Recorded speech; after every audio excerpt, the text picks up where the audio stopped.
game week can tell the team beforehand. Bryce Underwood, Mikey Keene, Jake Garcia, and Jaden Davis are competing for the job. And we saw a triple play last night. The Dodgers' Shohei Ohtani hit a line drive caught by Angels shortstop Zach Neto, who stepped on second to double up the lead runner, then threw to first where the trail runner was tagged out. It's only the third triple play in baseball this season. At the Corwell Health Sports Desk, I'm Luke Sloan. For more, go to 97.1 The Ticket or Odyssey.com.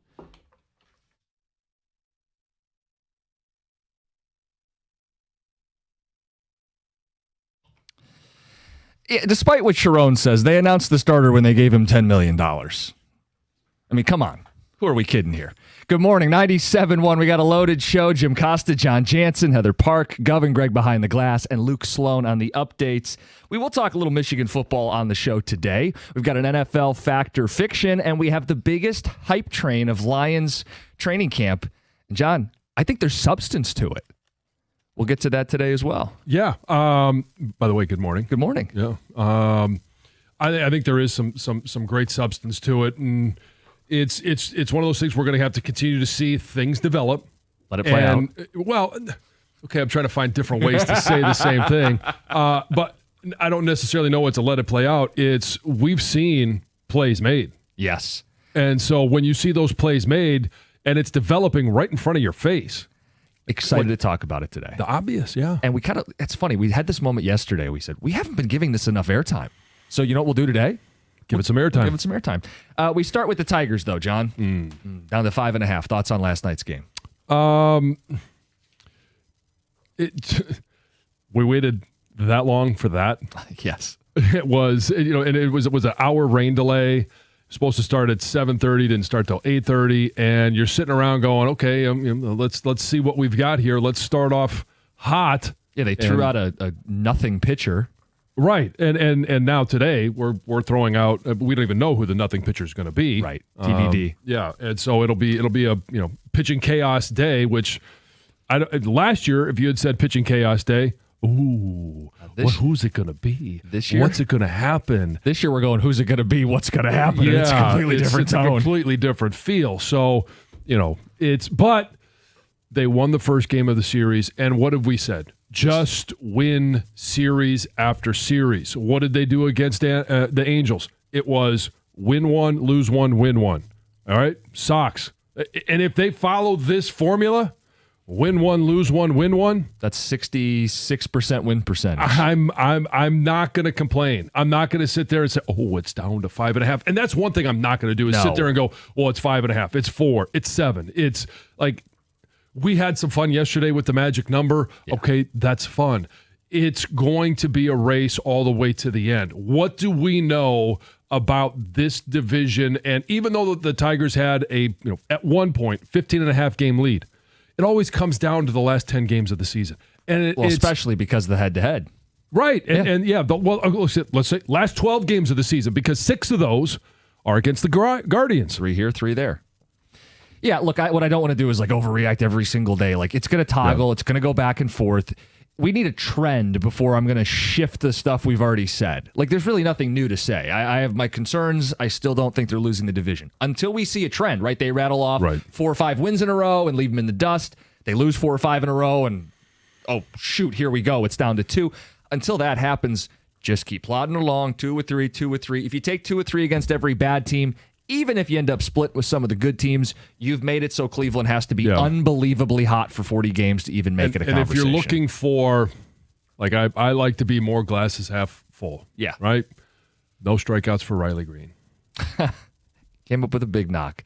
Yeah, so it's, all right, let's look at what did we say they have to do by the end of the season. They've got to get some things fixed. Can't have as many strikeouts by Riley Green. Spencer Torkelson has to continue to hit. Colt Keith has to hit. He had 2 last night, had a home run last night. A little bit too late, but it was still, he's hitting. Dylan Dingler has been consistent throughout the course of the season. Maybe the one guy that we haven't talked enough about.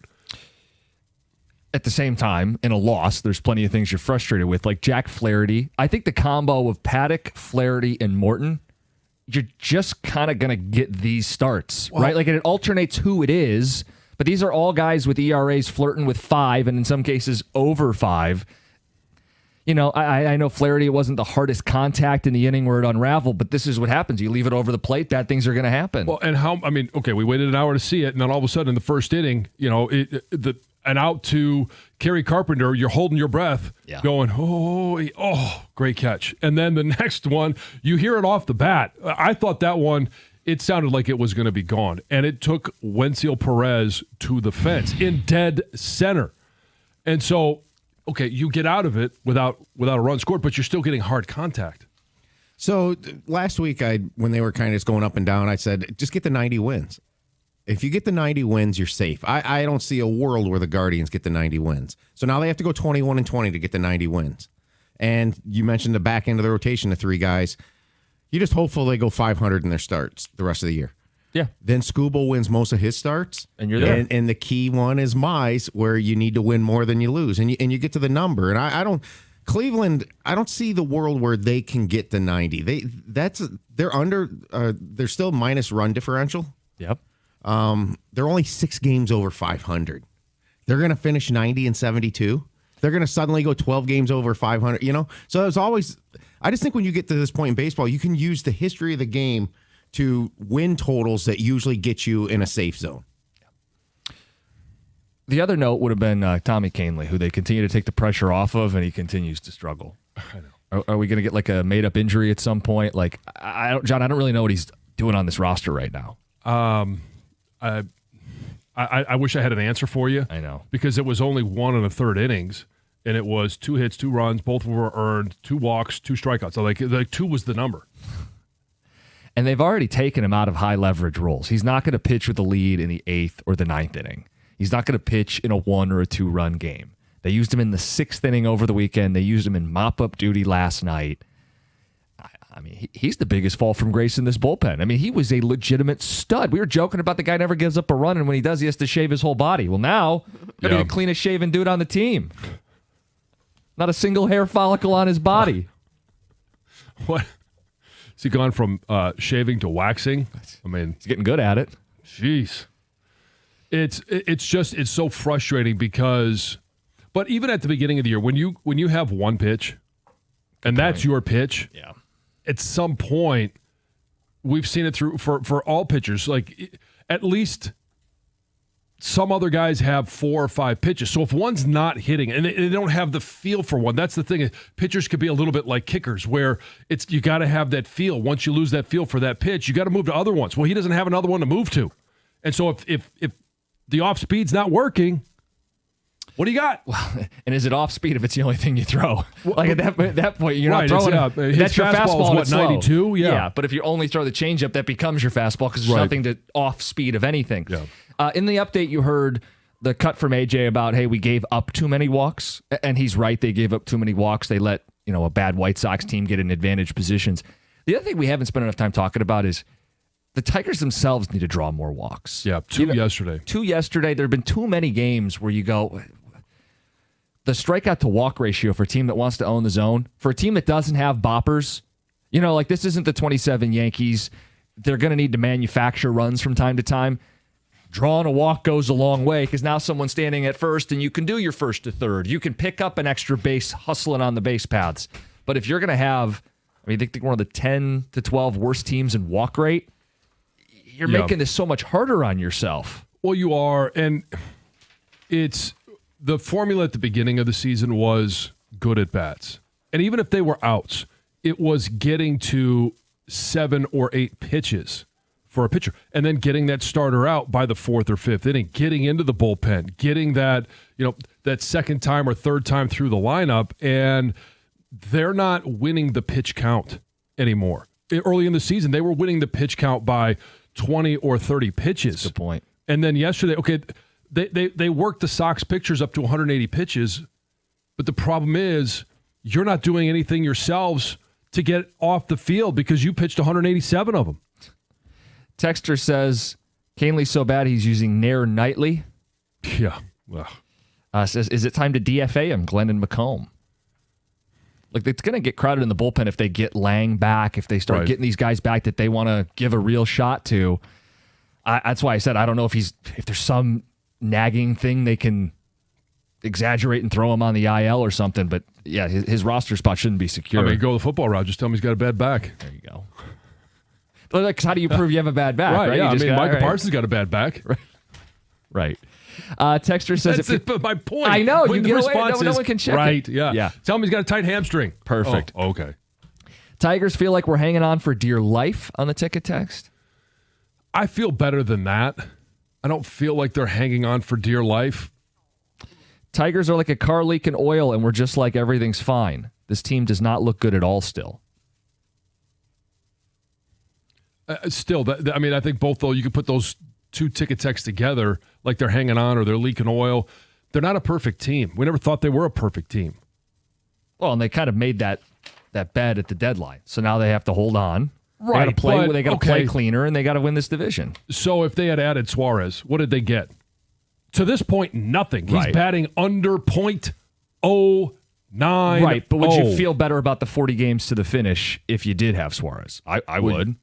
I mean, sure, but to this I point, point out the Mariners have won like 8 of 10 or something like that, by the way. A little jolt for them, making a couple moves. Naylor's been a really big addition. Naylor's been the bigger addition, yeah. Some ticket text on this, 248-539-9797. Starting a little Tiger baseball. We've got Fact or Fiction at 6:35. It's 97.1. Hey, what's up, Detroit? It's your girl, Heather, and I'm always looking for ways to stay on top of my game, right? Well, listen, you know how much I rely on my phone for everything. That's why I got to tell you about this insane deal from Verizon that'll help you be your best self, too. We're talking a low price on the best 5G in Detroit. Seriously, whether I'm blasting my favorite tracks on the morning commute or snagging those last-minute tickets to the hottest new flick, check this out. You can switch today and pay just $50 a month for a single line. You heard me right, $50 a month for the best 5G in Detroit when you bring your own phone on the unlimited welcome plan with autopay plus taxes and fees. That's a no-brainer, people. Visit your nearest Detroit Verizon store today to lock in this incredible deal. $20 monthly promo credits applied over 36 months with a new line on unlimited welcome. In times of congestion, unlimited 5G and 4G LTE may be temporarily slower than other traffic. Domestic data roaming at 2G speeds. Rankings based on Root Metrics Root Score report dated 2H 2024. Your results may vary. Additional terms apply.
Tigers lost last night. We have some ticket text. People reacting to a 6-9 defeat to the Chicago White Sox. Division leads 5.5. Texter says, we are in denial. Look at this team's batting with runners in scoring position. This is who we are. John, we had a couple of those texts that said they're hanging on for dear life. They're leaking oil. Is this what every loss is going to be like? Yeah. I mean, okay, we talked about this at the break, right? They are making life hard on themselves right now. There's no question about it. Yep. But they played so well at the beginning of the season that they are making it a little bit easier on themselves because they had built up such a nice lead. We had talked about this 10-game stretch against soft competition, go 7-3, stay on track. That implied they were going to lose 3 games. I said I don't want to do like referendums every single day with this team. I get it if you're concerned. I have those concerns. I am not at the panic stage, at least not yet. It's growing more and more clear that they're going to have those 6 games with Cleveland that's going to decide this thing. Yeah. If they don't put any separation, it's going to come down to 6 games in the final 12 games of the season. And if you're good enough, you'll get in. And if you're not good enough, you'll get left out, and we'll look back at the trade deadline, and there'll be a lot of vitriol and anger. But I'm just not going to do those shows today. You guys know where we stand on the deadline. What in-depth analysis do you want? We talk about last night's game. We got some feedback, 248-539-9797. Jack Flaherty, ERA is almost 5. You throw that in with Morton, and you throw that in with Paddock, and you're just hoping to go 500 with those 3 right now. I mean, in that way, yes, you are making it very hard on yourself. When you don't draw walks, when you swing and miss, when your bullpen doesn't have 3 or 4 guys you trust, you're making it hard on yourself. You need your best players to be playing their best baseball if you're going to win a World Series. And it really doesn't matter who you are, because it even holds true for the Dodgers. There's no guarantee the Dodgers win the World Series. By the way, have you seen their division right now? Oh, yeah. I mean, they are tied. Yes. They blew a game last night. Ohtani hit a go-ahead home run in the top of the ninth to go up 6-5, and then they blew the lead in the ninth and lost in extras. Yeah. By the way, though, you do need to see his bat flip. Okay. Oh, my.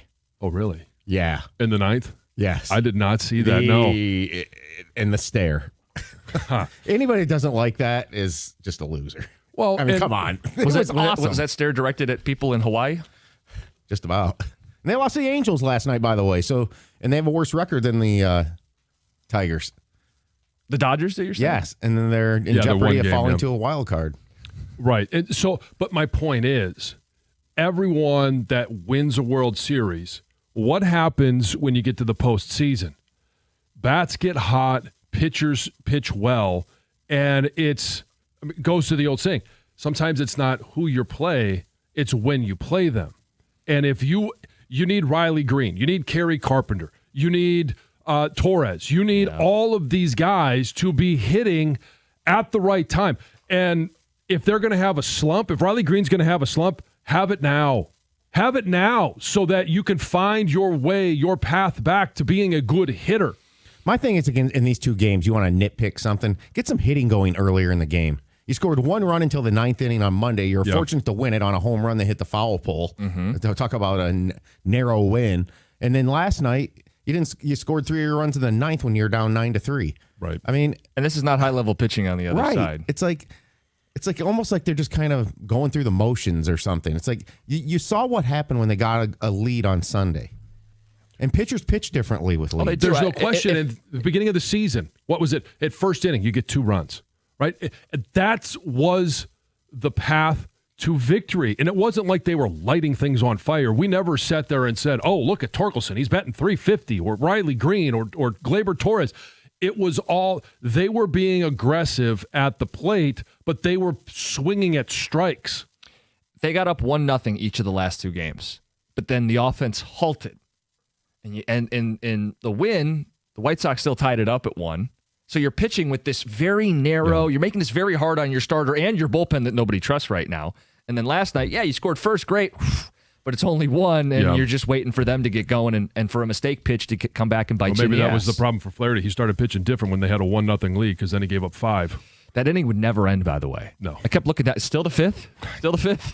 Yeah, they also need more consistent center field play. You can go back to the Vierling game last week or the week before. Yeah. And then last night, if Baez is in there, it matters. To me at this point, if Baez and then when Meadows is healthy, if they're not in center field, you're cheating yourself. Ticket Text wants Meadows to come back. I don't know the update on him. He was a big spark at the end of last year. Well, you just deal with his offense because at least defensively he can make plays and take away runs, which these back end guys need. I mean, these are 3 type of pitchers. When they're not on, batters are going to drive pitches.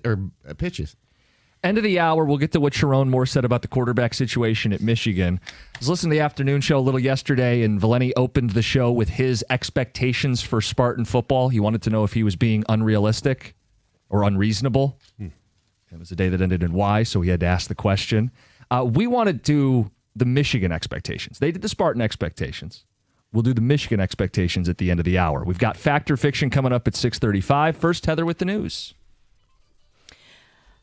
I saw this story while I was scrolling on social media yesterday, and I thought, I have to share this. There's a Michigan high school team that has captured national attention after tackling the Sleeping Bear Dunes. Did you see this video? While hauling a massive tree trunk. It has went viral. The video has been on ESPN, all over social media. It was just a stunning display of endurance, teamwork, and sheer determination. Because I looked at it and I thought, heck no. Like, okay, you've all been to the Sleeping Bear Dunes, right? Yeah. And you've all probably run. Have? Yes. So you've been really? there. That's okay. good. Yeah. Maybe run down them, and then when you try to run up, I mean, running up a sand dune is not easy. But it was the Gull Lake High School cross country team, and they were doing like a training session. They found this, I'm not lying, this huge tree trunk, and they all stood in a line carrying it and ran up the dunes.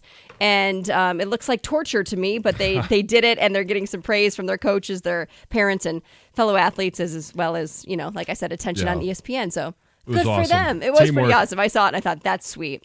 There's a Detroit man that is expected to face charges after leading police on a chase in a stolen U-Haul truck. So right around midnight on Monday, Michigan State police troopers were called out to assist Highland Park police with this chase that it was involving a person in a U-Haul. The chase continued. The suspect tried to ram a patrol car, several officers. The chase ended when this guy crashed the U-Haul into a pole, but it didn't really end there because he got out and started running on foot, ran into some backyards. He was eventually found hiding in overgrown vegetation and taken into custody. The body of a Dearborn boater who went missing last weekend has been recovered in Lake Erie. I saw this story that they were looking for this man, a 23-year-old man, was reported missing after he jumped into the water off of a boat. This was around 6 p.m. on Sunday evening. He was with other people. There was 4 other people on the boat with him. Swimming. And they jumped in to go swimming. He started struggling in the water. He was not wearing a life jacket, and his buddies or his friends or whoever he was with lost sight of him. They couldn't keep their eye on him, and they searched for him. They did eventually find him. So everything does remain under investigation, but it sounds like a tragic accident for sure. It is the end of an era, you guys. AOL announced that their dial-up internet service is shutting down. Yes, it was still, in fact, an option in 2025. You may not have realized it, but it was still there. It's how a lot of us were able to access the internet in the 90s, right? Yeah. Back then it was called America Online. Then it switched to AOL in 2006, and it worked through your telephone line, and you had to hear that series of loud screeching every time you logged on. Yeah. It was. And do you remember where you used to get those like CDs? You got a CD in the mail, and it was like, here's a free trial of America Online. Oh, yeah. And you'd load it on your computer. Yeah. And the first so many minutes were free, and then, then you got to start paying for it. So let me ask this question because... So I communicate with a lot of the old football players at Michigan, and I can always tell some of their ages by they email me, and it still says at AOL.com. Like they're still using those emails. Those are like AOL is not going away. No. They're just not going to have dial-up service anymore. Okay. I mean, I remember AOL, and then that was like our first like online chat. You had your AIM. Yeah. Yes. It was great. That's how we access communicated. That was like our texting online. Yeah. Web. So AOL did put out a statement saying that it routinely evaluates its products and services and decided to discontinue dial-up internet on September 30th. I know both people that are still using it will have to find other means. Yep. Yeah, what's Gator going to do now? Still got a landline, right? Yeah. It's Heather with the news. Fact or fiction next, 97.1.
Do more of these as we get closer to the season. We got NFL fact or fiction today. Tom, what's up? Oh, boy. What are we, 3 weeks tomorrow season? Yes. Thursday night opener. Yeah. Cowboys, Eagles. Oh, let's go. All right, let's go with fact or fiction. NFL, Josh Allen will repeat as NFL MVP. This is fiction. He's still going to have another great season. But last year, part of the hype about the MVP was the offseason prior to that, they basically got rid of a whole bunch of salary. And he was going into that season without a whole lot of options to throw the ball to. He generated the offense. He was that entire offense. This year, I would look for Lamar to possibly, because there was a lot of people that thought he should have won his third last year. So Lamar will be back in the race. Mahomes is always going to be in the race. Saquon is going to be in the race this year. And I'm going to give you two other guys that I think we talked about Goff yesterday. This is the year. If he's going to do it, it's got to be this year with all of the things that are stacked against him. But I'm also going to throw in Jahmyr Gibbs. Ooh. So we haven't had very many back-to-back MVP award winners. Right. Only two since 2000. One was Aaron Rodgers, and the other was Peyton Manning. Fields deep, but John, he still doesn't have weapons. They're still going to win 13, 14 games. Fact, he goes back-to-back. Oh, okay. The Kansas City Chiefs will not win the AFC West. Fiction. I still expect them to. I mean, Brady's Pats went 11 straight years. The dynasty's not dead as long as you got Mahomes and Andy Reid and Spagnuolo. The Chargers lost Slater for the year, and the Broncos are trendy, but they didn't really beat the good teams. They beat up on the bad NFC South a year ago. Same. I mean, it's fiction. Chargers, I don't expect them to maybe about as good as they were last year. Slater, that's going to be a big injury, but I don't expect them to take a huge step forward. Broncos, while they were good last year, like you mentioned, they didn't beat any really good teams. I expect them to be actually a little bit better. Maybe they finish second, Chargers are third. But the Raiders are going to be right at the bottom, even though, they've got a quarterback in Geno. They've got some options. Love their tight end, but not enough to get the job done. You see he shaved his head? Oh, he did. Bald Bowers. Well, so he was losing it anyway. Yeah, yep. Good job. Can't say that. Yeah, I'm offended. Yeah. All right, this is my favorite one on here. Aaron Glenn will win more games than Ben Johnson. This is spicy. This is, and I actually say fact. And I say fact because the strength of schedule for the Jets is the 7th easiest. The teams that they play have a combined win total coming out of last year. Now, I know that not everything is the same as it was last year, is .460, 46%. The Winnable. teams that the Bears will play, obviously a much tougher division with, obviously, the Lions, the Packers, and the Vikings. The Bears play the second toughest schedule, with everybody coming back with a 57% winning percentage from last year. I don't think that Caleb Williams is the magic elixir for the quarterback position for the Bears. And I think right now Ben Johnson is trying to be Dan Campbell instead of just being himself. Yeah, this is spicy. I mean, the Bears are coming off yet another offseason title. You would think they're going to have more wins. Ooh. But Ben Johnson, Aaron Glenn, I think Glenn sets the culture. Year one has a better season. Fact. Shane Steichen will be the first head coach to be fired. That's another really good question because he's in a grouping of guys who could be the first coach fired. I said fiction. Yeah. I went Kevin Stefanski. Hear me out. They went 3-14 last year. Have you seen how they opened the season this year? Cincy, Baltimore, Green Bay, Detroit, 0-4. Catch your breath. Minnesota and Pittsburgh. I mean, they could be 1-5, 0-6. I don't think he makes it. Yeah, I mean, there's a number of candidates.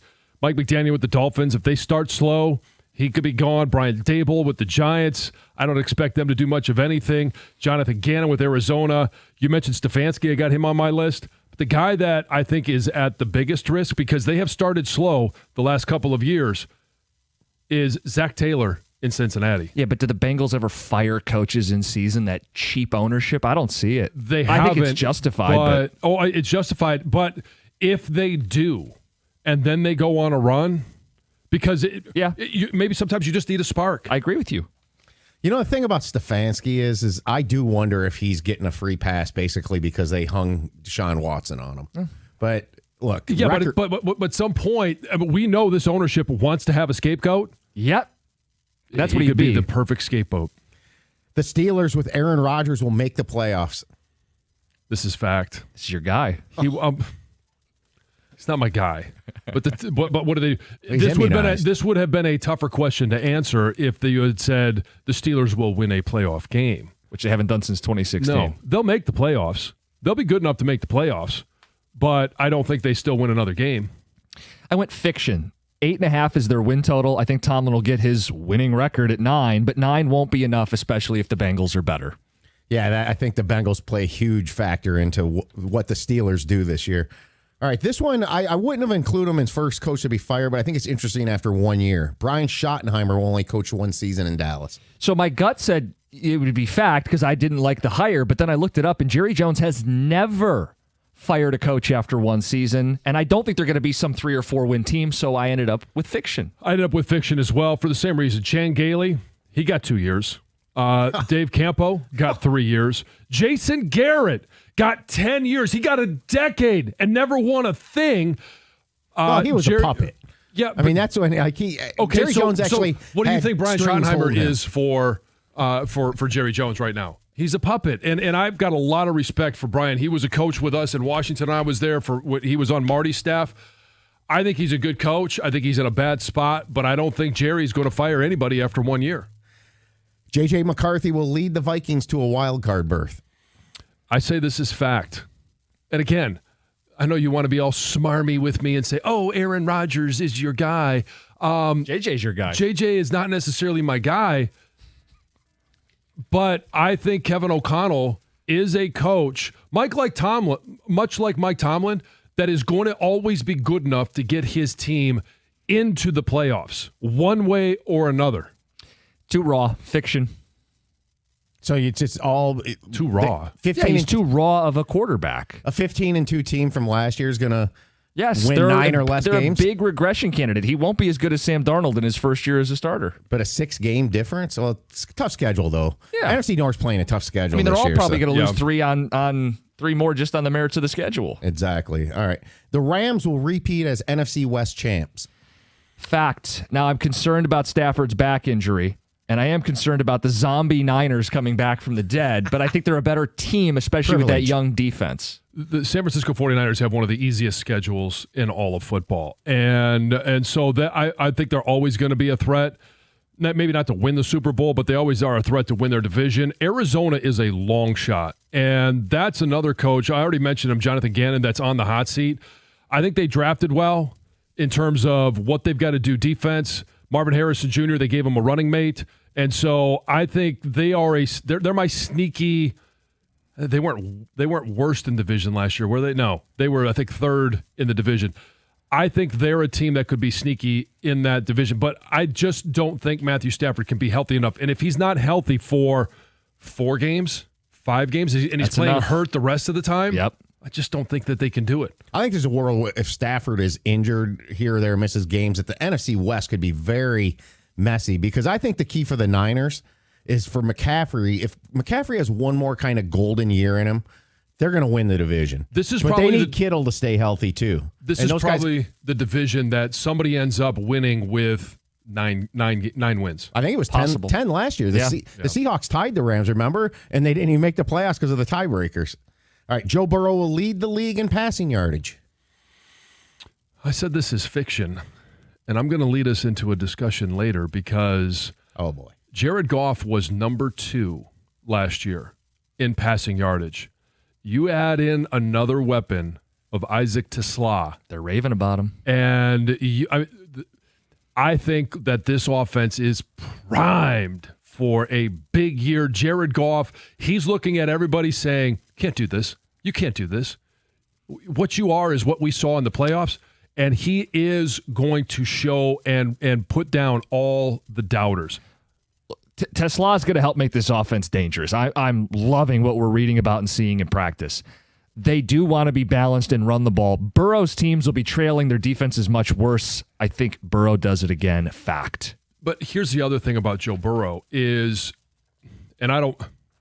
he has really struggled to stay healthy on a regular basis. He was healthy for the That's a good most point. part last year, but he takes more hits than almost any quarterback through this part of his career. He has been absolutely abused. I just say it's about passing yardage. Sometimes it's a team that kind of struggles and they're trailing in games and they junk up yards like Burrow did last year. Yep. That if Goff were to do that, that means the Lions could be trailing late in games. Or much. they could just be dominant. Okay. Finally, Saquon Barkley will lead the league in rushing yardage. Fiction. If you tally up the touches He was at 482 last year with the Wow, playoffs. this guy. That is a wear and tear I will bet against, whether it's Bijan, Gibbs, Henry, or even a CMC bounce back. He led the league in rushing 2 years ago. This is fiction. Oh, I say this is fact. They have a stable offensive line. Injuries that they've sustained don't seem to be as big of a deal.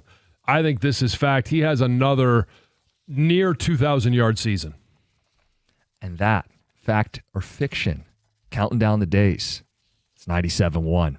If you're injured in a car, truck, or motorcycle accident, call Lawrence KG. He's over at KG Law, one of the few law firms in the country that specializes in car, truck, and motorcycle accidents. Lawrence KG, he's a Detroiter. He's won millions for his clients, fighting hard and going the extra mile. It's KG Cares, 877 KG Cares. Check him out online at kgcares.com. If you or a loved one has been injured in a car, truck, or motorcycle accident, you need KG Law now. That's KAJY, 877 KG Cares or kgcares.com.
Saw yesterday, Sharon Moore said he'll name his starting quarterback week 1, the lead up to week 1's matchup. And that surprises you? It does not surprise me, John. But, I mean, who are we kidding here, right? Should I expect anything but Bryce Underwood at this point? No. I know they brought in Mikey Keene from Fresno State, but Bryce Underwood was the number 1 recruit in the country. They got him a bag of cash to get him from LSU. He's got the big upside. You're playing Bryce, barring some crazy injury, right? Is that not the expectation that you have? Oh, it's 100% the expectation I have. I mean, he's got a skill set, and whether it's, hey, we're going to play him because he's the one that is just best right now, or we're going to play him because we need to get him experience, and we're going to take our lumps as a freshman so that we can have the best version of Bryce in sophomore, junior season. And there are going to be some things that he does as a freshman. You're like, what was he thinking? That's what freshmen do, right? He thinks he can get away with something, but the windows are tighter at college than high school. Oh, there's no question. And the game is faster. The blitzes are more complex. There's just so many different variables, and he's going to do something boneheaded because he's a freshman. It doesn't matter if it was him, if Andrew Babalola may be the starting left tackle. We don't know who it's going to be. They're not going to name him or that position until the week of the New Mexico game. He's going to do something if he wins that position where you're like, what were you thinking? That's what 18-year-olds do. So there's also going to be moments, because he was the number 1 recruit for a reason, and he has a skill set of being a tremendous athlete. He's tall, he's big, he's strong, he's got a strong arm, and he's going to do something like that's going to be jaw-dropping. Like, wow, that's what a number 1 recruit looks like. How many of those? Have no idea. How many of the mistakes? I have no idea. I can't tell you that. But I do believe he is the best option because of the extreme upside that he has. Like, I remember when J.J. McCarthy first got a couple cracks at it, and you saw wow plays, sure, right? Like, still needed to be refined and polished. But the move is you play the guy with the talent. Well, and the reason that he didn't was because they had a quarterback in Cade McNamara that there was no wow factor with Cade, but he was steady Eddie. Mm-hmm. You knew exactly what you were going to get with him. They don't have that now. No, because Mikey Keene may be steady Eddie, but he wasn't available in spring ball. So he hasn't built up any of those relationships or that chemistry with the receivers, with the calls, all of that stuff either. There's nobody from last year's roster that came back that you would want to see play quarterback. No. They're all new, and at this point, Bryce Underwood's the favorite to be the starter. It leads us into a conversation about expectations, because I know when we talk about what is Michigan capable of, ... but it's a freshman quarterback is normally the next sentence. So yesterday, 2-6, they opened the show talking Michigan State. Mm-hmm. Valenti came back and said, here's my expectations for my Spartan program, and he wanted to know if he was being unrealistic. John, I want you to set the bar for Michigan, and we can see if people agree with you, if we can find a consensus. Valenti said 8 wins is what he needs to see from Jonathan Smith, and he needs to see him beat somebody that's not a patsy. What is the expectation for Michigan football this season? So expectations and predictions are two different things. Fair. The expectation is that this is going to be a college football playoff team. And if that's the expectation, then the expectation is 10 wins. Because I don't know if 9, because of the schedule that they play, I don't know if 9 will get you in. And if you're looking at the schedule going, okay, well, it's Oklahoma and Ohio State. Those are the 2 teams on this schedule that stick out to you, because we have no idea what USC is going to be, although that's a trip out west. We have no idea what Nebraska is going to be. And their schedule, they might be Indiana from last year. We talked a little bit about that yesterday. Oklahoma and Ohio State, you got to win one of those games. And I know everybody says, oh, well, you got Ohio State's number. That game is up for grabs every single year. It's been really awesome that we've won 4 in a row. I would love to see 5 in a row, but there is nothing, and I love it that Ryan Day is back. They are the reigning national champs, but you're going to have to find a way to, at that time, be playing with an actual offense. I don't think you can beat them again with the same game plan that they had last year. Michigan should be a different team in November than they are in September, and a lot of that's because of Bryce Underwood and the journey and the roller coaster ride that he will be. 10 wins. Their preseason win total is set at 9.5. Right. So I'm going. And you're right there. And again, to make the playoff, certainly without relying on debates and brand name and resume and comparisons, is to get to 10. I think the Big Ten has 3 clear top tier teams for this season in Oregon, Ohio State, Penn State. You can fight about the order. Right. Then there's a group of teams in the next pod. Indiana, Illinois. These are teams in the top 25 with Right. Michigan. We may talk about Nebraska having a cake schedule. To me, that's that second tier. And if you're the Block M, the expectation is we're going to be better than Indiana and Illinois. The Right. expectation is we're going to be in the college football playoff. I think that's a fair bar to set. So of those top 5 teams, Michigan plays one of them.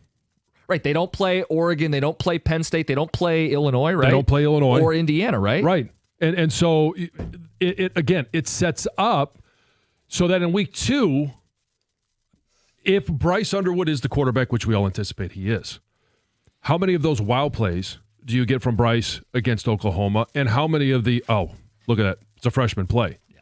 How many of those do you get? If they can minimize those, if they can create game plans, and this is where I'll go to Chip Lindsey, who is the new offensive coordinator, has an actual concept of how to run an offense, has an actual concept of, I'm going to run some of these plays in the first quarter because I want to do this in the third and in the fourth. Like, there is an actual route tree. There's actual offense that will be run at Michigan this year. Now it's going to be up to the guys to be able to complete the passes, a forward pass of more than 10 yards. I will celebrate in the booth as we're calling that game the first time they complete a pass over 10 yards. They had no downfield passing. In addition to quarterback issues, it wasn't any separation from the receivers. They also weren't being schemed open. It was top-down offensive issues for Michigan. And now, Sharon, you get a year under your belt. Mm-hmm. You assess the weaknesses of your program. You've been hitting the trail hard. You made the change at OC. We're going to find out right away. I mean, week 2 is on the road in Norman. But, John, to the point of, let's say they lose that game. Like, at this point, I don't expect them to go into Norman with a freshman quarterback and win. And let's say they lose to Ohio State, something that you're not familiar with lately. That's still 10 wins if they win all the other games. And who are the other daunting teams on this schedule? I don't think Nebraska is going to be a cakewalk. I think that's maybe the 3rd biggest game on the schedule. But 9-10 wins is right there for Michigan. And if you can win one of the big games, as few of them there are on the schedule, you're a college football playoff team. That's the bar. I mean, when you are Michigan, when they expand the playoff for 12 teams and you are the Block M and you have this reputation and you have expectations. Well, and I'll say this. So the expectation this year with the freshman quarterback, with a new offensive coordinator, a young, right now, undetermined offensive line, is that you're with 12 teams, that you're in the college football playoffs. That is the bar every single year moving forward. I'll give Sharon a mulligan on year 1 because some of the things, and they're reasons, you can call them excuses, but they didn't go to the portal last year. There was nothing they did because Harbaugh took so long to make the decision to go to the NFL, which occasionally happens because college season ends much sooner than the NFL season. But those excuses are all gone. This is year 2. As you mentioned, you took your lumps, you learned your lessons. Is this going to be a team? Is he coaching like the team that went down to Columbus and won, and like the team that showed up in the ReliaQuest Bowl and beat Alabama at full strength? What's success for Michigan this season? 248-539-9797. I also want to address a ticket text that just came in. It says, so we're just whistling by the sanctions. They're going to be announced in early September. I don't know what you want me to do until I know what the sanctions are. Right. I don't know how I'm supposed to answer it. If they're ineligible for the playoff, well then, John, they're not going to make the playoff. Okay. You know what I mean? Like, what do you want me to say today? It still doesn't change the expectation is, okay, if the playoffs are off the table, they should still be a team that is, if they weren't, would have been in the college football playoffs with 10 wins. Guys, we can't hold up the show for the NCAA. The season's going to start. If they'd like to drop the sanctions today, we'll adjust. But live in today with us now. We'll adjust tomorrow because it won't happen until 10:02. Of course. 248-539-9797. We want to hear from you guys on what's a successful season for Michigan. And by the way, what do you make of Valeni's bar for the Spartans? We can mix that in as well. It's 97.1.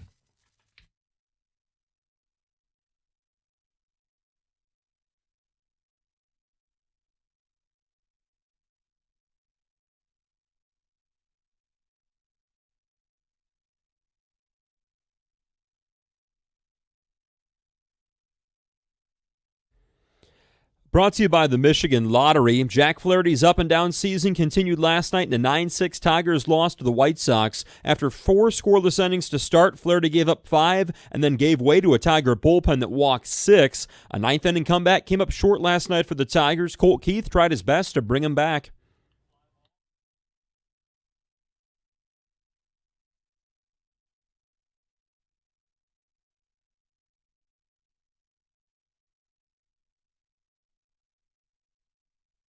Dan Dickerson on the call there right here on 97.1. Keith's 3-run home run made it 9-6. That final score, though, would hold. The rubber match happening this afternoon on the south side. The Lions welcoming the Dolphins to Allen Park this morning for the first of 2 sets of joint practices the team hosts this month. These practices not just important for the Lions veterans, the young guys like offensive tackle Giovanni Manu have a chance to shine.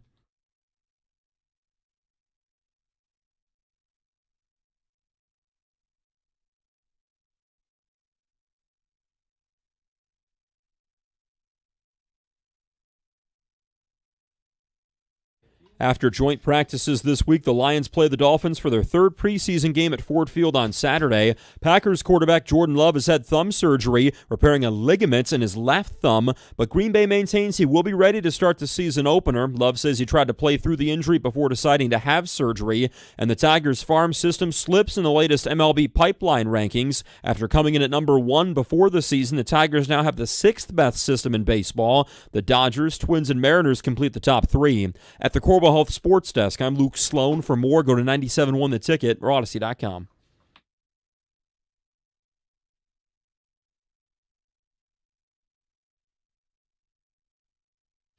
All right, Sparty Radio set the bar at 8 wins yesterday. Okay. We're high atop the blue wall today, setting the expectations for the Wolverines. Right, but expectations are different than projections. Yes. And predictions. So I get where Mike's coming from with the expectation in year 2 with all that is college football. And Jonathan Smith came in, brought his quarterback from from Oregon State. Yeah. So if he is the coach that they believed they hired, Aiden Childs coming to the Big Ten, okay, it's a wake-up moment. Big Ten's tougher than whatever the Pac-12 was at that time. Yeah. Now, all of a sudden, if you are able to coach up and develop, what did we hear about Jonathan Smith? He was supposed to be a guy that can develop talent. Now, how do you develop that offensive line or defensive line in just 1 year? I think that's where the game has really changed, but you got to go to the portal. He has gone to the portal, and you're not going to get 4 years like college coaches used to get. There's too many expectations. Your alumni base expects that you're going to be a bowl team every single year. There's so many bowls. It's like there's so many college football playoff spots. For Michigan, it's always going to be the college football playoffs. They want that program to be in that same spot to where every year, because there's 12 teams and you're going to have 4 or 5 Big Ten teams, Michigan State should also be in that position. They're not there yet, but the expectation in year 2 is that you're going to go from 5 wins to 8 wins. That you're going to develop a quarterback, and their schedule. It's not as brutal as it was a year ago. No. So his criteria, 8 wins, at least one against someone who's not a patsy. Said Penn State's the only locked-in loss. Rico said he had 9 toss-up games on the schedule. And he said you got to be fun again. You don't get 3 or 4 years to rebuild in college football. Let's see a jolt of life into the program. Right. I figured that's what fair. he would say. And that's fair. Now, for Michigan, you said this year, even with a freshman quarterback, it's Michigan.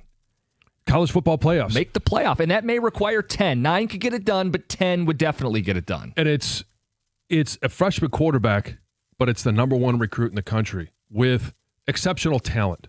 Now it's a matter of Chip Lindsey, can you coach up a quarterback? We saw it with Drake May when he was at North Carolina. Yeah. All right. Now we need to see it with Bryce Underwood. We also need to see it because of the style that he plays. He is going to be a physical style of quarterback. They are going to run him. They're going to have to. If he gets nicked up, all right, you've gone to the portal and you've gotten your Cade McNamara in Mikey Keene that can come in and distribute the ball. Not going to be as dynamic as Bryce Underwood. No excuses is the point. That's my point. Yes, you have a backup to the quarterback position that can come in and actually play. So the expectations still don't change. Offense will look different. Different skill set, different quarterback. But It should always be college football playoffs. So digging a little deeper, are there any other requirements? Like you got to win 10 games to guarantee the playoff spot. 9 may get it done.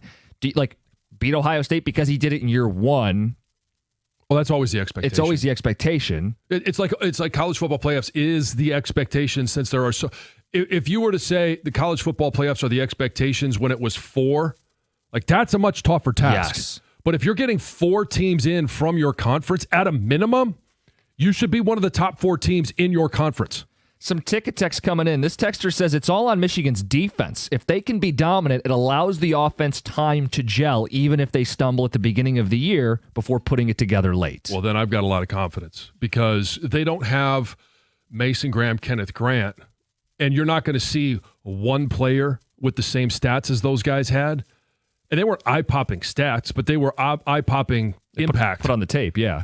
They're going to have they're going to have 10 guys up front that they will rotate through. They're going to be fresh. They're going to have the same, if not better numbers as a group because they're always going to be fresh in the game. Text says MSU needs 9 wins. Childs needs to be a top QB in the league. Look the part. Michigan needs to compete for a playoff spot. When you sign a top-tier quarterback, top-tier quarterback in the NFL, results are expected. I don't know what he's mean. They're calling it a pro league. Yeah. Yeah, he's saying since you got the big fish Yeah. out there in recruiting and gave him a bunch of money, that the expectation should be to win immediately, just like the NFL. You got the number 1 draft pick. What are you going to do with it? Text says Childs or Underwood, who will have a better season? I think it might be Childs. I think he's got a couple proven receivers, second year in East Lansing. It's third year in college football. Yeah. It should be Childs. It should be Childs. He's got to cut down on some of those decisions, though. But again, it goes to the level of coaching, and this is why it's on Jonathan Smith and his quarterback coach and their offensive coordinator, and it's why it's on Chip Lindsey to develop this talent and utilize it. If there is something that Aiden Childs doesn't do well, and we know that last year it was turnovers. All right, then make it simple for him until he gains some confidence in those first couple of games. Against Western Michigan, that should be a 100% confidence builder. New Mexico for Michigan. Now, it changes a little bit in week 2 for both teams because you've got Boston College, who has a very good coach.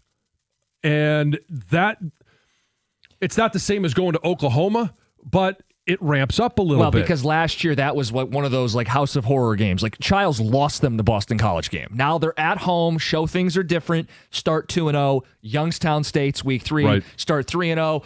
Wow, okay, this can be fun again. And the schedule still has some tough opponents. They got to go out west all the way to USC, who I think will give them a fit. They got to go to Nebraska, who I've talked about could be a 9 or 10 win team. But the point is, it's not last year's meat grinder. Remember last year in the month of October? It was brutal for me. And they had nothing left at the end of the season. I mean, they were blown out in the month of November. They were just beat up. And we'll get a chance to compare these two programs before they meet in October. We'll get a chance to compare these two programs, not by the non-conference schedule, but because they both go to USC. They both go to Nebraska. Good point. How do both teams perform going 3 time zones away? How do you perform against Matt Rule and Dylan Raiola? Year 3 Nebraska, year 3 Rule. Texter says, I'm guessing the NCAA will announce the sanctions 2 minutes before the season kicks off. John, be ready for your pregame. That's Matt in Heartland. Hey, I'm always, it's stay frosty, stay cold, stay ready. Says, I think they're going to get a 2-year ban from an unnamed texter. Okay. Think whatever you want. We know when the sanctions will come out, John will act like a giant baby and not say a word. Well, it's unless I will say right now, okay, there's a couple of days where it's already planned that I won't be here. Thank you for putting this out there. All right. And I will defend you. So there's just a couple of days that I won't be here. August, what is it, the 26th? The 26th. Teddy's first day of school. The sanctions will drop that day conveniently. No, they'll drop the 25th, and then I won't be here on the 26th, and everybody's going to say, oh, well, he's hiding. You can guarantee I'll make it that now. prediction right now. Whatever the penalty is for Michigan, it happens on the 25th. I won't be here on the 26th, and I'm telling you right now, at a 7-Eleven on August the 13th, I won't be here. You're absolutely right. That's how it's going to happen. Ticket Tech says we love the Michigan football talk. Guys, we're getting hyped to get to college football season. Week 0 is so close. And it's good. Obviously, it happens before the start of the NFL season. That's why we start talking more college football. That's why we get excited, because and I know I've said the football season has started because I get a chance to go to practices. We were down at Lions training camp. Yeah. I get excited to hear the pads pop, to smell the grass, to do all of the things that means it's football season. But we'll have real football, actual football, and picks to be made in, a week and a half? Yeah. Here we go. It's incredible.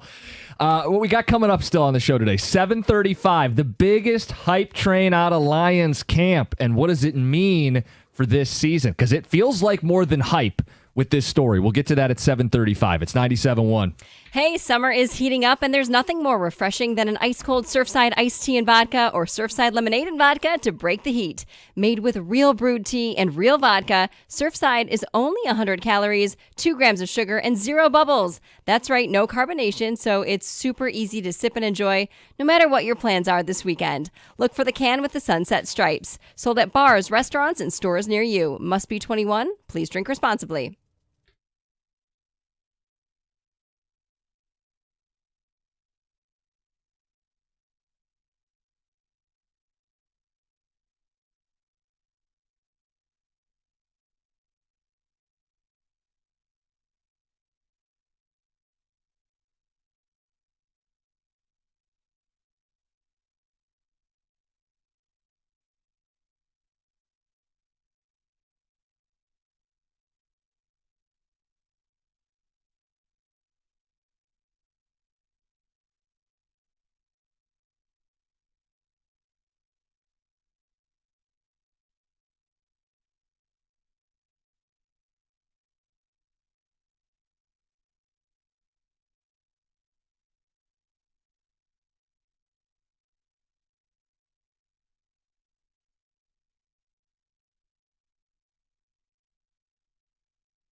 Hey, it's hot and steamy outside. You don't want that to come inside. So if you need your cooling fix, call Mastercraft Heating, Cooling, Plumbing, and Electrical. You got a plumbing issue, electrical issue. They do it all. They take care of my house. They'll do the same for yours. Upgrade your system now. You can save up to $1,000. Give them a call for details, and you can also schedule a free in-home estimate so you know what you're getting into. They also offer same-day service, but you have to call before noon. So if you woke up and it's a little bit warm in your house, give them a call before noon. They'll be there, get it fixed, and you don't have to worry about the heat. You can find more information on the web at mastercraftheating.com. That's mastercraftheating.com.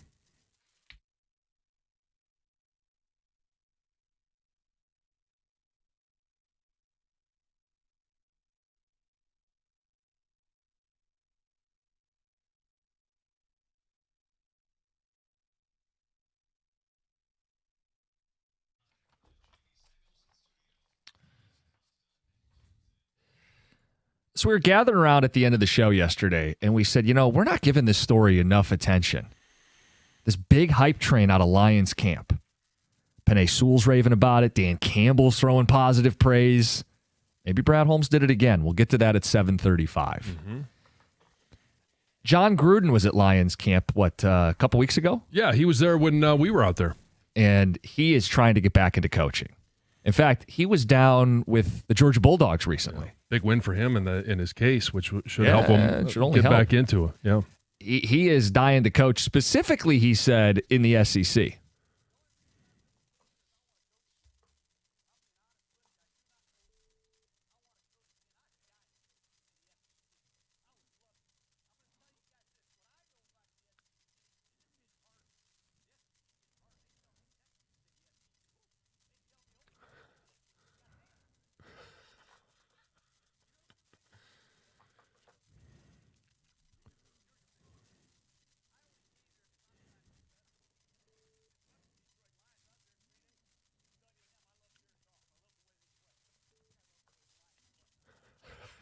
That's awesome. I love his energy.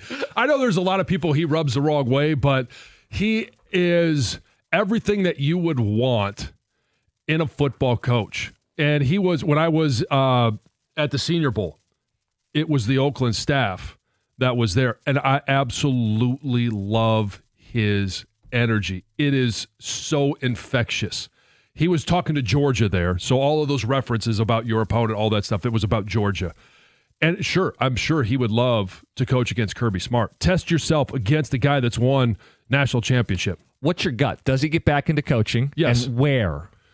So if it's in the SEC, that's interesting because Alabama is Kalen DeBoer, not a great year.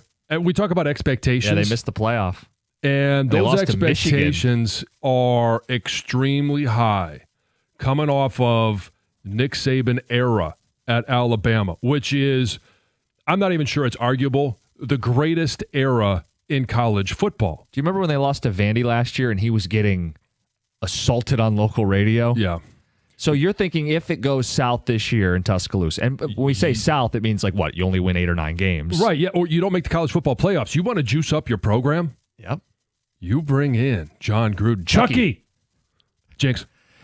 I was looking at teams that are bad in the SEC, but those are tough gigs. Like to take Arkansas over, or Hugh Freeze and Auburn aren't expected to be any good. Auburn could be an opening if he's dying to get in the SEC. And I mean, so Oklahoma. Sure, Venables is under the gun. Yeah, he 2 6-7 seasons in his first 3 years. He was supposed to be the guy that he was there as DC for 12, 15 years. They thought they were getting Bob Stoops light. It hasn't been that to this point. He's calling the defense. He knows his job is on the line. He went 2-6 in the SEC last year. Welcome to what life's going to be like. And if they have another year like that, he gone. Yeah, and when we talk about their schedule, week 2, we're talking about it from Michigan standpoint.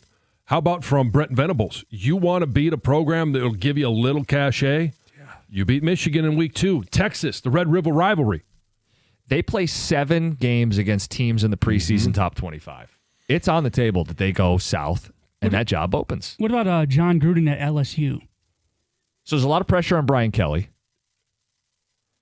I mean, I think his personality would fit there. And so we have mentioned 3 programs that are high-profile programs that have coaches right now that have underperformed to the expectations of their fan base, of their alumni base. Like, think about it. LSU, the 3 previous coaches all won national titles.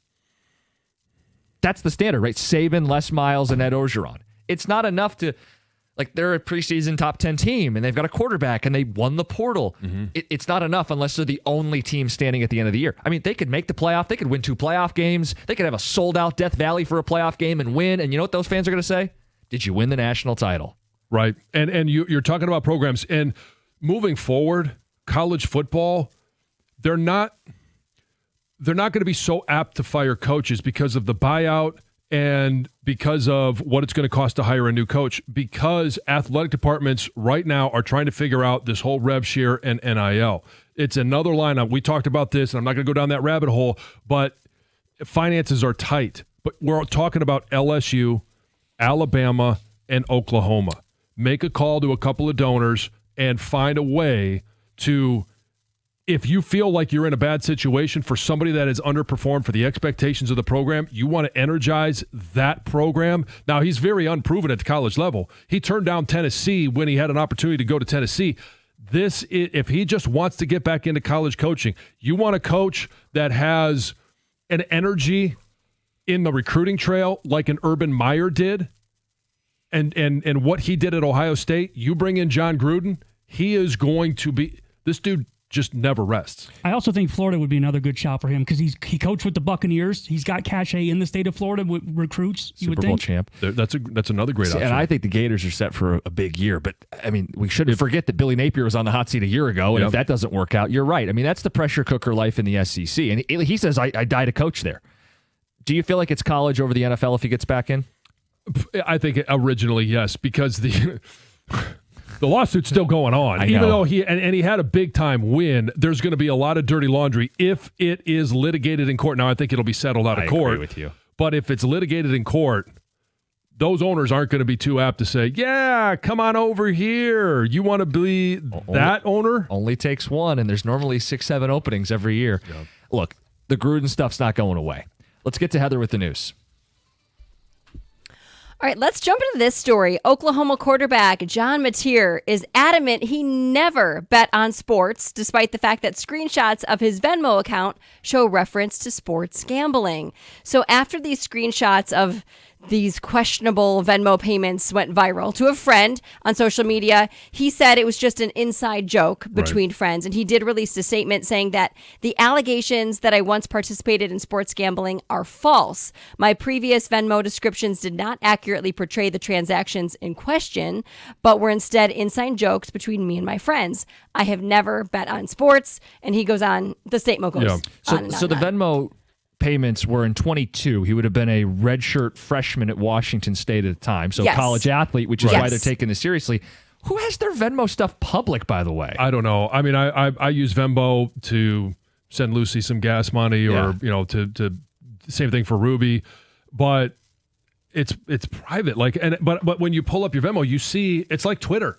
Where it's there's just weird. this, it's weird though, right? It seems very weird when you say, when you're looking at somebody who says, I paid this for groceries. Like, I don't care. I don't need to know this. I don't need to know it either. Why would you ever have it public? But in regards to John Mateer, kids do stupid things.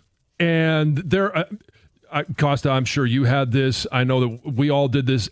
We say stupid things to our friends that we think are funny. I'm glad you didn't include me in there. Well, because dudes are different, right? And dudes are believe dumb. Me, I've done and still do stupid things. And it doesn't have to be just an 18-year-old. You could be a 49-year-old and say something really stupid. I've done that. And so guys just say stupid things at times. They think they're being funny. So you think it was just an inside joke? Until proven differently, yes. I'm gonna believe what he has to say. I'm not gonna throw him under the bus and say, "Oh, he's gambling. He shouldn't be playing." Well, and I know with Venmo, like people sometimes don't even say what you're sending. Right. Like I know like with fantasy football league starting up right now, it's like a big no-no. Do not say you're sending money to join a fantasy football league. Right. Drop in dinner or pizza or an emoji. Right. There's lots of emojis. Yeah. And even if he did, he was a redshirt freshman. What do you think the suspension should be, John? About 2 games? No. I honestly, I think that these are way overblown. I understand the risk of having somebody in a game that has a reputation or has had, actual gambling things found against them. But again, kids are dumb. I don't think you should be crucified for, if it's true, for one stupid decision. Now, it depends on how much. Well, if he did gamble, though, shouldn't there be a consequence? Sure, there should be a consequence, yeah. A thief broke into a Clinton Township collectibles shop early Tuesday morning and ran off with some very expensive Pokemon cards. It's not the same one we had last week, was No, it? it just keeps happening. $5,000 worth of these cards. The suspect arrived on bicycle to the Green Light Cards and Collectibles just before 4:30 12-year-old got 'em. a.m. on Tuesday, smashed through the front door, headed straight for the showcase containing these valuable cards. So it seemed like they knew exactly where they wanted to go. A person who works at the shop, I don't know if this is the owner or just a spokesperson, said they're heartbroken and explained that these collectibles hold both monetary and sentimental value. They also say that after break-ins at all these other shops that we've talked about, they did up their security measures. They put in new motion detectors, an alarm system, and they say it worked. The alarm went off, scared the guy who ran off, so maybe would have taken even more. Right. They do say police arrived within minutes. Obviously, they're investigating. Spirit Airlines, their days in the sky could be limited, maybe just months after emerging from Chapter 11 bankruptcy. Spirit says that it has substantial doubt about its ability to continue. So in this quarterly report issued on Monday, Spirit pointed to adverse market conditions that it's continued to face despite recent restructuring and other efforts to revamp their offerings. Now, the airline does operate as the second most flights out of Detroit Metro Airport. Sure, buy 'cause it. they're cheap, yeah. For a Yes. deal. But they say they've struggled to bounce back and compete against their rivals after the pandemic. They say rising operation costs, mounting debt, basically eventually led to them having to file for bankruptcy protection. So we'll see. They do say despite some cost-cutting efforts, they are stressed and they need cash. So they could be selling off some of their aircrafts to make some extra money. I don't know. Yeah. I always end up on a Spirit flight. I feel like I hate flying Spirit. There was one I'm time surprised. She does not strike me as a Spirit passenger. No. I needed to take some Tylenol or something like that one time, and I asked for some water, and they asked for some money. I was like, I just need a cup of water. They're like, $5. I was like, oh, okay. Now it's going to be 10 because I need to stay in business. Dang it. Anyway, Travis Kelce just did an interview with GQ and talked all about his love life with Taylor Swift. And he did explain that they like learning about each other's jobs. Like he likes learning about what goes into her job, what goes into his job. He says that he has made Taylor a football fan, said that she is now the most engulfed fan. She knows what the injury report looks like. She understands special situations. She just naturally likes hearing about his job. And he said that they bonded over fame and athleticism because he says people don't actually understand what goes into her job and how demanding it is physically. Oh, sure. for her I'm sure to she do works out these- all the time. And- One, to stay looking the way she does, but also to the energy that she Yes. expends. She's a powerhouse. I mean, these Yeah. shows are long shows. Yeah. And of course, you can hear their interview together on the New Heights podcast tonight at 7 p.m. Yeah. Okay. All right, John, I'm sure you'll be there. Coming up next, the big hype train out of Lions camp. We need to give this some more attention because it could transform the team. It's 97.1. Hey, Detroit, it's Heather. Did you know military veterans in our area are holding on to millions in debt? That's why Verizon is partnering with the Detroit Lions to tackle it head on. At Verizon, they know how valuable veterans are. They employ over 8,000 of them, and they don't want to see veterans held back by financial debt. So they're stepping up, committing to eliminate up to $1 million in veteran debts in the greater Detroit area this year. And for every Lions win, $100,000 will be eliminated. And that's not all. Verizon is giving active military and veteran families a special mobile plan discount starting at just $25 per line a month for 4 lines on unlimited welcome. And they're backing it with a 3-year price guarantee. Verizon is freeing some of our best from financial burdens. Stop by a Verizon store to learn more and see how they're honoring our veterans today. Discount for personal lines only for military and veterans. Approved verification documents required. Auto pay and paper-free billing required. In times of congestion, your data may be temporarily slower than other traffic. Domestic data roaming at 2G speeds. Price guarantee applies to then current base monthly rate. Additional terms apply.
turn our attention to the Lions and the attention that's been on Isaac Tesla.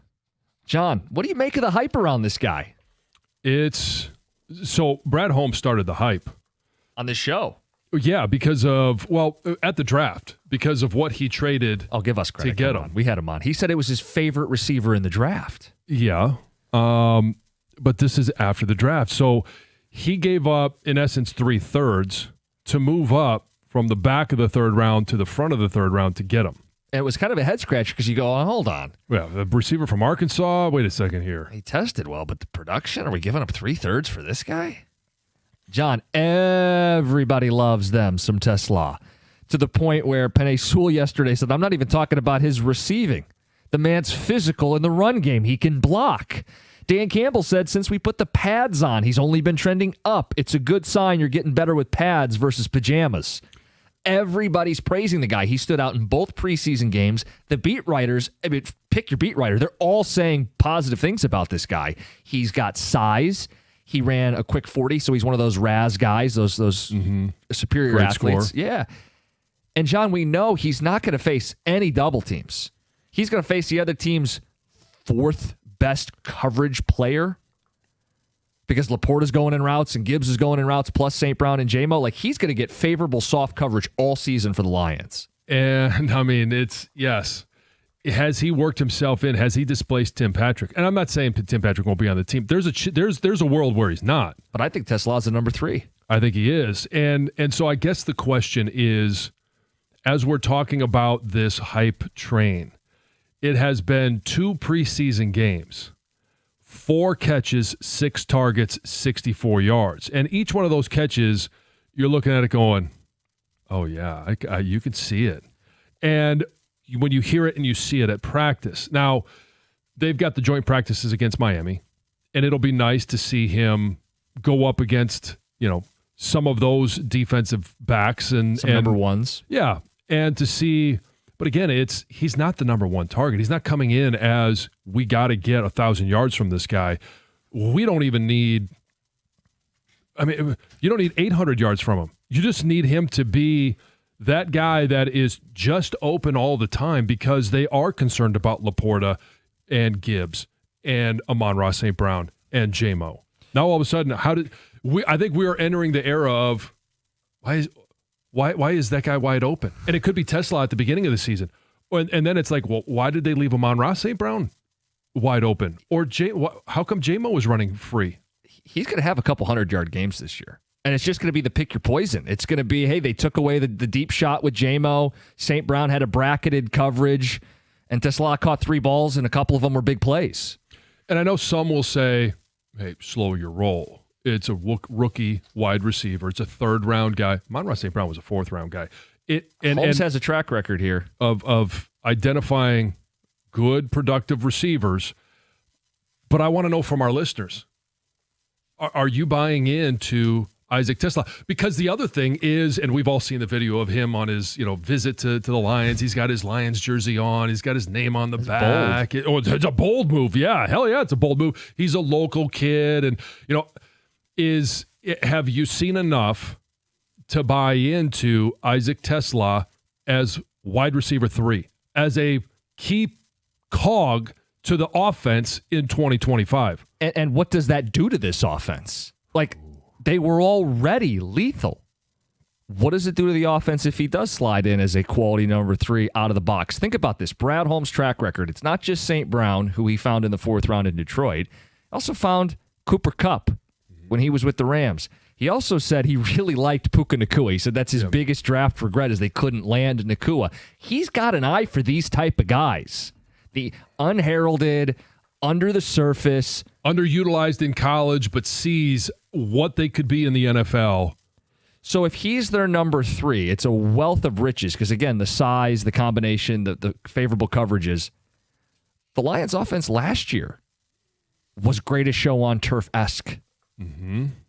Are we looking at another greatest show on turf here? So I went back and did the numbers because that's a bold claim, right? Yes. The 99 and 2000 Rams were the peak of the greatest show on turf. They won a Super Bowl. They put up eye-popping numbers. 99, they scored 33 points per game. In 2000, they scored 33.8. Last year, the Lions, 33.2. Right in line with the greatest show on turf. They had a running back that could catch a ball to the backfield and run between the tackles in Marshall Faulk. We see a lot of that in Jahmyr Gibbs. They had Bruce and Holtz. You have J-Mo and St. Brown. And the difference being, you've got Kurt a Warner, Jared Goff. Like, I think there's some comp there. There's definitely some comp there. And when you look at the backfield, and okay, Marshall Faulk, special, unique. Yeah. Jahmyr Gibbs, I believe we think is special and unique. But you also throw in David Montgomery. And you throw in Laporta. This offense with a very intelligent quarterback. There's so much that John Morton can do with 3 dynamic receivers, with a tight end at the level of Sam Laporta and 2 backs in the backfield. Like, the options are endless and almost indefensible. 248-539-9797. Like, greatest show on turf had Holt and Bruce. Azakim. Yeah, Azakim was was basically what we're looking at for Tesla. Now, that was 700 yards in 2000. I mean, I think Tesla's probably north of 500 just given the favorable matchups, right? If he's going to get snaps and playing time in this offense, oh yeah, I mean, he should be a force. So who do you take away in this offense? You can't. Right, but so week to week, the different defenses and coordinators are going to have their preferences. So you may go, look, last week J-Mo caught 2 40-yard bombs. We just can't get beat deep. We're going to shade our safeties. Yeah. Goff would love to work intermediate. Oh, and St. Brown would love to work on intermediate, and same with Laporta. Okay, fine. I'm not going to let St. Brown kill me on 3rd down. All right, Laporta, Tesla underneath. Like, you still have to respect J-Mo and Gibbs underneath, too. Yeah. I mean, are you going to put a linebacker on Gibbs? Good luck. That's a fun joke. Yeah, good luck. That would be amazing. Please do. Some ticket text, early returns. I'm with Big John. Tesla needs to be there when the main targets are covered. 500 yards, 5 touchdowns. I'll be happy. I'm very excited. And it might not be, so we always look at touchdowns. It's the most important thing, right? How do you score? But he could be that guy that just is racking up 3rd down, 1st down conversions.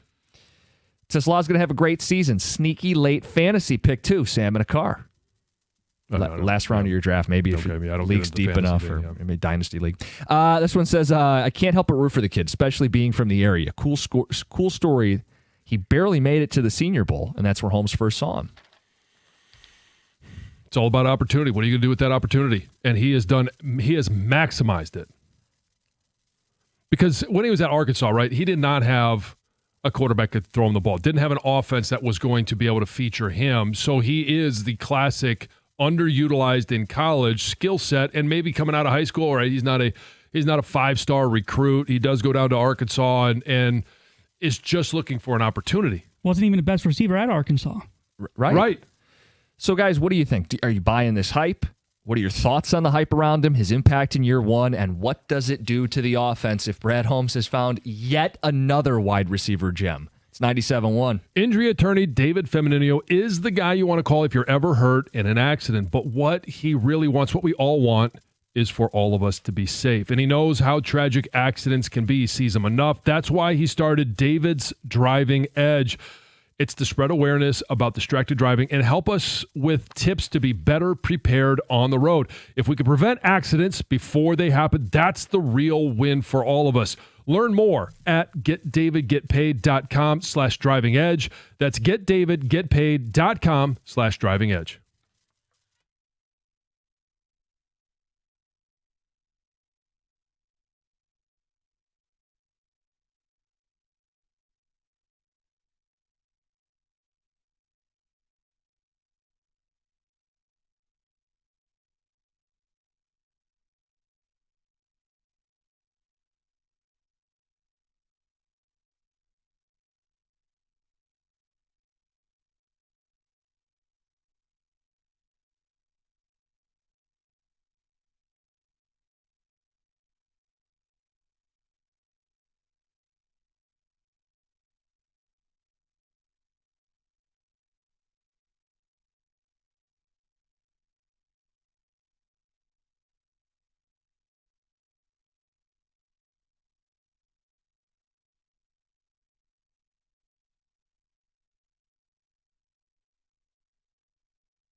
We might have some fun with this mountain climber later in the show. Tisla, the hype machine, and he's justifying the hype.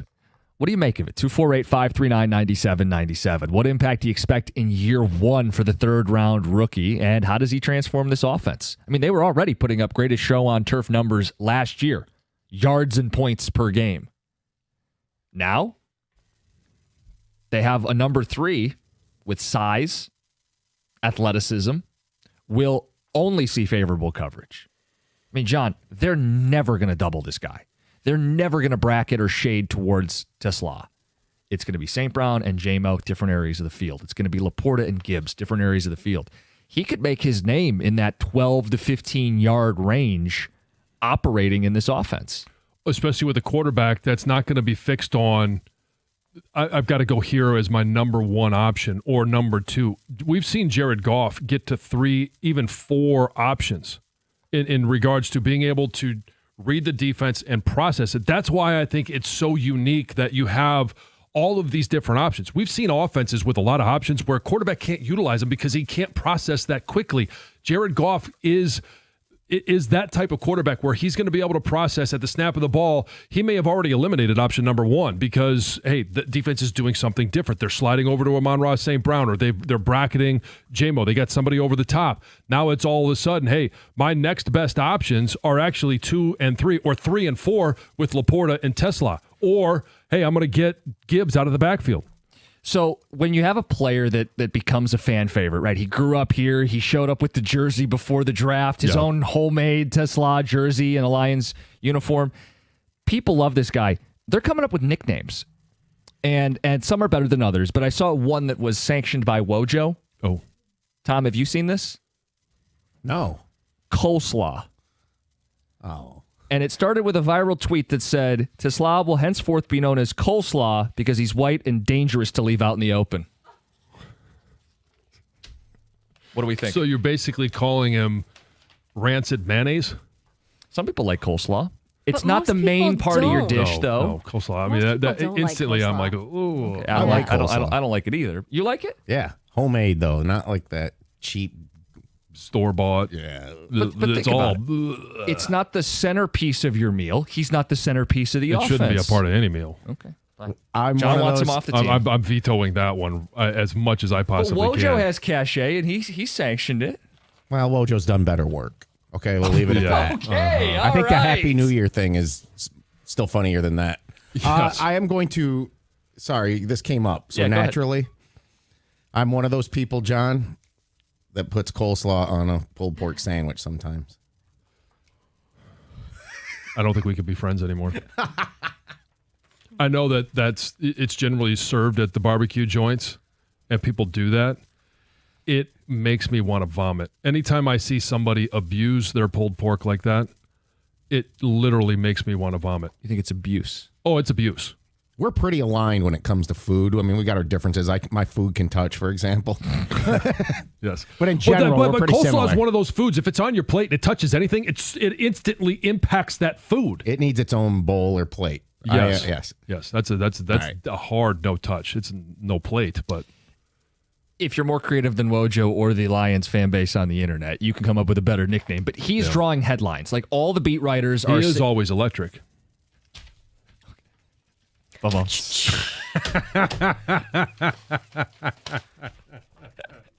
We'll take those as well. 248-539-9797. Beat writers are raving. Dan Campbell said he's even better with the pads on. Penei Sewell said, I don't even want to talk about him catching the ball. He's in the run game. He's physical. Yeah. He checks all the boxes. And if Brad Holmes felt as strongly as he did to give up 3 third-round picks to say he was his favorite receiver in the draft, and he's found St. Brown, and he found Cooper Kupp, and he really liked Puka Nacua and couldn't get him, he has a track record. If they added Puka Nacua to an offense that already has J-Mo, St. Brown, Laporta, and Gibbs, this is the greatest show on turf. It very well could be. And here's what else. And Tom and I talked about this a little bit this morning. One of the things that I don't think this offense has done is they control the tempo by running the ball. They slow the game down. They make it methodical. They win time of possession, all of those different things. But now they have the ability, if you're going to go, you can even go no tight ends. 5 linemen, 1 quarterback, 5 skilled guys. All right, and now all of a sudden you have the 3 receivers in Amon-Ra St. Brown, J-Mo, and Tesla, and we've heard them talk about having Montgomery and Gibbs in the backfield. Best 5 on the field is what they said. And you go tempo, you go no huddle. How does a defense match up with that? It's a great point because the endurance that it would take. You keep sending J-Mo deep. All right, you maybe you got him covered. You got deepest guy on the field. Now you've got all of these different options underneath, and you give the ball to Gibbs with 5 yards cushion. Well, think about it. Touchdown. As a defense, there's more sub packages. You're going to need to be in nickel or dime. But if you end up in dime to account for all the speed, Gibbs and 3 receivers, yeah, no doubt they're going to run the ball in that world. So you want to go nickel? Great. What linebackers, plural, are going to be on the running backs and the slot? Right. It's a great. I mean, I love it as a wrinkle. And then you take out Montgomery and you put in Laporta and run the same tempo. And then you come back and you slow it down with a heavy package where you get 2 tight ends. You got either Montgomery or Gibbs in the backfield, and you pound it. Then you come out next possession, you run tempo again. Like you are always, the goal is to always keep the defense on their heels, guessing what you're going to do. And if you have that many weapons and a quarterback that can process and distribute the ball, the key is putting the defense in lose-lose spots where you can't win. And if the line needs time to gel, and I think that's the only concern with this offense, how great would it be if you have multiple mismatches to get the ball out quick? Yeah. Have 5 weapons where, hey, 1, 2, 3, boom, ball's gone. Texter says, guys, do you think he might become the number 2 so they don't have to pay J-Mo? So Paul Serra is nodding his head vigorously behind the glass. Sure, that's always a part of the conversation. Because they're not going to want to have 2 $25+ million a year receivers. They can't afford to if you're hitting on all your other draft picks. Right. Yeah. No, I think that's entirely on the table here. I mean, if he hits the way everybody's talking, then it's very simple. J-Mo doesn't get an extension. No, but then becomes trade bait, and what do you get in return for him? Tesla will be deadly inside the 20. He'll be great for the jump ball, back of the end zone. That's Rick in Commerce. Yes. Size at 6'3", 6'4". Says this is the best pick from Holmes in the draft, even ahead of Ratledge. I see the next Puka Nacua, but faster, Stephen West Bloomfield. Well, the Ratledge pick's not going to be a sexy pick. But when you're constantly completing balls to a third-round pick, sure, it's going to appear that that's the bigger impact. Says, think about how much a fast, athletic number 3 opens this offense. DJ Chark and Josh Reynolds were highly underappreciated. You had to account for them. Tesla is going to create so much space for Saint and J-Mo. Says they're slowly replacing vets on the team. In 2 years, Panay's going to be the vet. They're doing a great job filling in. Luke in a truck. Tesla will be an extra spark to this offense. Pick your poison for Goff. And some nicknames, John. Oh, let me hear them. Get those after the update. Okay. 97-1.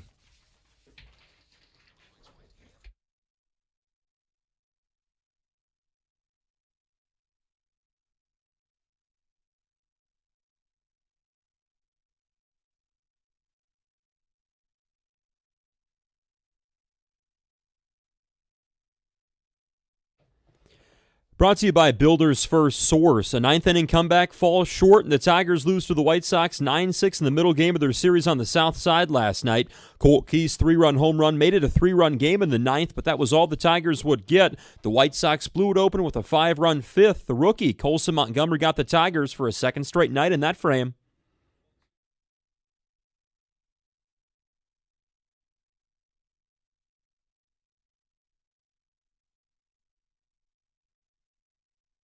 Dan Dickerson on the call there. Montgomery's single made it 3-1. Jack Flaherty went 4 scoreless before struggling, going 4 1/3 total, 5 runs, 6 strikeouts. Tigers go for a series win this afternoon. The Lions will get some of their most valuable reps at training camp beginning this morning with the Dolphins in town for joint practices. Quarterback Kyle Allen, who's in the lead to win the backup job, is one of the Lions to watch as he continues to learn the offense.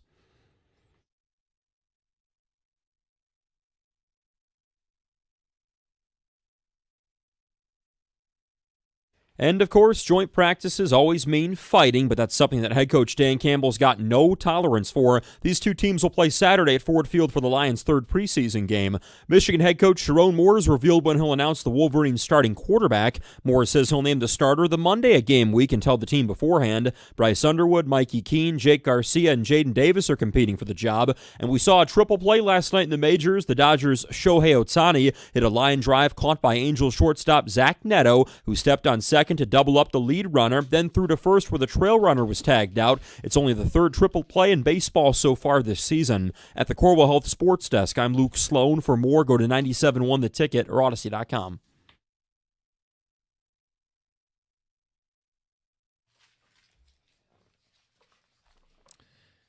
Yeah, Tigers making it hard on themselves. We'll get to them here in a second. Everybody's talking coleslaw.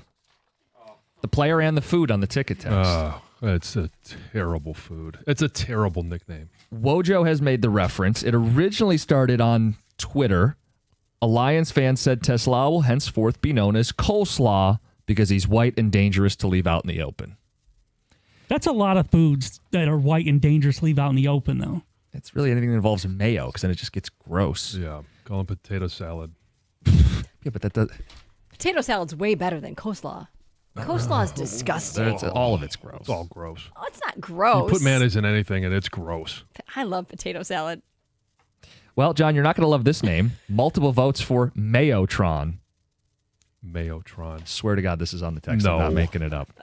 Favorite one I've heard is Mayotron. Another one from Ticket Text says, I like Mayotron, Nathan Clausen. And he says, coleslaw on pulled pork hey, is Clausen, elite. Clausen, do better. Do better. I expect more out of Clausen. How about this one? Call him Beans. He's going to give this offense gas. How'd you get the Franks upon the beans? Cybertron. Cybertron. Play off a Cybertruck. Yeah. That's better than, what was the other? Mayotron. Mayotron. Can we drop the Trons? Like, we had Megatron. Not every receiver here has to be a Tron. Like, wasn't Galladay, They were trying to make Babytron a thing. We just don't need the Trons. No. What else? John saying abusing your pulled pork needs to be a drop. Go Gators. Roy and Clarkston.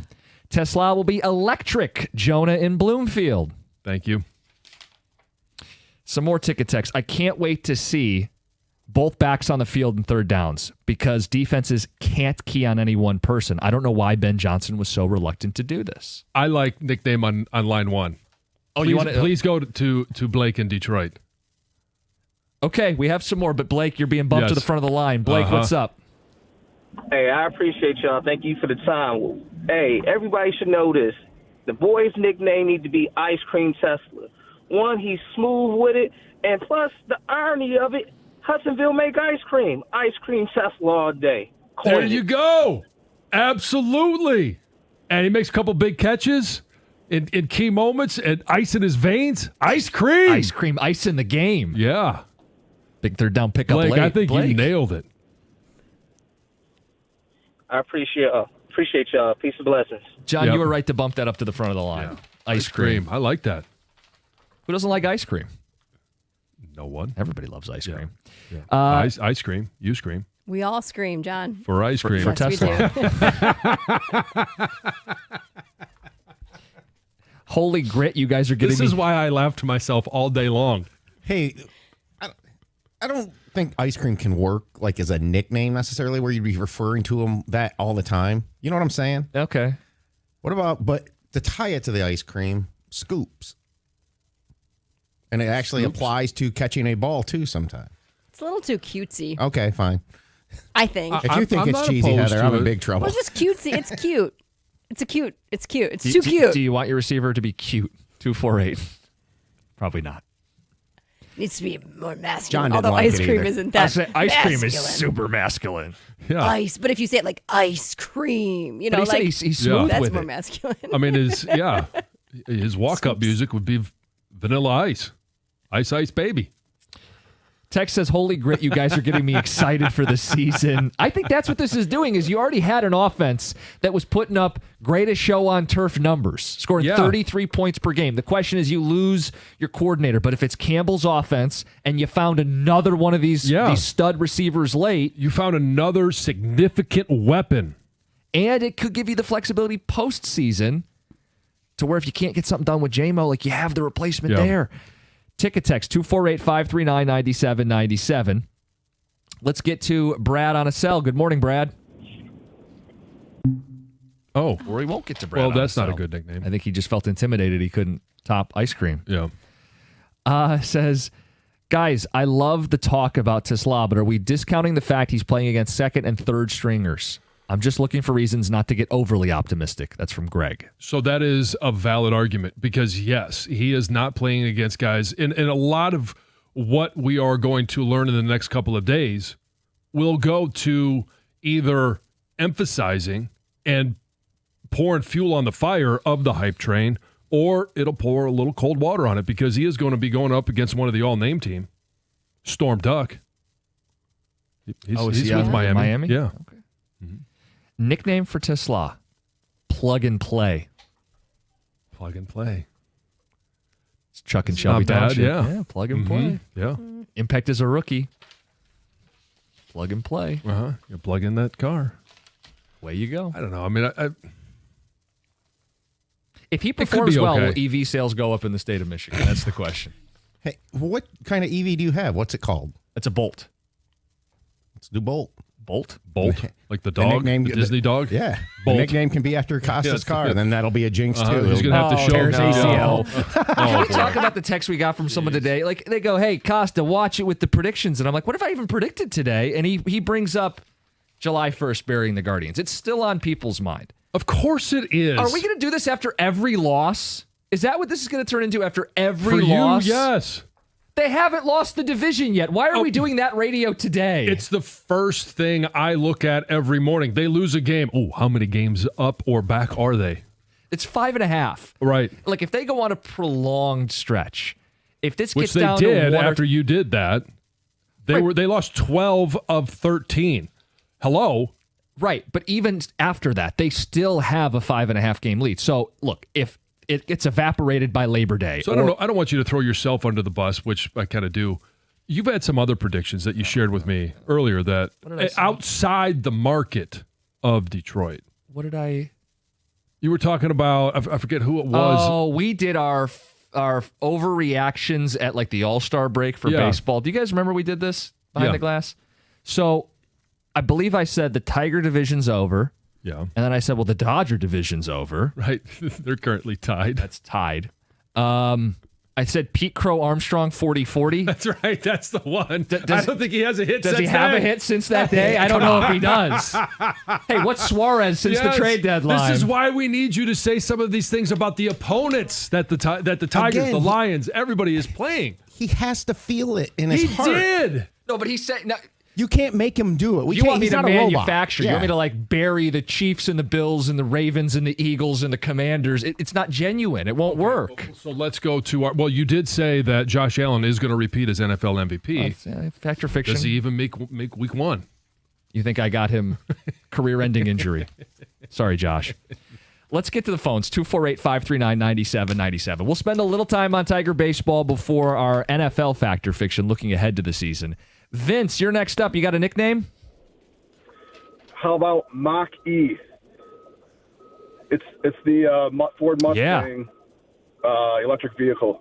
It's Ford. You know, it's Detroit, Mach E, electric. I think it's perfect. I don't hate it.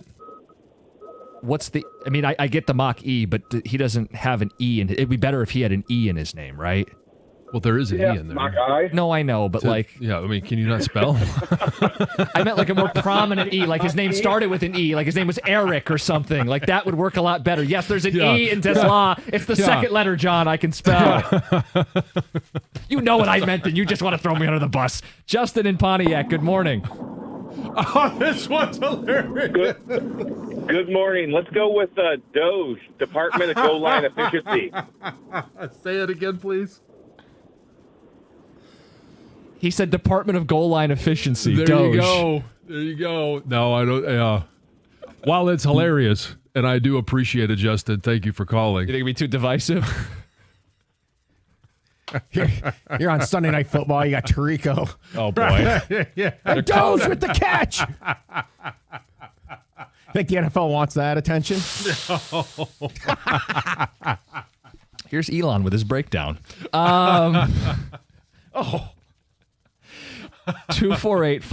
248-539-9797. There's a lot of hype around Tesla. We haven't spent enough time talking about it. So today we decided let's indulge, right? Like what could happen out of the gate? What could happen to this offense? What impact could he have? And we do feel like he's wide receiver 3 to start the season. And Sky's the limit for what the offense could be if they found another one of these dudes. Yeah, and now the pressure is, it's already been on John Morton to be able to come in and do what Ben Johnson did. We do believe that this is Dan Campbell's offense. And to take it a step further, it's Sean Payton's offense. John Morton was here. He's familiar. It's not his first time working with Jared Goff. He spent the last couple of years with Sean Payton. Now he's back with Dan Campbell. And I know that there is a leap of faith that Dan Campbell, John Morton will be able to keep the train on the tracks. And Ben Johnson even said it, like, that's a Ferrari. That's a high-test engine right there. It's going to be just fine without me calling plays. That's from the guy that was, quote-unquote, calling the plays. Text says the Model T. Sure, Model T. Yeah, I mean, you're going back a ways. How about Mach T on the ticket text? I mean, that does, yeah. I mean, it follows your thinking where it has to be the first letter. Yeah. Okay. Nikola Tesla created AC, alternate current. So how about AC/DC when Dan Campbell draws up a play for him? You're kind of going deep, but I do like where you're thinking. A lot of work there. You got to show your work with that nickname. More of your feedback, Lil Tiger Talk. It's 97.1. Mark your calendars now for Tuesday, August the 26th. It's FanDuel Futures Day. It's a new holiday for all football fans. It's 24 hours of deals on all your football season predictions. I'm going to give you a couple. Let's talk about the MVP race. Jaden Daniels, it could be. It's a long shot, but 10 will get you 100. If you're looking to crown the Super Bowl champ in August, and again, it's August 26th, Bills plus 700, Lions plus 1,100. Or parlay your division winner dark horses. Let's go with the NFC. And I know Arizona, a bit of a long shot, but you got to throw one of those in there. If you want to win a lot, you put down a little. Washington, Detroit, Tampa, Arizona coming out of the NFC 10 will get you just about $700. This is your day for hunches, hot takes, your calls, and your odds. Visit the FanDuel app today and start planning your future bets now, because Futures Day is one day and one day only. FanDuel, play your game. Must be 21 or over and present in Michigan. Gambling problem? Call 1-800-GAMBLER.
Just too little, too late. Colt Keith had a late home run, too. Tigers lose 9-6 to the White Sox, down to 5.5 in the division. And I don't think we need to do, like, every day a referendum.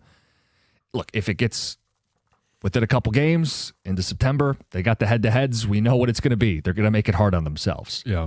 But keep taking 2 or 3. Beat the White Sox today. Keep them at bay. Put the pressure on them. I mean, it's the same thing we've been talking about. I don't think the conversation's any different. John, I think when we talk about them making it hard on themselves, the fact that Flaherty's ERA is nearly 5, that Morton's a 5 ERA guy, that Paddock's kind of that same dude. Yeah. They're just going to have to go 500 in those starts because they don't help the bullpen when they can't get through 5. Yeah, I mean, it's...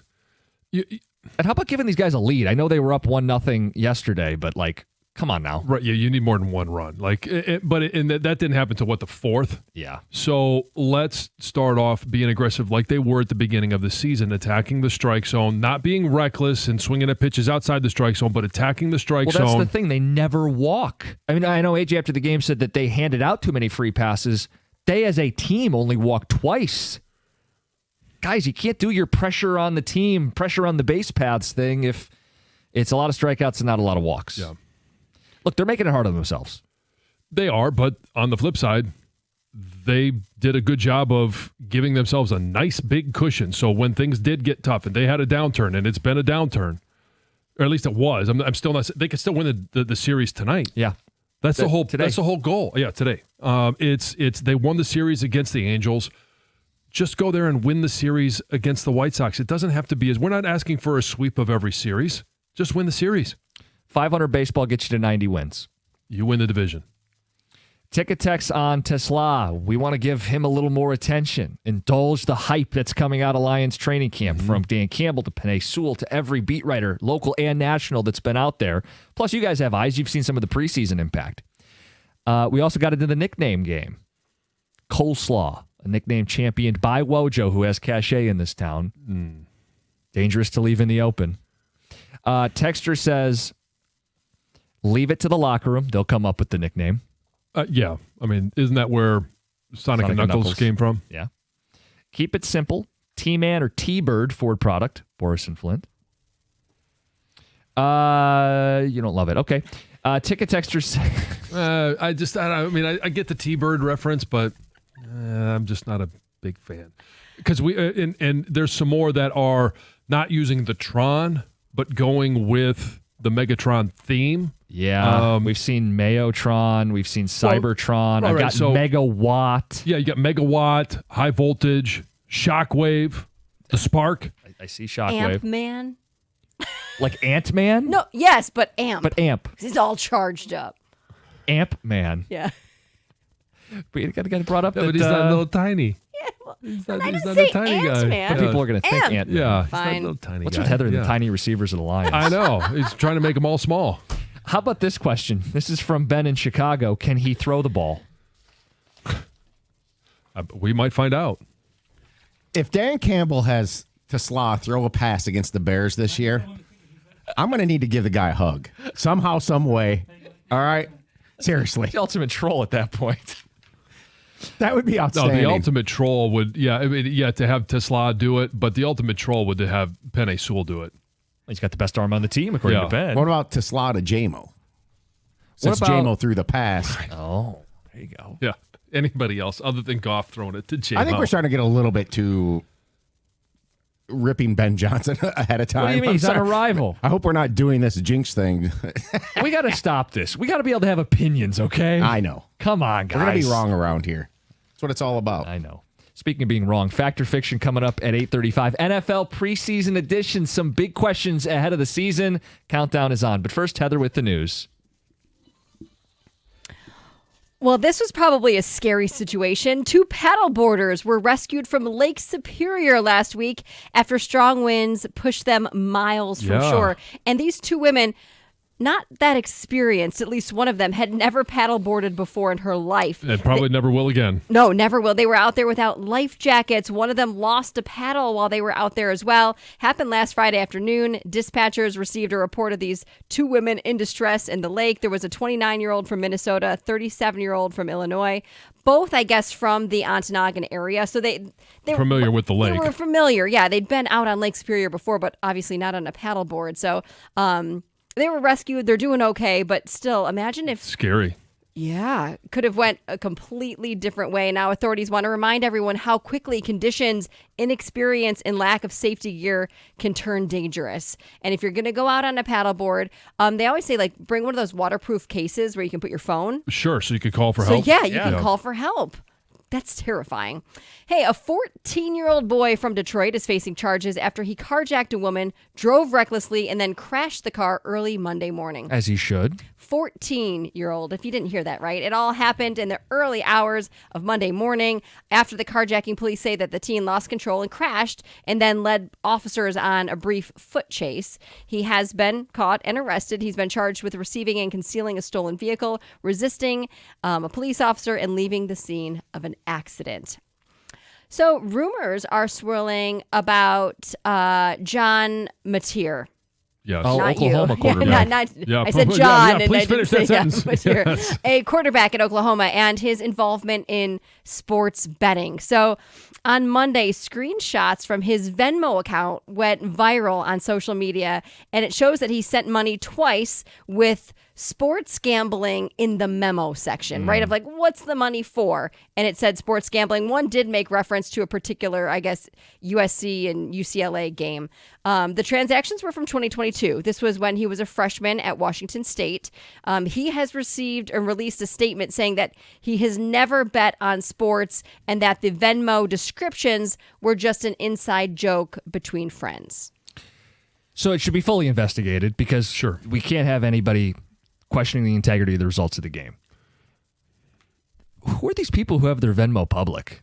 Well, he no longer does. Well, I understand that. Right. But like if you go to your Venmo right now, Yeah. you'll see it. And it's always confused me as a social media app why you would like say what you're paying, why you're paying it, and who you're paying it to. Like, it's nobody's business. Do you think, I know nothing, I mean, I do have a Venmo that I have used, but I don't have it public. Do you think people who leave it public, like, think, like, people will randomly just send them money? Like, what is the point? Will somebody just randomly send you money if you can see I an don't know account? why it's even an option. I just think they probably don't know it's that gotta it's be. public. It's because you Maybe. can. We all went this morning to make sure that I our did. Venmos were like, yeah, well, okay, yeah, private. Yes. Now, if he was really betting on sports and that was the description he used, Yeah. well, how that's stupid. dumb. Yeah. As Yeah. a college athlete. I Exactly, tend to believe exactly. him that this is just, I mean, because we've all done it as dudes. We still do. We say stupid things, do stupid things, and we're like, oh, wait, okay, I can see how that could be taken out of context. Well, I think a lot of people don't say what they're actually sending. Like that's Right. kind of the thing with Venmo is they'll do emojis or like I know fantasy football season's here. Yeah. Big no. Don't say you're sending money for fantasy football. But it's usually in reference. Like maybe it's like the football emoji or something like that. You're not putting fantasy football, but the emojis normally go along with. our league we say it is dinner. Oh, really? Like you don't want to get your account locked or suspended or Right. anything like that. Because like really the only thing I've used Venmo for are babysitters, and I'll Yeah. do like emojis of the baby or a bottle or like things where I'm not putting babysitting. Yeah. You know, but Well, they it's made it a lot easier for, correspond. like, Lucy and Ruby are going to both be at college. I'll send them $50. Sure. And if sometimes they're doing me a favor, I'll send them $50 for gas. Whatever it is, like it's much easier to transfer money to your kids. But that's about all I use it for. Yeah. There's a new study that has found gossiping with your significant other can actually improve your relationship. Oh, really? So couples, yeah. Tell me more. So couples that gossip together tend to be happier and have better relationships overall because apparently it reinforces the idea that you guys are on the same team. And it I doesn't believe it. matter if it's good gossip or negative gossip. Any type of gossip is good apparently. So researchers found that we spend an average of 38 minutes a day gossiping, and 29 of those minutes are spent gossiping with our significant others. And like I said, they think it's a form of emotional bonding. Yeah. Soon as I feel like we're going down that road, I zone out and play the yeah game. Oh, John. Yeah. You might be gossiping even though you don't realize you're gossiping. I mean, like, I feel like it's just a natural thing to, let's say you go to a big party, right? You're at a party and you saw something kind of interesting. And on the way home, you talk about it. In the car, you talk about it. It doesn't need to be like, gossiping doesn't need to be negative. It's just a natural thing to talk about observations made during an event or something. Did you see what Cookies was wearing? Sure, it could be that. The same cabana outfit, really? Oh, man. Jelly Roll. He's been on this weight loss journey, you guys, and he's recently revealed that he has dropped 200 pounds. He's lost multiple people. He has. Man, he was giving this motivational speech at the Tennessee Titans training camp, and he joked about getting on the field and saying that he was getting close. He said, I lost 200 pounds, and if he can lose another 50, maybe he can get a contract. But that's his goal, Tampa it sounds needs like. to bring him in. Yeah, no kidding. Help out with that. The 400-pounder. He's looking good. Jelly roll. Jelly roll. Yeah. Yes. Yeah. It's a lot of weight. Yeah. No, he does. So weight. you could tell that he's lost a bunch of weight. Incredible. Sure. It's Heather with the news. Coming up next, fact or fiction with the NFL season coming up. It's 97.1. Are you ready for a straighter smile, but you don't want to do the metal braces? If you've been thinking about Invisalign, if the thoughts popped into your head, it's the perfect time to make the move with Brightside Dental. Invisible, comfortable, and most importantly, more affordable than ever. You get the free consultation, and there's no pressure. If it doesn't work, it doesn't work. If it's not the right fit, you don't do it. But if it's the right decision, you can start your Invisalign journey for as low as $59 a month. Easy to fit in any budget. Straight teeth, straightforward pricing. That's something to smile about. Mention Jim Costa in the morning show. Lock in that price. Call 1-800-PAINLESS. Go to BrightsideDental.com. That's Brightside Dental. No judgment, just care.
Hey, if you're thinking about replacing your roof, you got to call my friends at Rapid Roofing. Rapid Roofing uses only the highest quality roofing materials and products.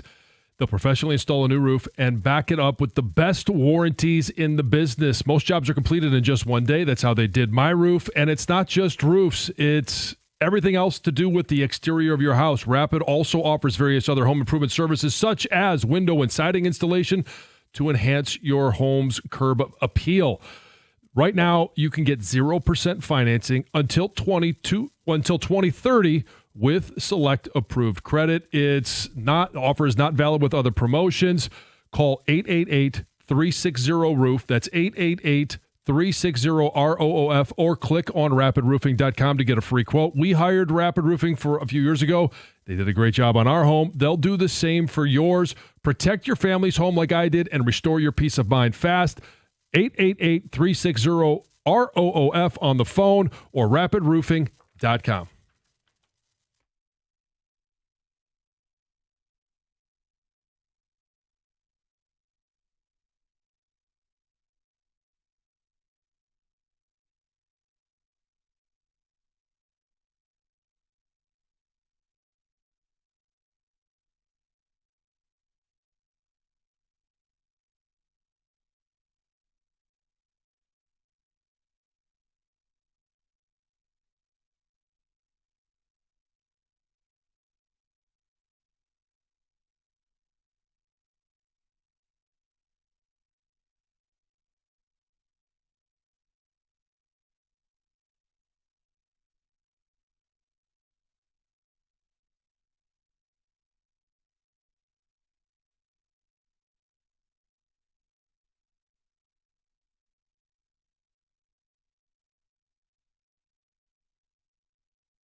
Sharon Moore saying yesterday that he will announce his starting quarterback for week 1 in week 1. Does that shock you?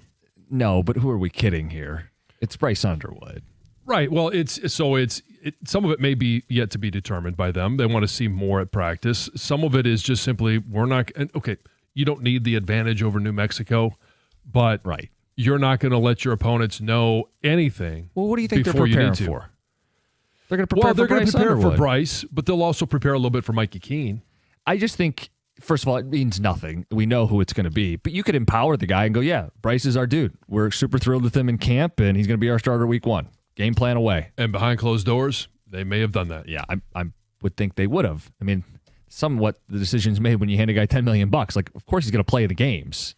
And he's got the upside. Like, let's go through some of the ups and downs earlier rather than later and let him learn. Let's have some, if we're going to have some young issues, let's have it in 2025 so that in his sophomore and junior year, because he has to be in college for 3 years, let's make sure that we make those the most productive that we're going to have if he's that good and is going to be gone in 3 years.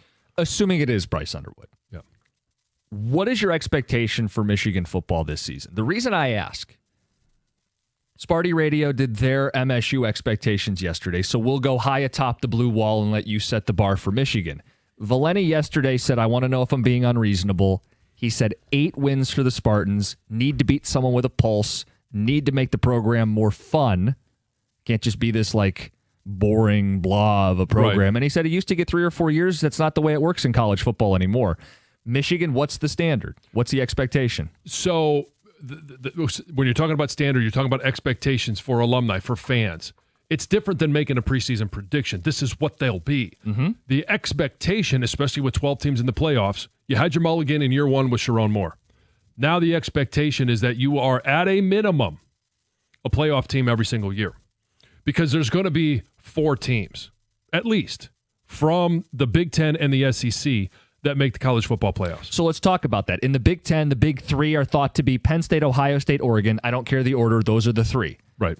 The fight for the 4th Big Ten spot, that's the conversation. It's Illinois, Indiana, Michigan. That's that next tier. And if you're Michigan, you better not be behind Indiana and Illinois. By the way, you don't even play this year. Right. And so you mentioned those teams. The only team of those top tier of 3 and the other 3 that you mentioned, including Michigan, is Ohio State. That's it. And that's the weirdness of having so many teams in a conference.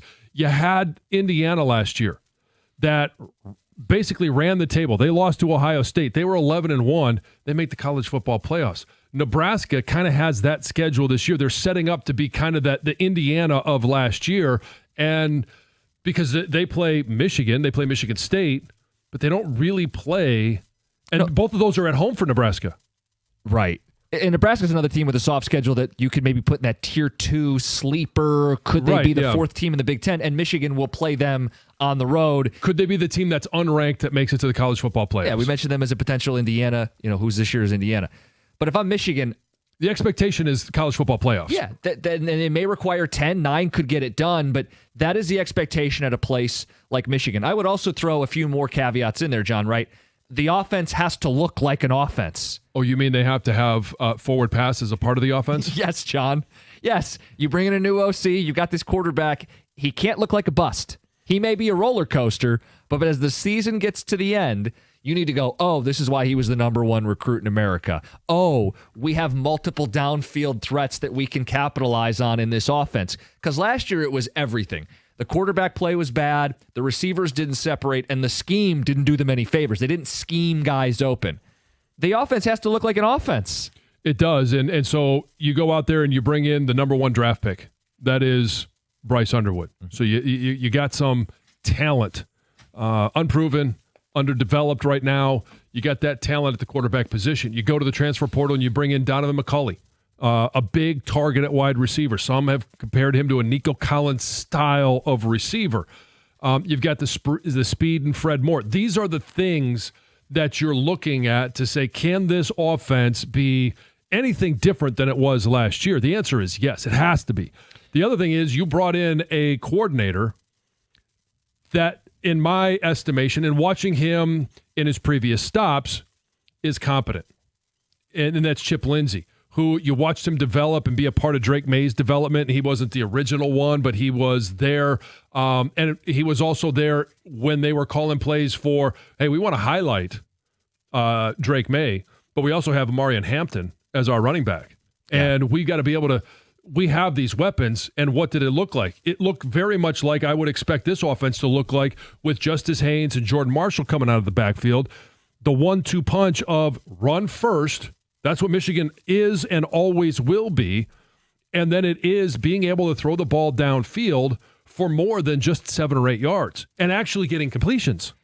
So the expectation would be 10 wins, more than a pulse, some juice on offense. Yes. And it's always a beat Ohio State. Always that's the expectation. So the expectation is college football playoffs. Some years it's going to be 10 wins. Some years it's going to be 9 wins. But 10 for sure should get you in this year. Right. And 9, you're going to be, and like the block M and the brand, and depending on who you beat, maybe you still get in with 9. But 10, there's no debate. No, and for the schedule, and it's going to be schedule dependent because this year the 2 marquee teams that they play are Oklahoma and Ohio State. So if you go 10-2 and those are your 2 losses, you're probably still in the playoffs because you have the 10-2 and the block M, and it's a real thing. All right, yeah, I'm just going to say it is what it is. But if you have a 9-win season and you have losses to Oklahoma and Ohio State, and pick any one Nebraska, of those other games, you're not getting in. That's just the facts this year. And you shouldn't, by the way. No. I don't think they should if that's their resume.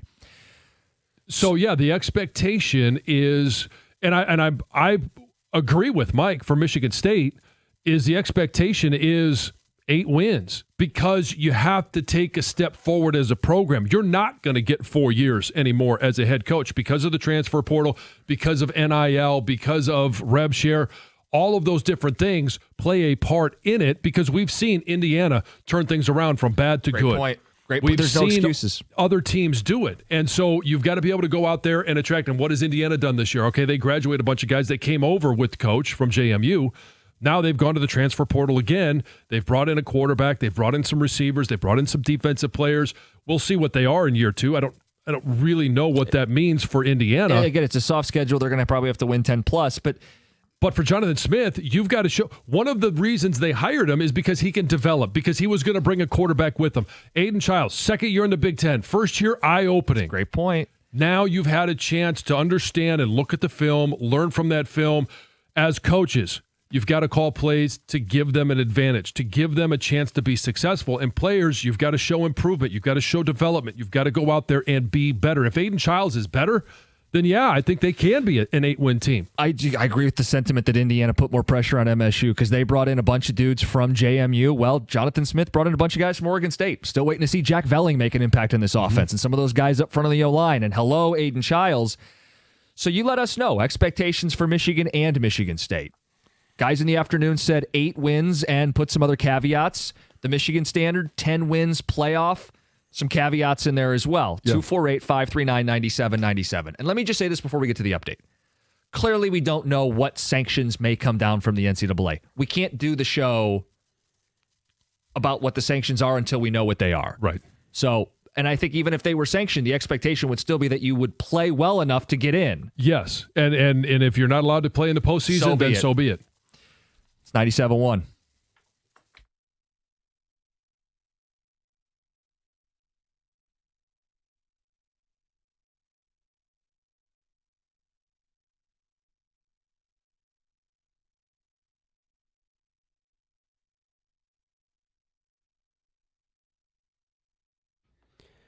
Brought to you by MyMichiganRoof.com. 7 walks issued by the Tigers last night in a 9-6 loss to the White Sox in the middle game of their series on the South Side. The starter, Jack Flaherty, 4 scoreless before struggling, going 4 1/3 with 5 runs and 6 strikeouts. He walked 1. The Tiger bullpen walked 6. Manager A.J. Hinch, can this struggling pen turn things around?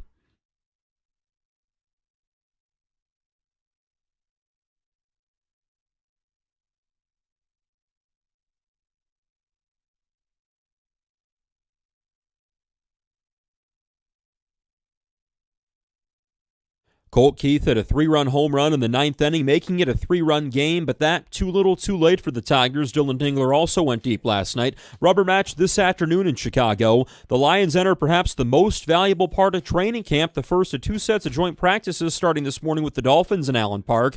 Linebacker Derek Barnes says players up and down the roster will use this week to boost their stock.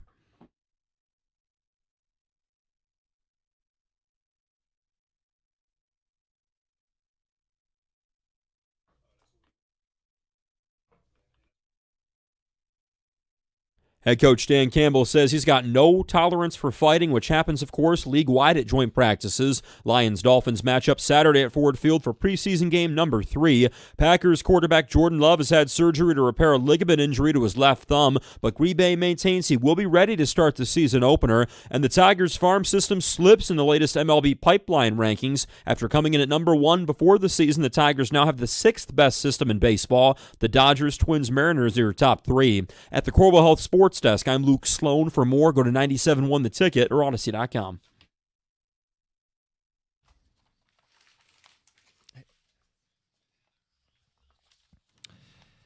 By the way, one other NFL note, James Cook getting a deal done. Yeah. 4 years, $48 million, $30 million guaranteed.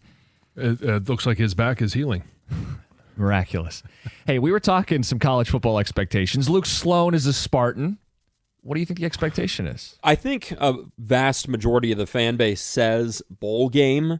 And while bowl game sounds good, 6-7 wins, to your point, John, about Indiana, or even, I mentioned them yesterday, Illinois, too. I mean, their ascent has been pretty quick. Brett Bielema came in and quickly established an identity. I'd say 8 games, and then another asterisk, too, is I want to know what Spartan football is this year. An identity.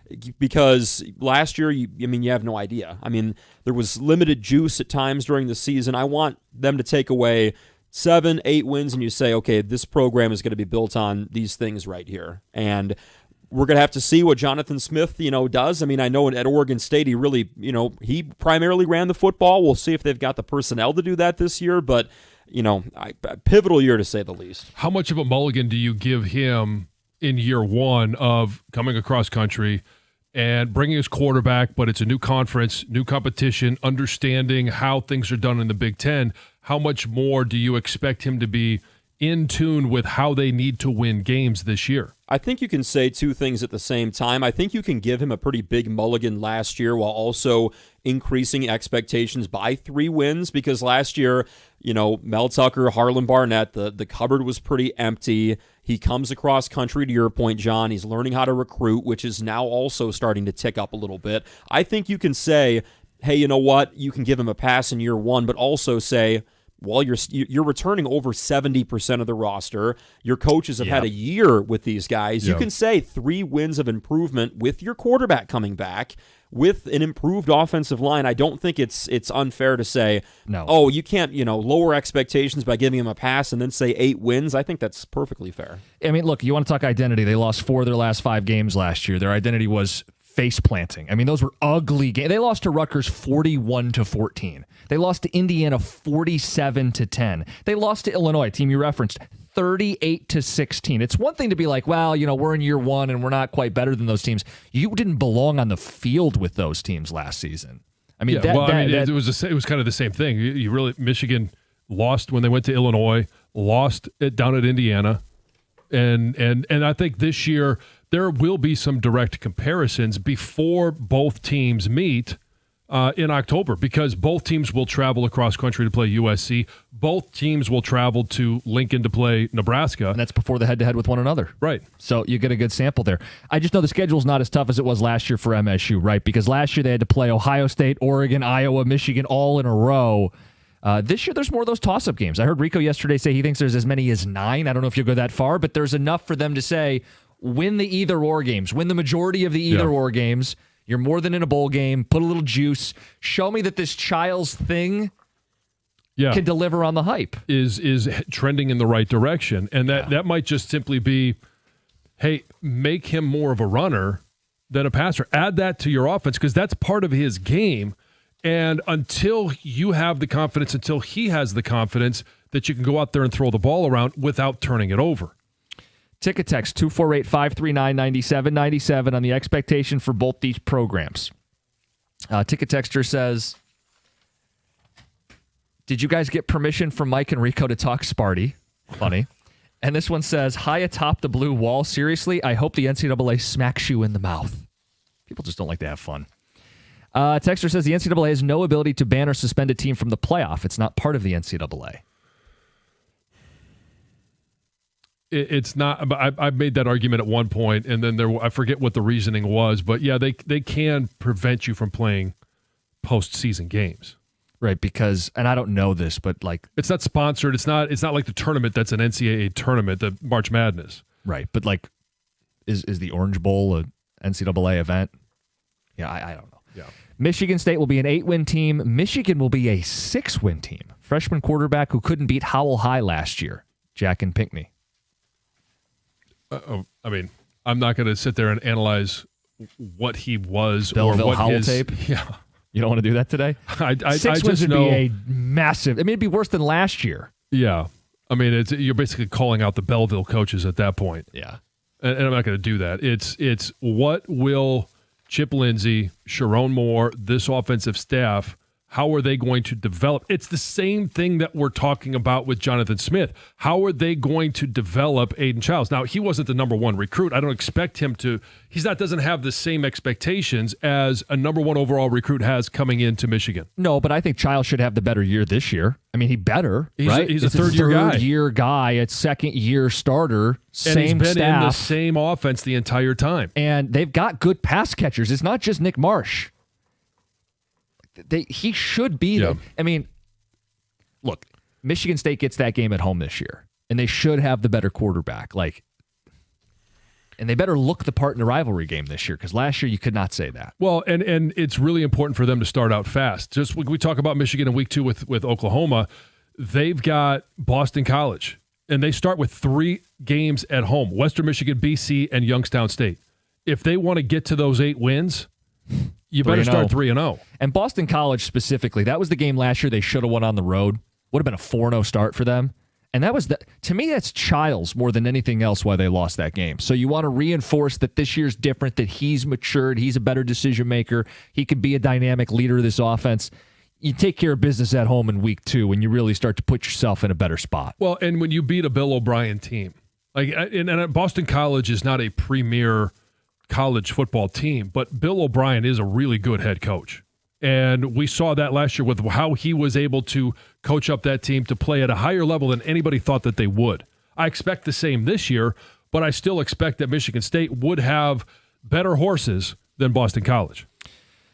Yeah, so you start playing the schedule game with Michigan State this year, and again, avoiding that gauntlet stretch they had last year. You beat Western, you beat Boston College, you beat Youngstown State. They've got the USC and Nebraska games on the road. I don't know if they'll win either of them. I don't, but look at the rest. I'm not going to say that they lose either of them either. I'm thinking they're in the either-or category. UCLA on October 11th. UCLA comes to East Lansing and plays a noon kick. You should win that game. I'd give them a win there. At Indiana, Michigan, at Minnesota. Penn State's a loss, right? At Iowa and Maryland to close. There's a lot of toss-ups in there. Mm-hmm. There are. And for Mike to say that the expectation is 8 wins, I get that. It's not unfair at all. It's just like I'm saying the expectation for Michigan is to be in the college football playoffs. That's the standard that it should always be. And for Michigan State to get to 8 wins, it takes development of your quarterback, development of your offensive line. What are you doing defensively to improve and not be vulnerable in the secondary? 248-539-9797. The countdown is on to college football. Okay, something going on at Lions training camp. We've been out there. We haven't really talked about this, but we want to indulge that conversation. 9:35, the hype train. And we'll play the mountain climber game with that hype train. I'm excited to play the mountain climber game. I'm also excited to hear about not just the hype that we're going to talk about, but we've got at 10:30 a practice, a scrimmage, scripted, although it might be, a lot of good work to be done because the Miami Dolphins are in town. It is another opportunity for that offensive line to come together, the defensive line to show that they can put pass rush together, for both sides of the ball and special teams to get a lot of really good work in against another NFL team.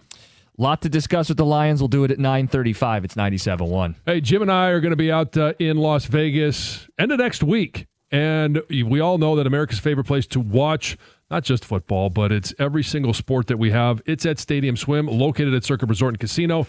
Catch all the biggest games at a viewing experience built for sports fans. Chill in one of the 6 pools on 3 different levels for a perfect view of their massive 40-foot tall, high-definition screen located at Circa Resort and Casino.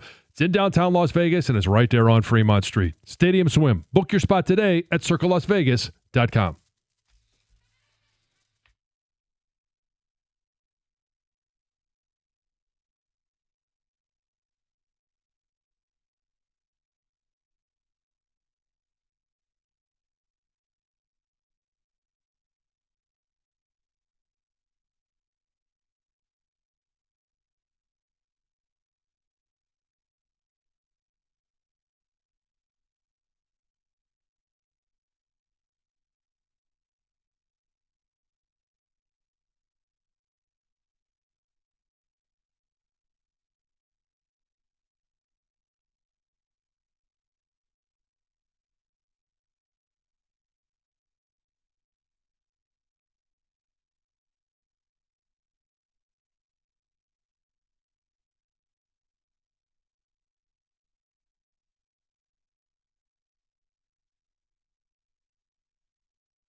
All right, 9:35, big hype train out of Lions camp, and it just might be real. Brad might have done it again.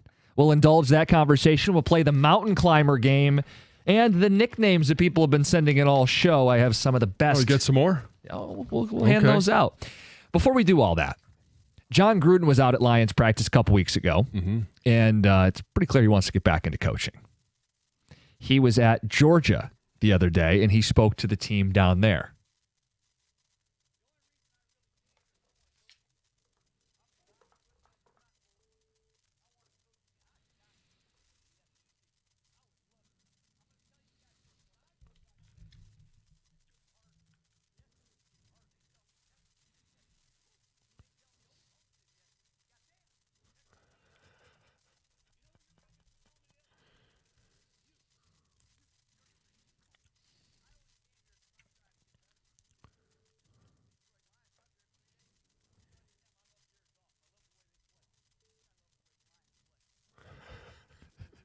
Still got That's the passion, awesome. man. Yes, we need that as a drop.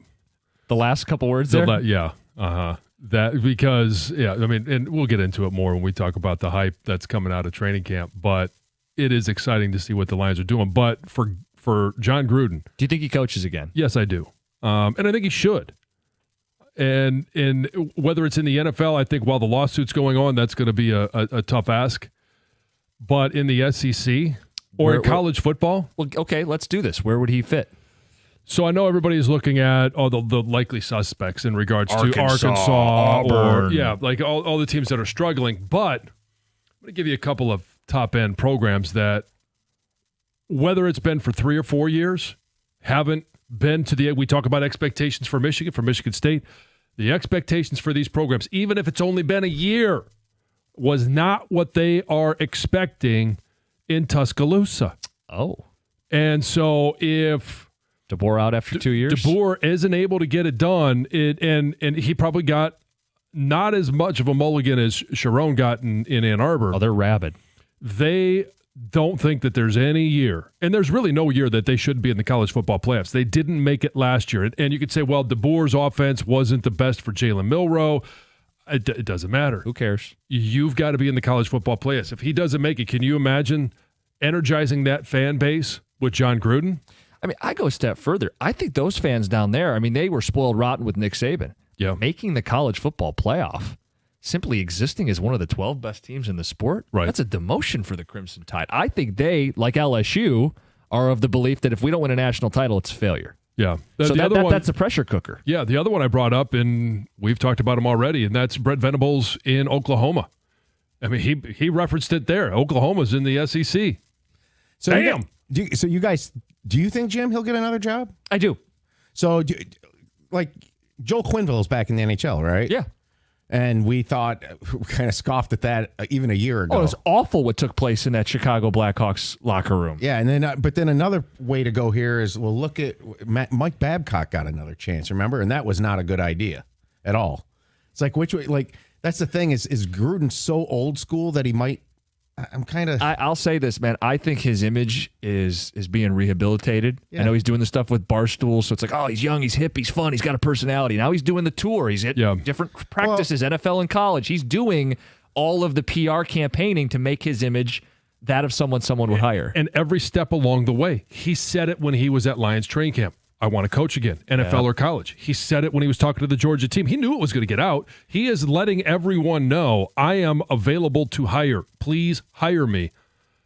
Well, we're in this situation now, like it seems like in our country, where some people that got, quote, canceled are actually being given second chances because the overreaction to the canceling it shouldn't be a cancel forever. That's the profile I think John Gruden. I do think he should get another shot. Yeah. He's on definitely a short string in terms of behavior and sure. And it's just. But we've mentioned Alabama. We've mentioned Oklahoma because Brett Venables taking over that defense. He's had 2 6-7 seasons. They were 2-6 in the SEC last year. He repeats that performance. He's not going to be there any longer. And I know Paul brought this up earlier. How about LSU with Brian Kelly? They're a team that has always underperformed the expectations of that fan base coming off of national titles with Ed Orgeron. And before that, Les Miles. And before that, Nick Saban. Every coach, the last 3, has won a national title For Brian Kelly, he wasn't brought there to make the playoff. Right. LSU's always been a place too for a lot. They always have like a lot of character coaches. Yeah. You know, big personalities. Yep. They would fit there. Yeah, I think it would fit perfectly. He was. So you want to talk about energizing a fan base and bringing a guy? He is a guy that we don't really know how we will translate to the college game because coaching is one thing. Recruiting and being in the business of college football is completely different than it was 5 years ago, 10 years ago, 20 years ago. But I believe he's got the energy to hit the recruiting trail. This guy never sleeps. His energy, when you see him, he is always on. Recruits love that energy. You can't tell me they wouldn't love to play for a Super Bowl winning coach. Yeah, no, I mean, my biggest question would be in terms of him having success is he gotten some of the West Coast offense dinosaur out of him. Because that's the kind of he believes in that. Like that's the offense that he always had. And I think it actually hurt him when he came back. Sure, it possibly could, but I think he's a guy that's going to continue to learn the game of football, and it is different in college. We'll see how Bill Belichick does. I mean, there's no better example of a great NFL coach can translate to success at the college level. Now he's trying to do it at North Carolina, which would be very different than Gruden going to Alabama, Oklahoma, or LSU. It's going to pick up steam. Like, we're not even at the point where the season's going on and teams are underachieving and those fan bases are calling. Yeah. Hey, what about Gruden? Yeah. Let's get to Heather with the news. I thought this was kind of a cute story. The Milwaukee Brewers are bringing manager Pete Murphy's strange eating habits to the fans. Did you hear about this? No. Okay, so Was he like coleslaw? no, it's not coleslaw. This would not go. You'd understand why. That would be a little too messy. Yeah. Murphy went viral in a recent interview because he pulled out a pancake from his uniform pocket and took a bite during the interview, and he detailed all the ways that he shoves food in his pockets for snacks in the dugout. That's amazing. And pancakes happens to be one of them. So with all of the stir about this pancake in his pocket, the ball club announced last Friday that Murphy's pocket pancakes will be sold on Sunday game days at the stadium. That's awesome. I like it. And then he went on later and kind of talked about all the other food that he will smuggle in. Like what were some of the other ones? Bagels, said big one. Bagels are always there. Waffles and the pancake he rolls up. Also said pizza. And somebody said, well, how can you do pizza? Because wouldn't it stain your uniform? He said, it's got to be a cold pizza that you fold like a sandwich, that you fold in half. Make it a calzone. And then he can Question. put it in his pocket. Are these dry pancakes? They have to be dry pancakes, Oh, right? sure. They're not going to be dripping in syrup. Yeah, no syrup. Yeah. Just dry pancakes. Oh, I never put syrup on my pancakes. Or even like butter? Oh, I put butter. Yeah, that's my But I syrup. think these are dry pancakes. That's all right. It depends how you make the pancakes. If the pancakes are good, they're good anyway, It's hard at any time. to picture a pancake staying in pancake form in a pocket. Well, that's why he rolls it up. He does, but even that seems like it would get a little crumbly. And it would start I'm to sure, just disintegrate there's some almost. crumbles, but the crumbles can be And then he eaten also later. talked about the hoodie he'll wear, and he's like, that pocket Oh, the hoodie pocket full of crumbs. He's is. Oh, yeah. Oh, yeah. full of crumbs. That's amazing. Denzel Washington does not approve of Jerry Jones's handling of the Dallas Cowboys. No one does. And on Tuesday, he actually appeared on First Take. He was there to promote his new movie, Highest to Lowest. And during that appearance, he ripped into Jones for his handling of the Cowboys in recent years.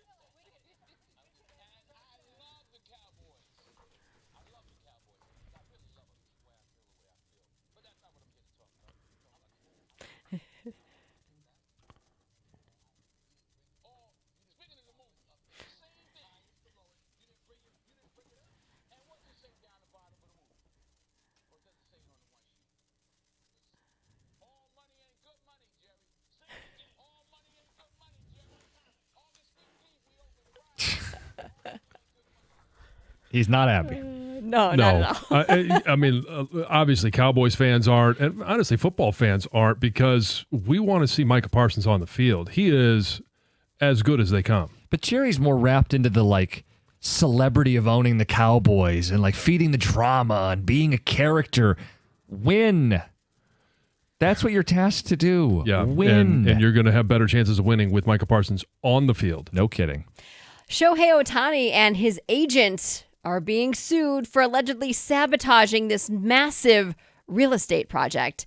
So the two are accused of pushing two people out of a $240 million deal in Hawaii.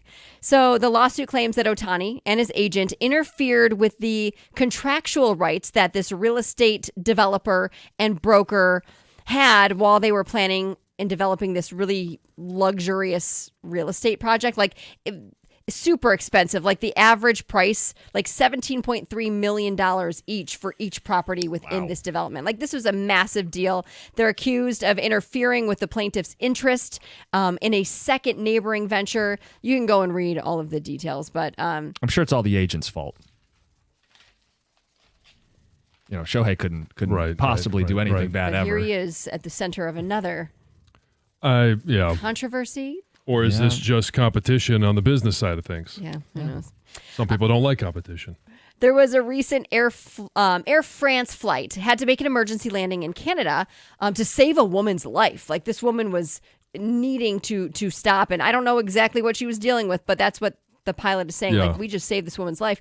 But she was pretty ungrateful about it. So, like I said, don't know what issue she was dealing with, but after the emergency landing, where paramedics were right there waiting for this woman to get off the plane, the pilot jumped on the intercom and revealed that the woman gave him the finger on her way out the door. And that went viral on social media because people were filming this. And now people are saying, hey, we really like and think we should normalize pilots gossiping on the PA.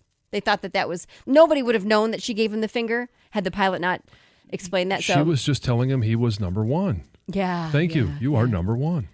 Yeah. I'm curious as to why she was so mad. Like, she really need to get to the destination. I'm guessing there may be connecting flight. Yeah, or some mental health issues going on, and she didn't realize that she actually needed the help. Who knows? There it is. Heather with the news. Coming up next, we will play Mountain Climber with the latest hype train coming out of Lions Camp and some nicknames that you guys have come up with for him. It's 97.1. Founders Brewing Company has been making high-quality beers right here in Michigan for over 25 years. With a focus on using the highest quality ingredients, you can always count on Founders to deliver extraordinary quality in everything they release. With that dedication in mind, their all-day IPA is crafted for every and any moment. It's easy drinking, refreshing, and flavorful. All-day IPA is the kind of IPA that's never out of place. So whether you're tailgating, grilling, hitting the beach, out on the boat, whatever it is, just kicking back. Maybe it's after a long day of work. Who doesn't love an all-day IPA after that? It's smooth, full of flavor, and endlessly crushable. It goes where the good times are. All you have to do is look for all-day IPA at a store near you. Founders Brewing Company, Grand Rapids, Michigan. For 21 years old or older, please drink responsibly.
His name is Isaac Tesla. He's the player Brad Holmes said was his favorite receiver in the draft. Traded multiple thirds, 3 in total, to land him. And he's been a standout at camp. Let's indulge that conversation. Oh, okay. Yeah, let's do the mountain climber. How far are you willing to go with the hype? Dan Campbell has said, hey, put the pads on, and he's looked even better. Penei Sewell says he's physical. Forget about catching the football. And every beat writer, local and national, has said he's legit. So, John, Tom, let's climb the mountain. Okay. All right. You giving me these? We talked about some of them, but some of these are going to be the first time I'm hearing them. So, right, how many do we have? I have 7. 7. Oh, boy. Of course, as people know, it will get more ridiculous closer to the summit, but we start at base camp. He's the number 3 receiver in this offense, relegating Tim Patrick. Oh, I would 100% anticipate that happens, yes. Yes, I think so. And you might see Patrick start the first game. You know, they might ease him in a little bit, but he's going to be this team's number 3. Hey, no kid gloves. This is, you're going for it. If he is the best option for you, then you just start with the best option. And just like we talked about Bryce Underwood with some growing pains, you're going to get some with rookies, whether it's on the offensive line with Ratledge or it's with Tesla as a receiver. You're going to get some of those, but just throw them in the fire. Second level, 500 receiving yards. Tim Patrick had 394 a year ago. Will Tesla get over 500? I'm going to say yes. I think Josh Reynolds did that at least one of the years. So, yeah, 500, that's not that hard to get to, especially as 1 or 2 big games. Right, and you're going to be part of a very prolific offense. And a lot of attention is going to be paid to Amon-Ra St. Brown, J-Mo, Laporta, Gibbs, Montgomery. He's going to be one of those guys that just kind of sneakily, and maybe not so sneakily, creeps up some really good numbers as a rookie. A lot of mouths to feed. 750 yards for Tesla as a rookie. All right, if I say no, do I have to jump off the mountain? Because there might be other ones I would say yes to. Yeah, we could helicopter you back up. Okay, all right. Yeah, we're going up to the Kumbu Ice Falls. I can take a ladder and get around it. Are you staying on the mountain at 750? I want to stay on the mountain, but I want to say no to 750. Tom? Oh no, we'll helicopter you up. Don't worry about it. I'm jumping with you too, John. I go this. No. Listen, the hype is real. But let's slow down here. And I know we ruined your game a little bit because we didn't go that far. 750 yards for a rookie wide receiver is a really, really good number. And with this many weapons, I think an injury would have to happen or a suspension by J-Mo to that's never happened. To trigger that. So pump the brakes. Okay, but hold on. You guys can still get helicoptered back up if there's another level of the mountain. And here's the thing. I mean, Amon-Ra St. Brown had over 900 yards as a rookie, but there were no other options. Right. What was J-Mo's first big full year in the offense? I mean, I'd have to go back here just 1 second, but I know it was. Hold on, J-Mo. It was. He had 350, and then he had 1,000 last year. But again, you still have a 1,000-yard receiver in J-Mo as a part of this offense, and Laporta and Gibbs. Yeah, and you're going to run the ball. So I think it's just there's too many mouths to feed. And he doesn't get to 750. Okay, what about leads all rookies in receiving yards? No takers. No. Next level. All right. Again, it's just because he's going to be a number 3. He plays well enough to become the number 2 and makes J-Mo expendable in the offseason. Yes. Oh, so we're back up. Okay. Yeah. Where's my helicopter? We got a sounder for helicopter. Tom? No. Part of it is because, jeez, man. Because I think J-Mo's going to have a big year. Oh, I think he may have a big year, but if he plays, you're going to have to pay the man. Yeah, it's the economics. I'll have to pay him next year. He's got the 5th year. Well, I mean, so what are you're going to pay him? I think it's like what, 15 million bucks, give or take. What's the cap room for? Another edge rusher. He makes the Pro Bowl. I don't think he's going to be able to make the Pro Bowl as a rookie, as a number 3 receiver. I think he's going to have a terrific year, but I just don't see him making the Pro Bowl. And the last level, the summit of Tesla Mountain. Did I miss one? Oh, I think I did. Yes, I didn't write one of them down. He replaces Amon-Ra as the number one, a la Puka Nacua over Cooper Kupp. Not next year, not this year. I mean, but it could be. We're talking in 4 years down the road. Sure. Because you're starting to talk about Amon-Ra St. Brown, and nobody wants to talk about expiration dates. Nobody wants to talk about productivity. Eventually, he's not going to be a part of this team. I don't know if it's in 4 years, but I think there's a chance that it could be. It could be at that time. So I think what he's going to do this season is kind of probably what around Cooper Kupp his rookie year. Had some solid numbers, maybe not as big numbers. I was going to say, because he was at 800. Yeah, say Kupp was flirting with 1,000 yards right out of the box. But he didn't have quite the people in front of him that Cooper Kupp did. Right. Kupp walked in and he had Robert Woods, Brandon Cooks. Yeah. Todd Gurley was in the offense.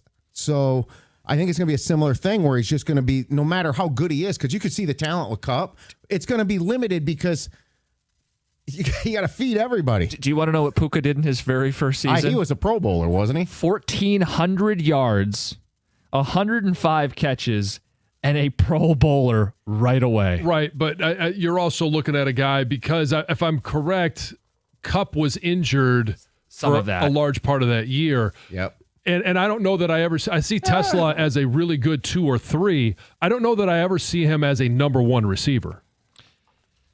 All right, we want to know from you guys. What are you thinking with all this hype? What are your thoughts on Tesla as a breakout player in this offense and what it means for the offense? Because, John, right now, they're a greatest show on turf candidate. I mean, last year they put up the yards and points of the greatest show on turf. You're telling me they may have added another one of these gems? Yeah. I mean, and I want to know what the level of confidence is because we've only seen 2 preseason games. And I get that he's playing against guys that he's not going to be playing against when the regular season starts. But he has run really good routes. And we know all of the things about, at the combine, the RAS score, the 40, all of that stuff. It is one where he can be very productive and be a weapon for this offense. I think he does take this offense to another level. He gives you 3 legitimate, and I know I'm not saying Tim Patrick wasn't a legitimate target, but you kind of always wondered, with Tim Patrick's recent history, when he got tackled, is he going to get back up? Right. Well, couple season-ending injuries. And they were using him kind of as such. Like, we want to use him, but we don't want to overuse him. Now, all of a sudden, you have Isaac Tesla, where they don't have to worry about overusing him. They can use him however they want, whenever they want. I wrote down a bunch of nicknames people have for him. We can close the show with them. You can make some last-second submissions, 248-539-9797. The hype's there for this guy, though. Yeah. And the track record's there with Brad Holmes because he found St. Brown and Kupp, and he ID'd Puka Nacua, said it was his big regret they couldn't get him here. Yeah. His track record is flawless.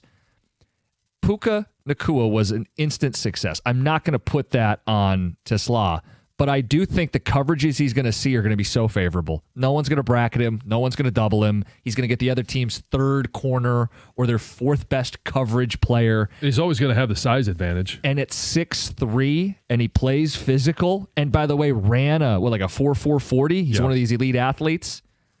Brad Holmes may have done it again. And, John, to give people the greatest show on turf numbers, the 99 and 2000 Rams, they averaged 33 points per game in 99 and 33.8 in 2000. Last year, the Lions were 33.2. You want to talk about yards? Weapon? Yeah, well, and throw in the yards. I mean, they were a 7,000-yard offense in 2000. Last year, the Lions, 6,962. An extra game, but now you throw in an extra weapon. We are looking at the possibility of the greatest show on turf.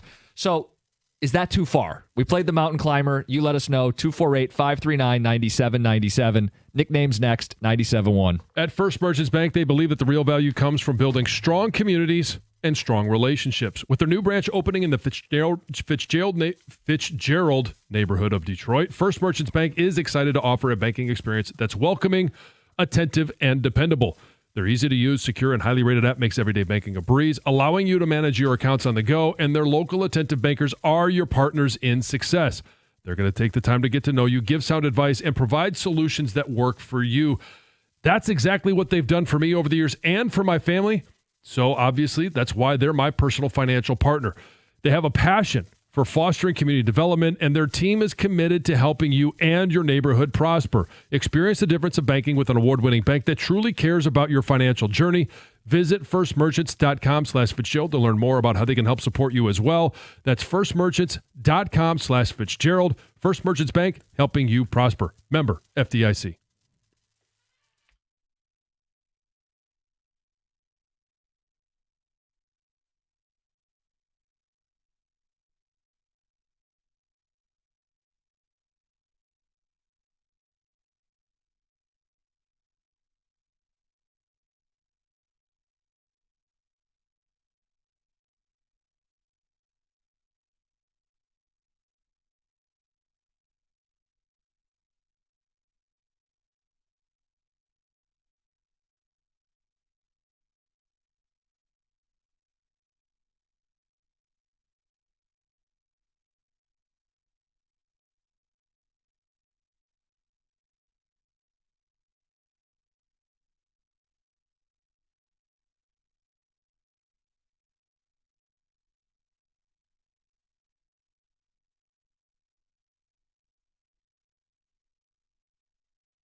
The only reason I really came here is I want to coach again. I'm being honest with you. I do not bull. I want to coach again. I'd die to coach in the SEC. I would love it. I'm going to tell you guys this. What I know about the SEC is it's getting harder. The SEC is getting harder. They tell me Texas is in the SEC. Woo. They tell me Oklahoma's in the SEC. Goddamn, Texas A&M. You know who your biggest opponent is? You.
That was John Gruden when he was talking to the team down at Georgia. Kirby Smart had him in, and he is looking to get into coaching again, whether it's at the NFL level, college level.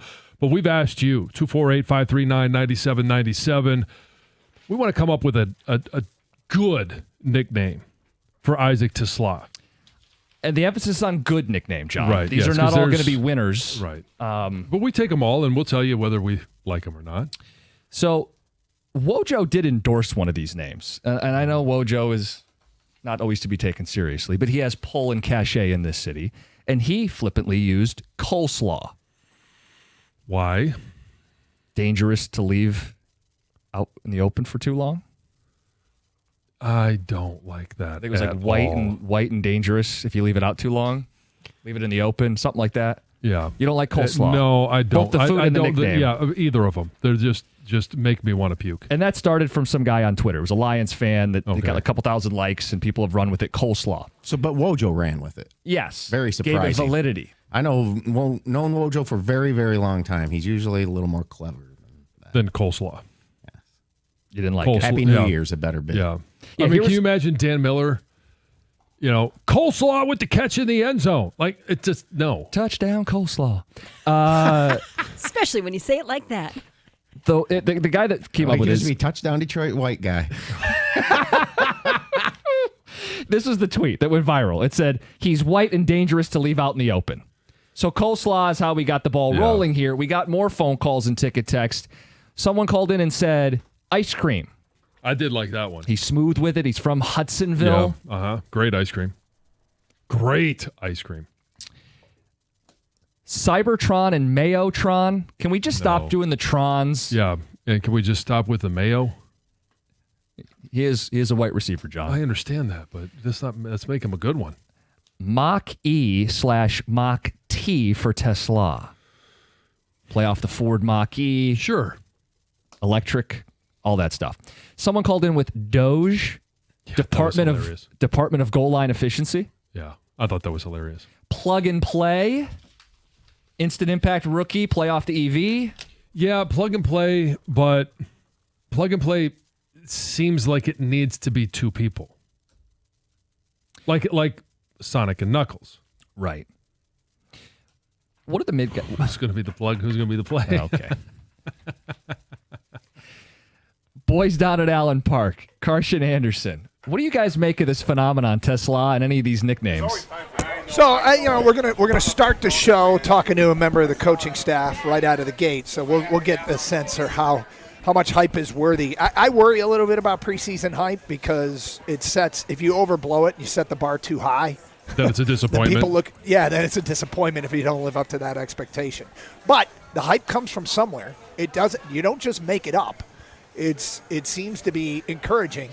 I in a lot of ways, today's the biggest day of training camp, right? I mean, the Dolphins are here. It's joint practices, so you get to see ones versus ones, and you see what happens when a player is out there and the opponent stops being polite and starts getting real.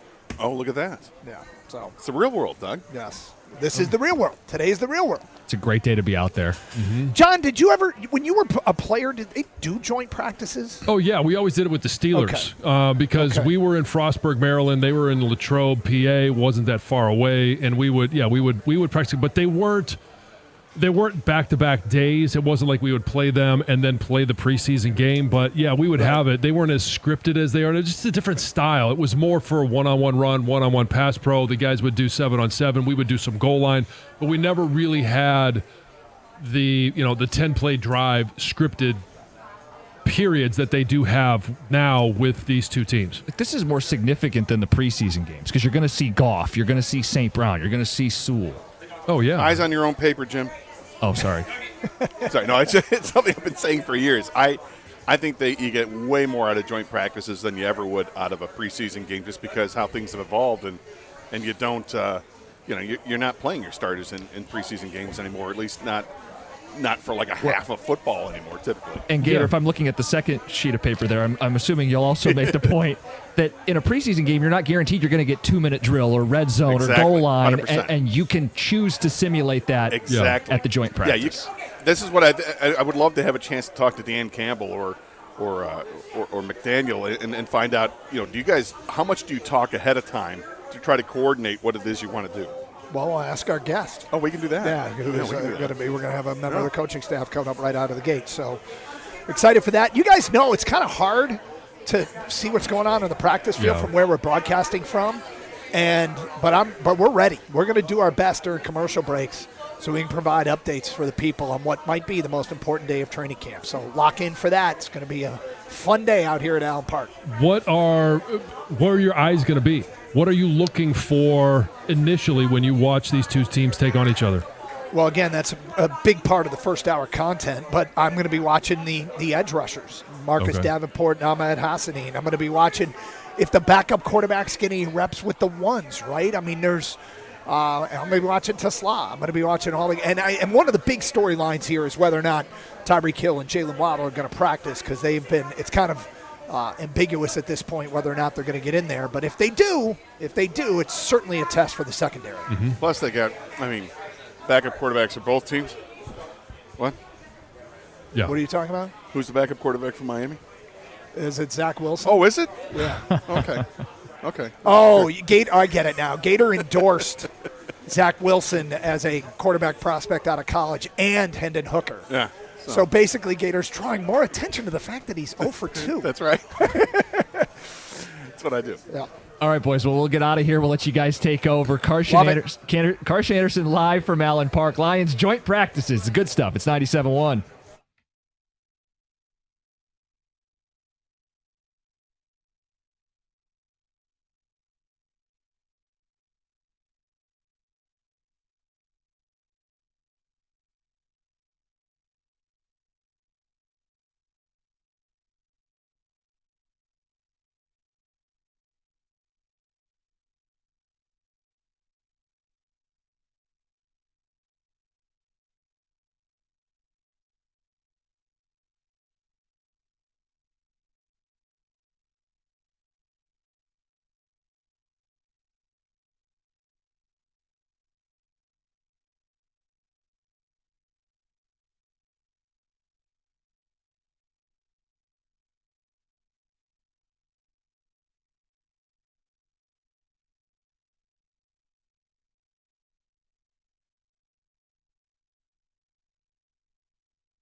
All right, Doug Carr, Scott Anderson, 97.1 The Ticket from Allen Park. It is Lions and Dolphins joint practice day. Big day out here, maybe the biggest of training camp so far.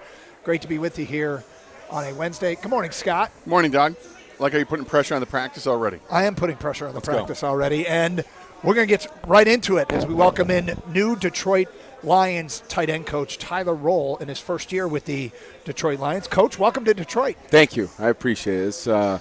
It's been an awesome opportunity for myself professionally, but for my family. You know, the ability to surround ourselves with new people, new community, so welcoming, and it's been a lot of fun so far. How did all this unfold for you becoming a member of the Lions staff? Yeah, great question. So I got to know Dan. I was at North Dakota State for a long time. 17, 18 years. It's a long time. And played there, grew up there.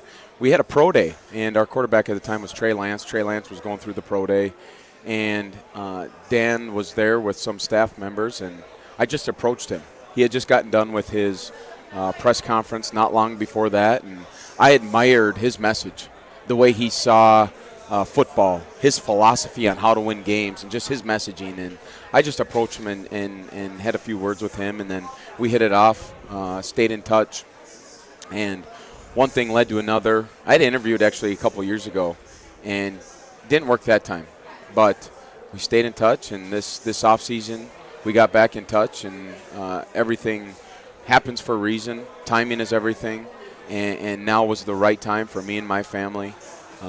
So no, it's just an unbelievable opportunity. When you talked to him, when you approached him, did you get the sense at that moment that he was receptive to what you guys were doing at North Dakota State? Because you were the offensive coordinator at the time, is that correct? Yes, that's correct. Yeah, I mean, you guys constantly kind of put guys in the NFL from Notre Dame State. And you constantly kind of win, too. Yeah. No, and it was great, like synergy, communication. Like we have a very similar mindset, like how I see offensive football, right? The most physicality wins, and the most physical team is going to win. And so how and why we're activating certain schemes in the run game, being efficient and multiple in the pass game. Overall, simplicity equals velocity, and how can you break down things to the simplest manner and teach it? So no, it was a great conversation, great communication, and from there just continued to just feed off one another and stay in touch. We kind of alluded to it, the amount of success that program has at North Dakota State. It's amazing. You guys won, I don't know how many championships, are you 7 or 8 championships while you were there. How does the offense that you ran there translate to what you're walking into here? Yeah, very pro style. And even from the day that I stepped on campus there in 2004 as a player, the carryover. But yeah, there's an evolution, in terms of how the offense evolved there, and the things that I even adapted and changed in my time as a coordinator. But very pro style, meaning the run schemes that you're going to activate, how multiple you're going to be in shifting and trading and motioning to create advantageous angles in the run game and create, maybe you can get locked looks with a certain shift, with a certain personnel grouping. Where can you get the right matchup from, hey, maybe we don't want to block this D end with this tight end. How can we create a better matchup for the tight end? And then just whether it be zone scheme, gap scheme, and then you go to the whole pass game side. What concepts do you want to utilize and activate versus zone? What do you want to get to versus man? The whole protocol and systematic communication that is involved at the line of scrimmage to get to those certain schemes. So there was a lot of carryover, and I think that's why you have seen a lot of players from NDSU go to the NFL.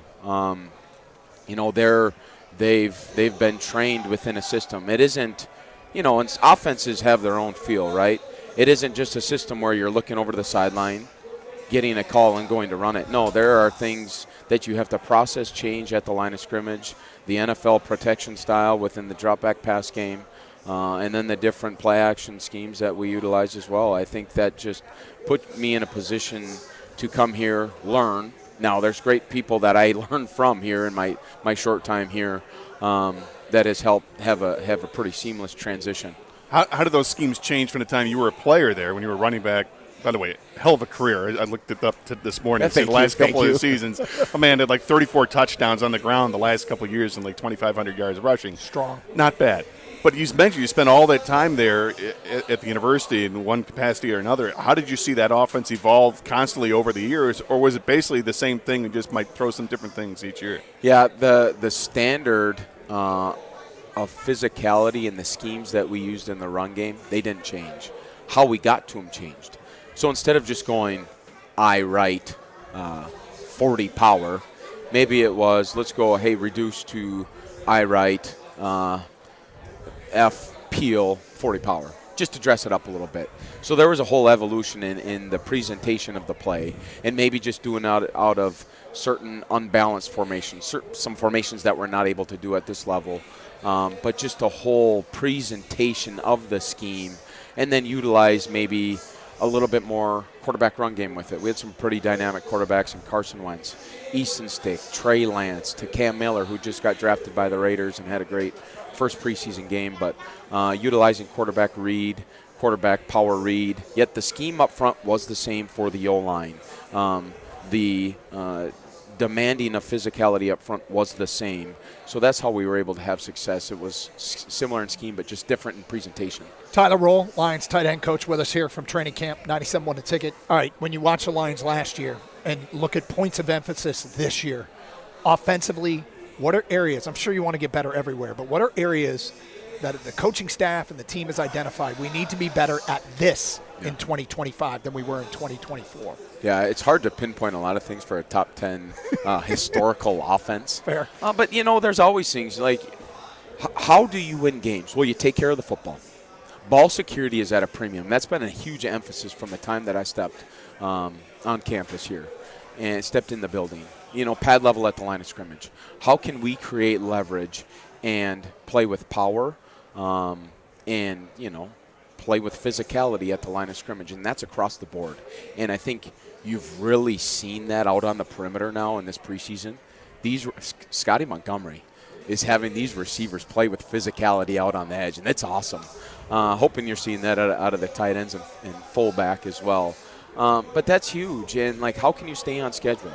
You need to be efficient on first and second down, not getting third and long plus. How can you make off-schedule plays? So utilizing scramble drill, having certain times where you're having Jared and the receivers on the same page, and you're off schedule within the play, and guys are understanding where to get to, how to get to those with maybe be open field scramble drill or red zone scramble drill. Those are just a few, but there's a lot of really, really positive things that this offense has done over the last couple of years, and how can we just, even for myself, how can I add value to an already unbelievable system? The position group of the tight end in the NFL has evolved to the point today where it is a giant weapon on offense compared to where it was maybe 10, 15 years ago, a lot more block-oriented. But you've got to find that balance because the run game is so important for the Lions. How have your guys embraced what you're trying to introduce, maybe something new this year? Yeah, it's an unbelievable group. Low ego, high capacity, and all about the team. And that's what I appreciate. They've bought into the how and why. My number one thing is, okay, well, what's the goal? Well, our goal is to go and play deep in the playoffs and win a Super Bowl. So I go, okay, well, how can I turn to these guys, the type of pad level that we need to play with? Well, let's play with Super Bowl pad level. Let's play with leverage. Let's play with physicality. My number one goal for them is to be the most physical group in the National Football League. And we get an unbelievable matchup every single day out here with Hutch, right? And iron is sharpening iron, and they've honestly, I think they've done a really, really good job so far. Davenport's an unbelievable D-end. So happy with the way that they're trending in that direction. But how I was coaching the offense at North Dakota State, we need to be opportunistic and then explosive when we get the ball in our hands. So, having the marriage of the run game and the pass game because we have dynamic players. Sam Laporta has really played at a high level throughout his career, and I'm just seeing growth, daily growth. He's so curious in the why and how he can, maybe block this defender. Maybe that's this first step, this second step, this leverage. How can I win on the front side of his own backside? He is so curious. Brock Wright, true professional, mature, understands, what we want him to do and continuing to create value for himself within the offense. Shane Zylstra's done a really good job so far. It's how can we embrace that physicality and, not think football but play football and cut it loose and change a few things with his stance so he can play with leverage. Zach Horton, a kid who we've brought in who, did a lot of wing tight end stuff but utilized fullback, utilize on the ball as a wing. All those guys having the ability to flex out, play out on the perimeter so we can be multiple in 12 personnel and 13 personnel and get certain locks out of defenses. Okay, I mentioned it before the show, or early in the show. Am I wrong? Is today the most important day, or the biggest day of training camp so far, joint practices? Man, it's the one we've been looking for. You know, shoot, we've been going against these DNs for, 15 days, 16 days. Now we get to go against someone else. How has the training improved this skill set? Have you truly taken advantage of the ops that you've had in practice? Now we get to go cut it loose. But it's a lot. There's a lot that entails this practice, right? Yeah, a lot of it's the players. Where have they improved? Where has the scheme, where have they been able to flourish within the scheme? But it's also us as a staff, right? The communication that we have, the substitutions of personnels, the players on the field, the situational football that may occur within this practice, having everyone on the same page, having everyone in alignment to go forward with our goals. And no, it's really big. But again, it's one that we've been looking forward to. I know the tight ends this morning, they were ready to go. So I'm excited. I'm excited to see where they're at. It's going to be a good barometer to challenge us and just see how we've adapted and changed over the course of the last 7 months. Your personality is reminding me an awful lot about somebody who else has come back to the Lions fold over the last 5 years or so, and it's Chris Spielman. Okay. I mean, I don't know if Doug's saying the same thing. When but he started talking about physicality, listeners can't see it. It felt like he got a little spittle in his eye. I'm not going to lie. Yeah, he did. Yeah. You're ready to suit up and get out there and play. I mean, you have that same kind of passion for the game. You obviously know what you're talking about, and you can't wait to get out there and see him play. No, and that's a rock of this organization, and have great conversations with him, and like his energy, love, passion for the sport, like resonates with me, and it's contagious. And if we are going to, confront and demand physicality the right way, play with an edge, and let these guys cut it loose and play, keep things simple for them so they can play with velocity and sprint off the ball, run off the ball, because that's what and how we want to operate, good things are going to happen. Coach, I know you got a job to do. I do. I'm excited for today. We appreciate. Maybe report back afterwards and let us know how the guys cleared it out. Yeah, no, this will be good. Great meeting you. Thanks for stopping by. Thank you. I appreciate you guys. Coach. That Take is care. Tyler Roll, the Lions tight end coach, joining us here from Allen Park, the headquarters of the Detroit Lions, on this joint practice day with the Dolphins. It is Carson Anderson. We'll get to what he had to say. Dolphins are out on the field warming up. All that coming up here on 97.1 The Ticket. Hey, your favorite Wednesdays are back at Twin Peaks. That's right. Just in time for fall. They're rolling back bourbons and brews. Stop in for your to your favorite lodge and see the always stunning Twin Peaks girls dressed in their finest black lingerie, serving up samples of high-end bourbon. But it's not just bourbons. Twin Peaks has their beer of the month for $5 all month long. Sampling starts at 6 p.m., so don't be late. And the fun doesn't stop there. Enjoy dynamite dishes from their scratch kitchen like the in-house smoked ribs, brisket, and chicken, hand-cut New York strips, and fried to order favorites like the boneless wings and tenders. What brings it all together, of course, is sports. Local baseball team, of course, fight for a division crown. Afternoon game today. You got preseason football back this weekend. And they're in the thick. We are in the thick of fantasy football draft party season. It's Dream Cruise weekend as well. You got a big doubleheader fight night on Saturday. Twin Peaks, see the difference today. Eats, drinks, scenic views.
Well, we got right into it today.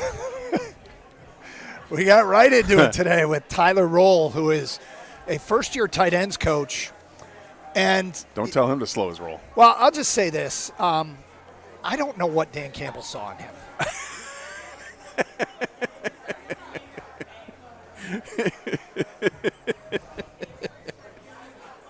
Right?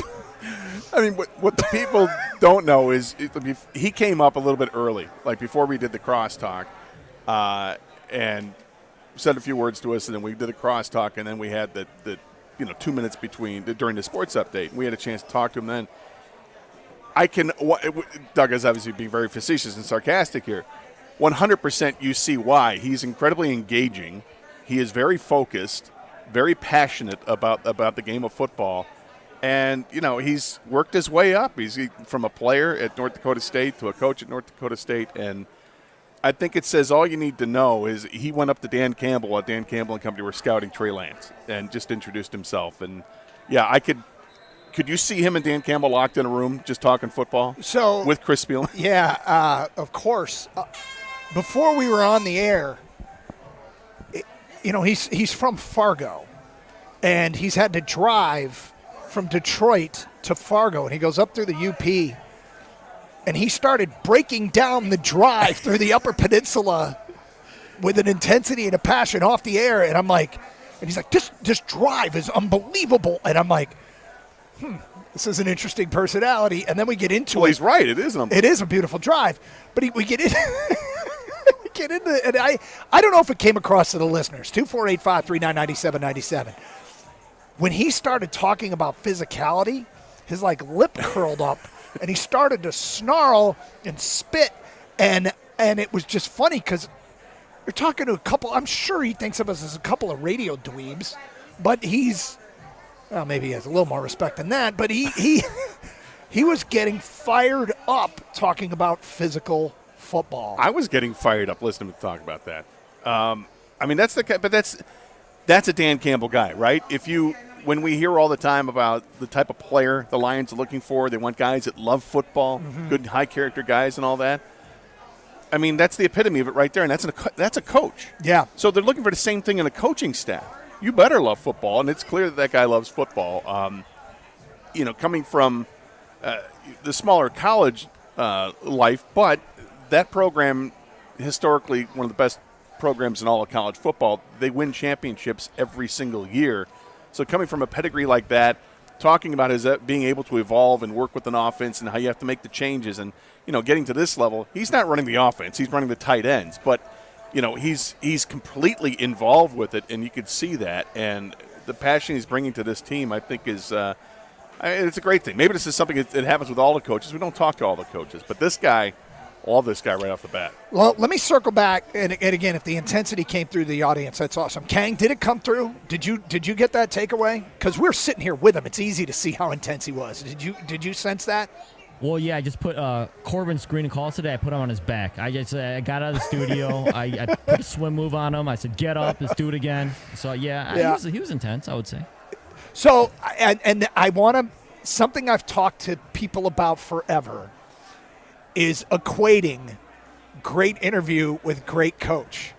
It's so tempting because I'm sitting there and maybe people get the sense for now what I'm talking about. We're sitting there talking to Tyler Roll, first year, Lions tight end coach. Hadn't heard of him until he got this job. And we obviously did our research on him a little bit. He comes, he sits down. You talk to him for 20 minutes, 5 off the air, 15 on the air.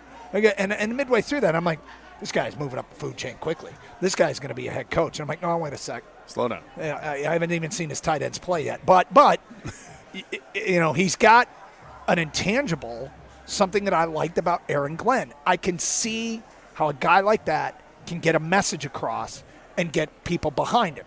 Now, if he's sending the wrong message or he doesn't know, particularly what he's doing, it doesn't do any good. But I think my opinion, that's a guy that can check a box of getting players to follow.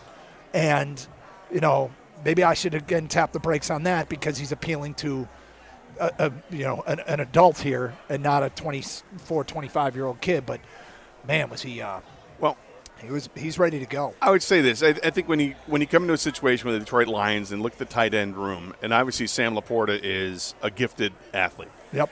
Brock Wright has been very good for the Lions as well in his role with this team. Both guys catch the football. That's not a problem. Both guys run routes. You see Brock Wright going downfield, not as much as you see Sam Laporta do, but both of those guys are, downfield kind of runners. Silstra's, in his role, does the same thing. If you're looking for something to improve on with these guys, I would say, okay, everybody has to improve ball security. This guy's all about that. And being a former running back in college football, he knows how important it is.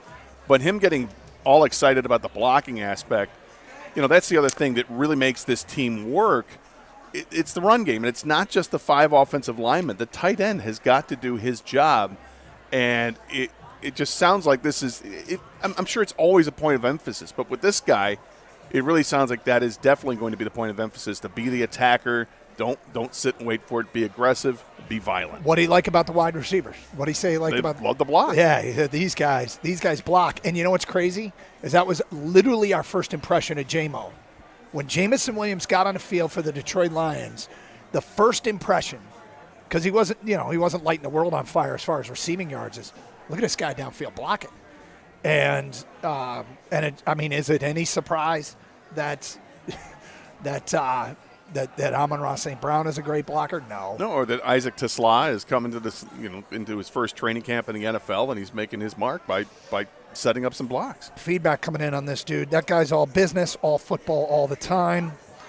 From Scott, if that guy was at a child's birthday party, he'd be drawing up plays on a Bluey napkin.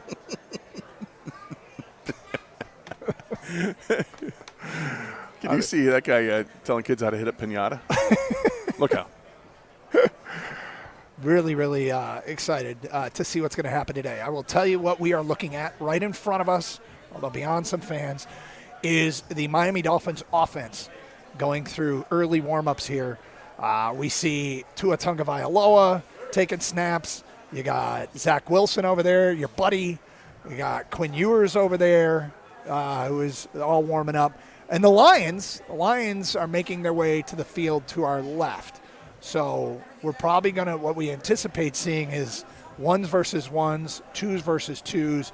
And like I said, we're going to do our best to try and relay what's going on. And there's a lot to talk about, things that we are looking forward to seeing today and how the Lions test out.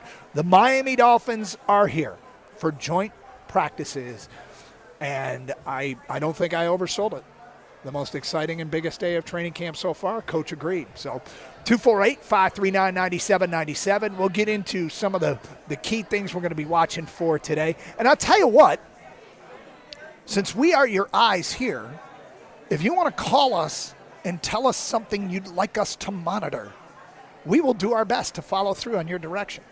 We do like to monitor. We do like to monitor. We do like to pay attention. So if there's a player or two that you would like to hear how they were doing, if there's some aspect of this game you would like to, this joint practice you would like us to focus on, we'll be glad to help. 248-539-9797.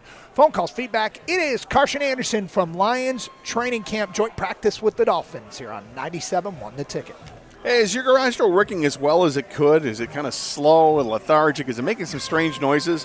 Better get it taken care of right now. Call the great folks over at Precision Garage Door Service because they know exactly what they're doing. They've got expert technicians in the field that'll come out, diagnose the problem, and fix it right there in the spot. They've got a truck that's got all the equipment they'll ever need to make sure that your garage door is running as good as it can. And it gets to the point where you need new garage doors. You know what I'm going to say. Call Precision Garage Door Service today. The telephone number is 1-800-DOOR-REPAIR, or you can schedule an appointment online at precisiondoormi.com. That's precisiondoormi.com.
All right, so here was the quote from Mike McDaniel, the head coach of the Dolphins, who are here today, and there's a completely different feel in the air as the Dolphins are warming up and directly in front of us, Lions to our left.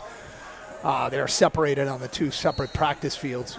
Two teams will get together and start running drills, and we will provide the best that we can. And we'd like to know, since we can be your eyeballs here at Lions training camp, what you are most looking forward to hearing about.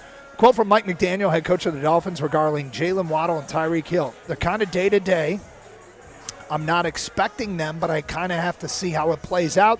Still some time before that, meaning the joint practices, but they definitely are in the conversation for sure. We'll see how their bodies respond. So that's because they've both been out with nagging injuries. I can tell you they're both in uniform. Yep. Both Tyreek Hill and Jalen Waddle are in uniform. That doesn't mean they're going to play. This might be the testing it out and see how their body responds portion of practice as they're going through stretches and light sprinting here. But they are in uniform, so that means we might see them, which brings us to one of the things we're going to be watching today, right? This Lions secondary, how do they look against two of the more dangerous receivers, two of the fastest receivers, and certainly Tyreek Hill. I mean, we're talking about an explosive player. How do the Detroit Lions secondary, how does it match up? Well, they do have to match up every day with Jamison Williams. Yep. So there's that kind of familiarity. But, I mean, Tyreek Hill he's one of the best to play this game at that position. And Jalen Waddle along next to him. It's a nice duo to be able to test yourself if they're going to practice today. I mean, right now, the warm-ups, yes, they're going through warm-ups. Will they actually line up and run some plays? We'll see. I don't know how this has happened, and maybe I'm just interpreting this wrong. I feel like the addition of DJ Reed has been completely undervalued, under-talked about as a potential massive impact on this Lions team, the corner. I'm not sensing the excitement that I think that should be in the air about his addition to this team. I think the reason for that, it's no slight to the player at all. I just think that it's okay. They had to replace the player from last year, and they did. And they replaced it with somebody who is, at the very least, right on par with them. So, I guess that's it. It's you don't even think about it because you lost a guy at that position. Now you're bringing in a guy at that position. Yeah, and look, I think it's pretty clear that they've got a high caliber player too, by the way. Yeah, they've got established safeties. Terrion Arnold, it's a big year for him, and I am fully expecting him to take not a small step forward, a big step forward. In fact, I thought he took a big step forward last year as the season went on.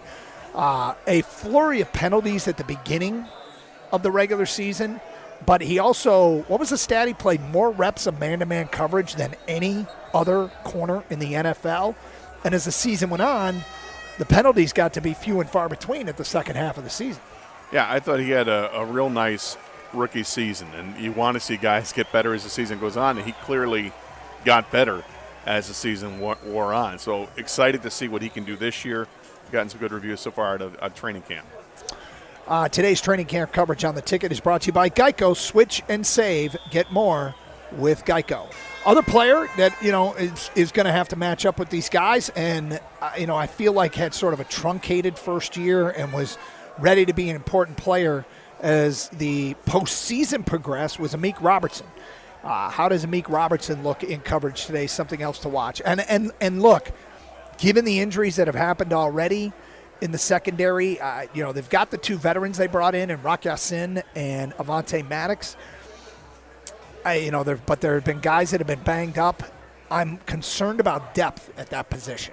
And so staying healthy, performing is huge because you got a guy or two knocked out. And I think we could be back to last year with Lions, I think, at the second or third most yards allowed per game through the air in the NFL. Well, it was an area that they definitely addressed in the offseason. It felt like every other day there was another signing for somebody in the defensive backfield. So it's vitally important that you can keep that stocked as well as you can. Yeah. They're always going to be looking at the waiver wire to add more players. I really think that's probably the first position group you're always looking at to see who's available, because you're going to have to go through them. 248-539-9797. Carson Anderson looking down at the feedback that's coming in. Chase wants to know, how is Rutledge's flow looking? Strong. You've seen him? I haven't seen him today, but I did see it the other day. It's a strong flow. That's some long hair. Looks like the linemen right now are at the They're furthest end of the field, so it's hard for us to tell. About 130 yards away. But Chase, we'll when they get down to this end of the field, we'll take a look and let you know how Rutledge's flow is looking. So number 69 is rocking it. Anthony a Mail Truck says, keep an eye on Jared Goff. See if he's using the squeeze bottle for his Gatorade. That's a good call. You did tell the story about when you were in high school, Gatorade or whatever it was, Quick Kick was being made with powder and water and some kid and the arm of a 7-year-old boy. And a kid mixed it with his arm. I can never get that image out of my head. What makes me sick to my stomach is it like during the 2-a-day practices that we had in August and then the blazing heat and all that, like you couldn't wait to get the water bottles. And if you had the flavored water bottles, like awesome, here we go. And then that one fateful day, I think in early September, I saw it being made, and never again, just never again. And slowly I would tell some of my teammates, be like, dude, you may not want to be drinking that. Why? Stevie's arm was all in there. I'm just saying. Right up to the underarm? I mean, well past the elbow, I will say that. Well past the elbow. All right, so we open the show talking with Tyler Roll, the tight ends coach, who has spent a long time as a player and coach at North Dakota State in Fargo. He mentioned that they made the drive. They've made the drive through the Upper Peninsula. Chad on a truck said, I was curious about the drive time to Fargo, North Dakota, so I put it in Google. And the fastest route was going to Ludington and taking the ferry over, and it would be just over 14 hours total. He went up through the UP. That was his call. Something else he told us is that they do like to vacation in Minnesota on a lake up there. So you don't know how north it is to just keep going along that. They like to vacation on the lake. On the lake, they got a lake in Minnesota. They got one of the 10,000 plus lakes. Yeah. So maybe that's why he just stayed north. No. But then again, if you're going to make that drive, and maybe it may not be the only time he's going to make that drive, but go through the UP. It's an experience. Dude, it is an Beautiful. experience, yeah. It's been a long time since we've done that. I see that in the near future, to be honest with you. But he's already hit the sites. He went through the UP. Yep. Was experiencing northern Michigan up in the Petoskey area, and I don't know if he said Traverse City or not, but he's already seen lots of it. Yep. Coach trips, family trips. Would like you guys to focus on who's playing center and how they're performing. The next text is you guys need to monitor the starting interior offensive line, Glasgow, Rutledge, Mahogany. Don't disagree with that. It is a huge. It is a question with this team. One that feels like they're comfortable with how it's being answered. When it's ones on ones, you're talking about. Oh my God, I forgot Kenneth Grant's here, the Michigan defensive tackle. But Benito Jones, Zach Sealer are the defensive tackles for the Dolphins. Jordan Phillips is in the mix there, so we will keep an eye on that. I mean, look, it felt like the interior of the offensive line, my memories of that loss to Washington, it was not great. And something that certainly does need to prove itself here is they've had some turnover in personnel, losing 2 starters from a year ago. Yeah, and by all accounts, we're going to see Graham Glasgow playing center for this team this year, and Rutledge be on the right side and Mahogany on the left side. But I think for me, that is absolutely the number one thing I look for in training camp and looking for stories on is to see how the offensive line is gelling, how it's improving, because you're going to hear about progress almost on a day-to-day basis because at the very least you've got one rookie who's part of that mix, and Mahogany's a second-year player, so it's not like these guys have a ton of experience. Glasgow does, but most of his experience is playing guard. He has played center, which is why he's going to start this year playing center. 248-539-9797. What are things you want us to keep an eye on out here? Lions and Dolphins continue warm-up, and we will be tracking what we see mostly during commercial breaks. I am watching Waddle and Tyreek Hill. They are going through some skeleton pass drills right now in front of us. So we'll see if they practice. It'll be a good test. All right, we'll get to more of your phone calls and feedback. Kang, I want to get your 2 cents on what you hope to see today out of the Lions and the Dolphins. Our checklist, our to-do list is pretty long. And it's an exciting day out here. You can tell the fans are feeling different. They're already cheering. So I get to see their guys go against a Dolphins team that is in here for a couple days of practice before the two teams play on Saturday night. It is Carson Anderson here on 97.1 The Ticket.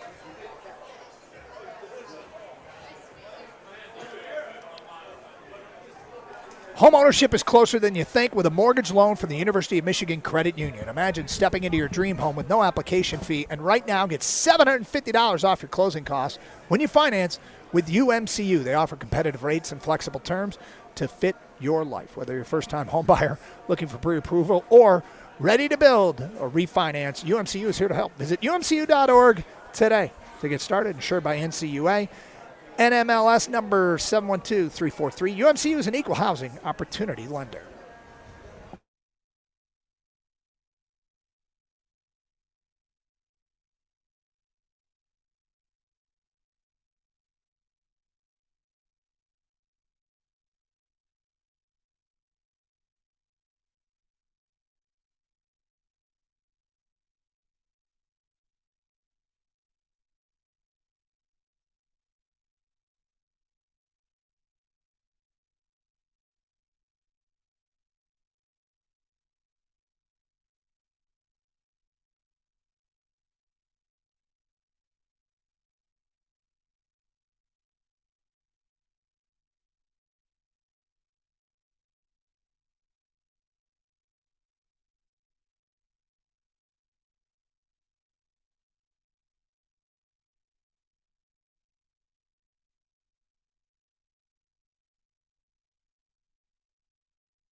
Great to be with you here from Lions training camp on what is an exciting day. Different feeling in the air as the Dolphins are out there warming up. Immediately in front of us, Lions to the left, and soon the two teams will get together and we'll have a joint practice and things to discuss. Let's get to your phone calls. We go to John. You're on 97.1 The Ticket. Hello, John. Hey, fellas. How's it going? Great. Hey, so I was listening to the morning show earlier, and they are very high on Isaac Tesla. Not them by themselves. I heard Penei Sewell and like the whole Lions defense and offense are impressed by him. So my question to you guys is, do you see a world where we let Jameson Williams walk and we just keep with Tesla as our wide receiver too? Not anywhere close to that yet. Could I see that, 2 years from now when we're through the fifth year of Jameson Williams? Yeah. Anything's possible. I wouldn't predict that. Let's face it, Tesla, I think today's actually a bigger day for him than many. I mean, he's done fine, but we know this is the day where he may get on the field against another team's ones, right? So I'm excited about it and intrigued about Isaac Tesla. I don't want to get carried away. No, but these are problems that this is going to be an issue that could come down the road here when which position group are you going to double tap on, right? We've talked about the defensive end position, hard to double tap and get two guys who are going to be paid at the top of the league like that. Lions have two awesome safeties. They just paid one. They're going to have to pay the other one soon, but you got to look at what the price is for those guys. If you pay two top wide receivers, you're talking two guys that are getting in the $30 million range. And I don't know if they're going to be able to afford that if they're still going to try to hang on to two safeties. They're going to be, lesser paid, but maybe perhaps more impactful. To be successful long term, you need to be able to replace big money players with small money players. But that means you have to draft well. And if Tesla lives up to the hype, and let's face it, the hype is starting to take on a life of its own. Let's say he lives up to the hype. That could be on the table. We're not going to pay player A so we can sign player B at a different position where we don't have the depth or the ready-made replacement at a cheaper cost. But this is a premature conversation. It is. The other thing that happened is Jameson Williams had a heck of a season last year, a big jump from one year to the next. If he takes another similar jump, people aren't going to want to see J-Mo go. So, I'm with you. It's a premature conversation to have before you've seen Isaac Tesla take a single snap in the NFL. Preseason, it's a couple games, and he looks the part. He passes the eyeball test, and we'll see more today in a joint practice. But, when all is said and done, you don't need to make that decision anytime soon. No, and he's got a lot to prove. Yes. And he's on the to-do list of things to talk about today. I do want to bring in Kang, our producer, back in our studios as the two teams continue to warm up before the actual joint part of the practice starts. Kang, your thoughts on the discussion so far and things that we should be keeping an eye on? Yeah, I hate to be repetitive, but the number one thing I want you guys to keep an eye on and I would like to know about is the interior offensive line of the Lions.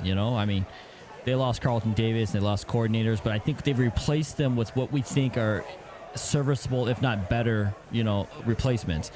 The interior line is, on paper, it's worse. It just is, because that's how good Frank Ragnow and Zeitler were, right? So you bring in a rookie, you bring in a 6th-round pick, and then you move Glasgow over center. We all know this offense runs this team, and what runs the offense is that offensive line. That's where it all starts. So that's the most important thing to me. You mentioned that the interior defensive tackles that the Dolphins bring in, Doug. I don't care if Kenneth Durant's a rookie. Make him look like a rookie. I don't want them to be disruptive. I want Goff to have time in the pocket. I want Gibbs to be able to find holes, Montgomery to be able to find holes. So that's the most important thing to me with these joint practices. So, look, we were just talking about the caller brought up the situation way down the road. And, we have a lot needs to be proven and happen between now and the scenario he brought up. But in some ways, we could say that they've already done it at guard. Mahogany came in last year, 6th-round pick. This is a cheap player on in terms of the cap space he's going to take up. They had a veteran that was a free agent in Kevin Zeitler, and they let him walk. Now, is that an example of, hey, we really want to make sure that we have money for other players, and here's where we can save a little, and we feel comfortable with the young replacement? And we actually think Christian Mahogany might be joining us a little bit later on, so look forward to that. However, yeah, he's got to perform. Glasgow, maybe the unexpected when they made that decision was that Ragnow was going to walk away from the game. I'm going to guess that the Lions knew about that way before anybody else as a possibility. So we'll see how it plays itself out. This is a I don't know if it's a huge question mark, but it's big enough that this has gotten a lot of attention, a lot of instruction from our listeners already to say pay attention to the interior O-line. Yeah, I think it's hard to fathom that this offensive line is going to operate as well as we've seen the last few years. It is tough. It's tough to say that. So if you're going to start with that as, the expectations it won't be as good, then how much less of an offensive line is going to be, for lack of a better phrase right there. But, will it be a big work in progress, or is it does it go from being an elite offensive line unit to being average, slightly above average? Is it below average? That's what I want to see is where is it at? I do expect it to be at the very least average, because you still have a couple of really good players, maybe the best right tackle in football, and the left tackle ain't bad either. And, I'm excited about what they have at right guard, but he's a rookie. So we're watching the Lions now. They have you heard that horn blow, and as soon as it did, they went with drills, quarterbacks throwing to receivers, Lions receiver against Dolphin defensive backs, and Jared Goff has delivered two deep balls right on the money. Dime. One to Amon-Ra St. Brown for about a 40-yard touchdown. The second one to J-Mo. He was well covered. Who dropped it, but it was well covered, and it was a pretty great throw. Hendon Hooker had a throw in between to Meeks down the right sideline that went incomplete. So now the two teams are started to practice against one another, and this is where it starts to get pretty exciting. And Hendon Hooker with another deep ball, and it is overthrown again. They are taking reps going back and forth between Allen, Hooker, Jared Goff. Same thing on the other end right in front of us. The Dolphins receivers are going against the Lions defensive backs. All of a sudden, there's too much to watch. right. I just watched Zach Wilson overthrow his intended target. Yeah. Now here's Kyle Allen on a slant pattern, and he's got Meeks in front of a Dolphin defensive back. Now Jared Goff hitting Tesla in front of a Dolphin cornerback. Fast and furious going on out here at Allen Park. Love it. Absolutely love it. This is the fun part. This is the fun part. All right, so now a Dolphin rep with this Tua kid throwing a down and out, tripped up defensive back in coverage against Branch. That probably would have been flagged. A little bit of a post, I would say. Yeah. You're already throwing a flag. It did look like a flag. Amon-Ra with another catch. Was that from Kyle Allen or was that from Jared Goff? Can't tell over there. But anyway, the one-on-one drills have started out here at Allen Park. 248-539-9797. The offensive lineman, by the way, although that instruction people want us to watch, they're down at the far end of the field, so we don't have a great view at this time of what they got going on. What are things to be paying attention to here today? Well, can you tell if Waddle and Tyreek Hill are running pass routes here? I do not see them. They are coming back from injury. And that is a true test. Well, I see Tyreek Hill is standing in the backfield. I don't think he's participating. Okay. But I did see Whiteside, the Lions defensive back. He made a nice play on a deep pass. All right, here's Branch in coverage, and Tua delivers good coverage there. He overthrows his receiver, Washington, on a down-and-out pattern. Now the Lions. Goff goes back shoulder to Isaac Tesla, who can't reel it in. All right. Sorry, I'm getting fired. I'm in preseason too. Are you? Yeah. All right, you gotta loosen up. Doug, you're doing red zone of practice, man. You're like I kind of am doing red zone. Yeah, that's what it feels like. Now here's Goff from a shotgun, looking for Amon-Ra down the sideline, over the top. Amon-Ra caught to the end zone. Touchdown, Wolverines. Oh no. Sorry. I mean, they made that look easy. But you can't. Yeah, but you can't mix and match there. Yeah, right? that's right. My bad. So I'm out of practice. He made that look easy, didn't he? I was watching Zach Wilson throw a short pass over the middle. Oh, somebody just. Oh, was that J-Mo? Did he catch it? No, he did not. He did not catch it. Not by the reaction. No. You know, early returns. Amon-Ra looks great. Oh, does he? Just saying. Well, there's a reason he's top 5 receiver in the NFL. Yep. It's funny. We talked a little bit yesterday about those the combine scores that NFL.com had for the players after they went through the combine. St. Brown was another one of those players that was just completely unheralded, that almost disrespected with the comments about it. I might at someday be a special teams contributor type or whatever the comment was. Maybe someday he becomes an average starter in the NFL. Yeah, thanks. He's one of the best in the league. Let's watch this rep with DJ Reed here. Crossing pattern completed in front of him from Zach Wilson. Short crossing route, DJ Reed, the new acquisition from the Jets. And now down the far sideline. Hendon Hooker throwing it complete. That one was caught. There we go, Hendon. He's had a couple overthrows, but that one was better. I didn't see the receiver was over there. It was Meeks. Okay. Meeks, who's kind of making a name for himself. 248-539-9797. Things you're looking for. We are at Lions training camp. We'll pay attention during the break. Tell you what we are seeing when we continue from Allen Park here on 97.1 The Ticket.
Brought to you by Moran Buick GMC. The Tigers go for a series win over the White Sox with Troy Melton on the mound this afternoon on the south side. Last night, a ninth-inning comeback was too little too late for the Tigers, and they dropped the middle game 9-6 with Jack Flaherty giving up 5. You can hear first pitch at 2:10 right here on 97.1 The Ticket.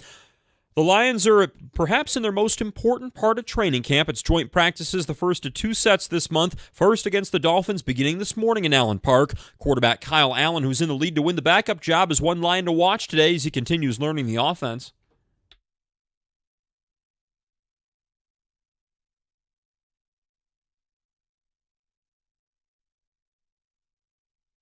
Of course, joint practices usually mean fighting, but that's something that head coach Dan Campbell has no tolerance for. These two teams will play on Saturday at Ford Field for the Lions' third preseason game. And Michigan head coach Sharon Moore has revealed when he'll announce the Wolverines' starting quarterback. Moore says he'll name the starter the Monday of game week and tell the team beforehand. Bryce Underwood, Mikey Keene, Jake Garcia, and Jaden Davis are competing for the job. At the Corwell Health Sports Desk, I'm Luke Sloan. For more, go to 97.1 The Ticket or Odyssey.com.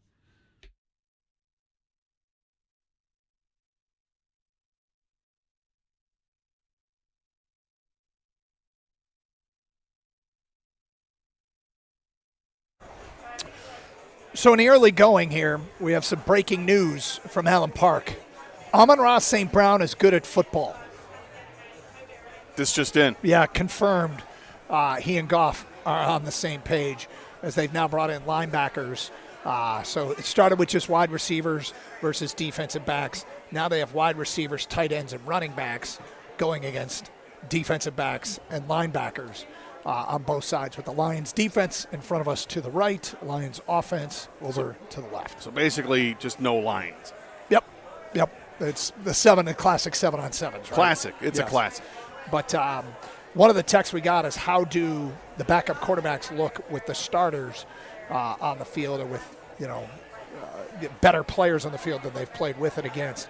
Seen some couple good throws from Hendon Hooker. I'll tell you what, as the Lions get an interception right in front of us to the right, off a pass thrown by what appears to be Zach Wilson. Is he wearing number 0? So Ian Kennelly, I believe, was the player that picked that off for the Lions. Is your boy wearing 0? Just watching to see what the Lions are going to do here. Hendon Hooker drops back, throws a pass to his right side. It's caught out of the backfield. Yeah, Doug, he's wearing and it's caught by, looks like Amon-Ra. Yeah, I don't like the number 0 on a quarterback. No. I really don't. I don't like that at all. And kind of like you, I don't like the number 0, period, when it comes to football. I mean, I'm not going to make going to make a federal case out of this, but I'm just not a fan. No. All right, so, look, the hype about Isaac Tesla. We talked about it a little bit yesterday. Rico said they were going to talk about it after us. The morning show talked about it as well. The hype is coming from somewhere, and that somewhere is it's true that he does look pretty darn good. When a player sort of is off the radar and you have doubts about him, and then that player proves that maybe you were wrong, I think people get really, really fired up about that. And I don't know if there's any greater example than Jared Goff. Boy, the Lions defense with another interception to our right. They're doing very well from what we've seen. But in the case of Tesla, I guess I just don't want expectations of the bar set too high. Just let him be what he's going to be. And quite frankly, he's stepping into a top-heavy receiver room, right? Every target that Isaac Tesla gets is not a target for Amon-Ra, not a target for J-Mo, not a target for Laporta, and not a target for Jahmyr Gibbs, who are all proven great offensive weapons in their various roles. So the hype is coming from a legitimate place, but I'm not sure that the opportunity is going to be there for him to make too many plays. Now, one thing that happens, Scott, is perhaps you're aware of, players get hurt. What? And to have a ready-made rookie that can step in when called upon, I mean, that's huge. That's absolutely huge. If he does, he may live up to the hype, and we may not see him if everybody stays healthy. We may not see much of him. Look, everybody's got a third receiver, but when the time comes, when his number's called, is he going to make plays? seems to have the physical skill set. And as Dan Campbell has said, when the pads went on and they got out of the pajamas, Isaac TeSlaa looked better and better. I think he's got a big leg up on the other receivers. I think, there's going to be really serious competition with TeSlaa and Tim Patrick as the season goes on. But that's not the only competition. There are other guys. Lovett's out for this week of practice. I think he comes back hopefully next week. But, Meeks is another guy who stepped up last week, had some nice plays. We've seen him make a couple nice plays already in this scrimmage. The other guy I saw about 2 minutes ago make a really nice play on a deep pass from Kyle Allen. Nice pass from Kyle Allen. Nice route and great catch by Ronnie Bell. There are other receivers in camp that are trying to make this team. Now, will they make it? Oh, beautiful pass there. Jared Goff just over the shoulder to Amon-Ra, which would have been a touchdown. Beautiful. He caught it. It just doesn't need to continue the route. There's a lot of competition. Now, how many of these guys can they just go right to the practice squad? Do they have to wait before they get to the practice squad or what? But there's always going to be competition. I like the depth in camp. This is not a thin group of receivers once you get past Jamison Williams. This is a really, really good group. Yeah, potentially. And a lot of that is riding on TeSlaa, but if he doesn't perform, Khalif Raymond has done a nice job for sure so far. He's kind of a forgotten man as well, right? Yeah, he kind of is. So bottom line is there's reason to be excited about some of what the Lions have as far as other weapons. But they're in their pass game, Jamison Williams, Amon-Ra St. Brown, Sam Laporta, and Jahmyr Gibbs. I mean, there just might not be reps there for guys, Well, they're going to be on the field for sure. But yes, you're 100% right. How many targets are they going to get? Yeah, probably not many. It takes a while before that trust is built up. But you look at the reps that third or fourth receiver. Look what they got last year. The targets that they got last year and the year before and the year before that. That they are involved. They're absolutely part of it. But the high-end players, they're really high-end players, and it is not going to be surprising to see it be heavily laden on while this team is trying to figure things out with that offensive line. I fully expect Jared Goff to be going to a security blanket, which is Amon-Ra St. Brown. It is Sam Laporta. It is dropping it off, in the flat to a running back like Jahmyr Gibbs. So a couple things to just bring up. We've mentioned there's been a lot more completions on the Lions side of the field where the offense is going against the Dolphins defense at 7-on-7s. A lot more completions over there than we've seen with the Dolphins going against the Lions defense. It is important to point out Jalen Waddle and Tyreek Hill aren't participating right now. They are both in the back, Waddle down on a knee, and Tyreek Hill doesn't have his helmet. So they're not, the Lions, great. Lions starters look good, but they aren't going against the Dolphin starters. So there is that, but that doesn't mean oh boy, you got to do what you got to do, right? What's the old boy moment? Well, the old boy was Hendon Hooker dropping back, waiting, takes off and runs. And I don't know if that's designed. We don't know what's designed out there, what isn't. But if you're looking at decision making, being able to go through the receivers, and it didn't happen quickly. Took off and ran. Okay, so while the 7-on-7s go on in front of us, both teams have their linemen behind them on the far side. I really want to see that. I know, I do too. Plenty of discussion about the interior of the offensive line. The other thing that is a huge story is the other edge rusher. And, do I want to see Marcus Davenport go through a full practice against another team and walk off the practice field with no issues? Yep. And Ahmed Hassanin, who got rolled up on the other day, I don't know what his participation level is going to be today. But, I mean, if those guys aren't doing the job, call 1-800-ZADARIUS. Well, yeah, kind of. But at the same time, other guys are showing up. Elkini Muhammad has played well. Yeah. Nate Lynn has played really well. They really like what he has done. And because Hassanin has been – nice to see how he has started, although you mentioned it get rolled up, but probably not serious. Let's hope it's not serious. And Marcus Davenport looking as good as he has, that call may be on hold for a while. I don't know. And I wonder, one of the things I was wondering about this morning going into this is, has this group collectively done enough where it staves off the need to pick up the phone and call Zadarius Smith? Or would it behoove them to go ahead, just get him in here in camp anyway to add to the depth and, see what happens, and what's going to happen is going to happen? 248-539-9797. Something I'd like to see out of the Lions defense today, other than the edge rushers, and we've already seen it. We will get to coming up today at 11:20. Hush phone calls and feedback. What do you want us to monitor out here as Lions and Dolphins joint practice continues from here at the Allen Park headquarters of the Lions?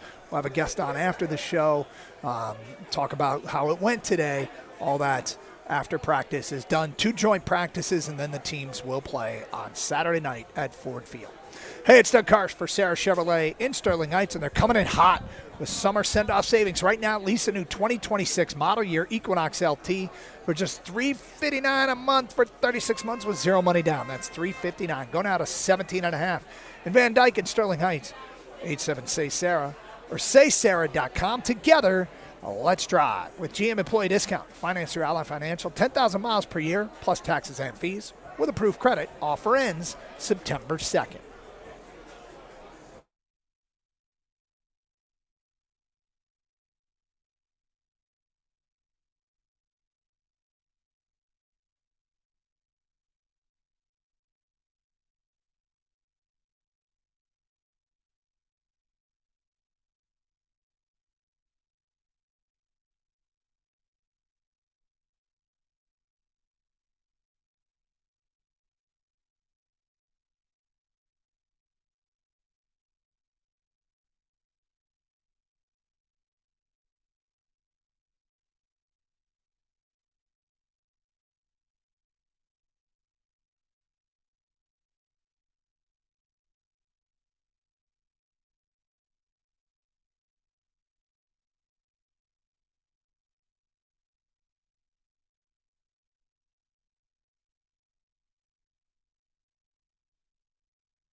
Well, seeing a little bit more practice now. Now they got it. I think they got 11 on 11 here, and I was watching the Lions' defense more than I was the Lions' offense, Doug. Me too. Saw a little play out to I think it was a running back, and he put a 30-yard pickup on a pass, kind of a counter play. Yeah, it looked like 55 in coverage, which is Derek Barnes. Got picked a little bit, maybe. Yeah, I will tell you. I mean, this isn't earth-shattering stuff, all right? The Lions' best players look like the Lions' best players.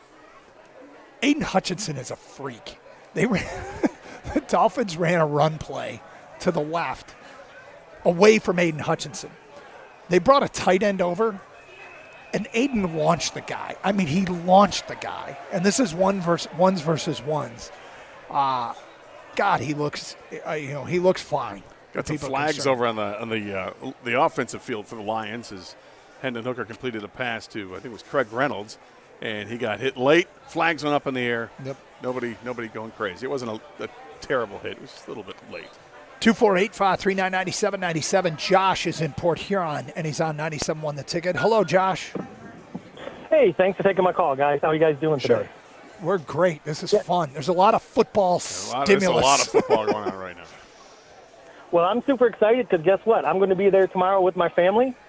Taking my 10-year-old son, Brett, his buddy, Hunter, and my sister's coming with me. It's going to be my first ever training camp, so I'm super excited. You guys going to be there tomorrow? We will be. Yep.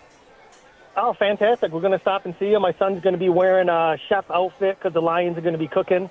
So I'm looking for some pro tips on how does a first-time training camp attendee really maximize his time. So I'm hoping to get here some calls early. on. Yeah, I mean, so practice doesn't 10:30. start. Yeah, I mean, I would try and be in line.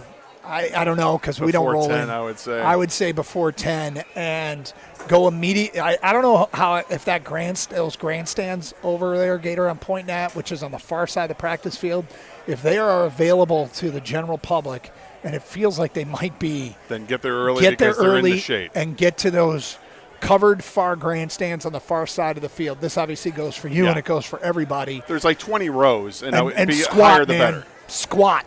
Get into your spots and don't move. Yeah. Because these two teams, if tomorrow follows what's going on today, then you'll have the Lions offense versus the Dolphins defense right in front of you. Now, if you can't get into those grandstands, the valuable turf is right on the railings, which are on either side. I think there's railing, standing room only space. So, but yeah, the earlier you get here, the better chance you have of getting a prime spot. You got to bring something to keep the kids entertained between the time you get here, because the practice. I mean, it was close to 11 before anything really got going. There's a lot of stretching and jogging before that, but kind of like our show. So anyway, that would be our advice.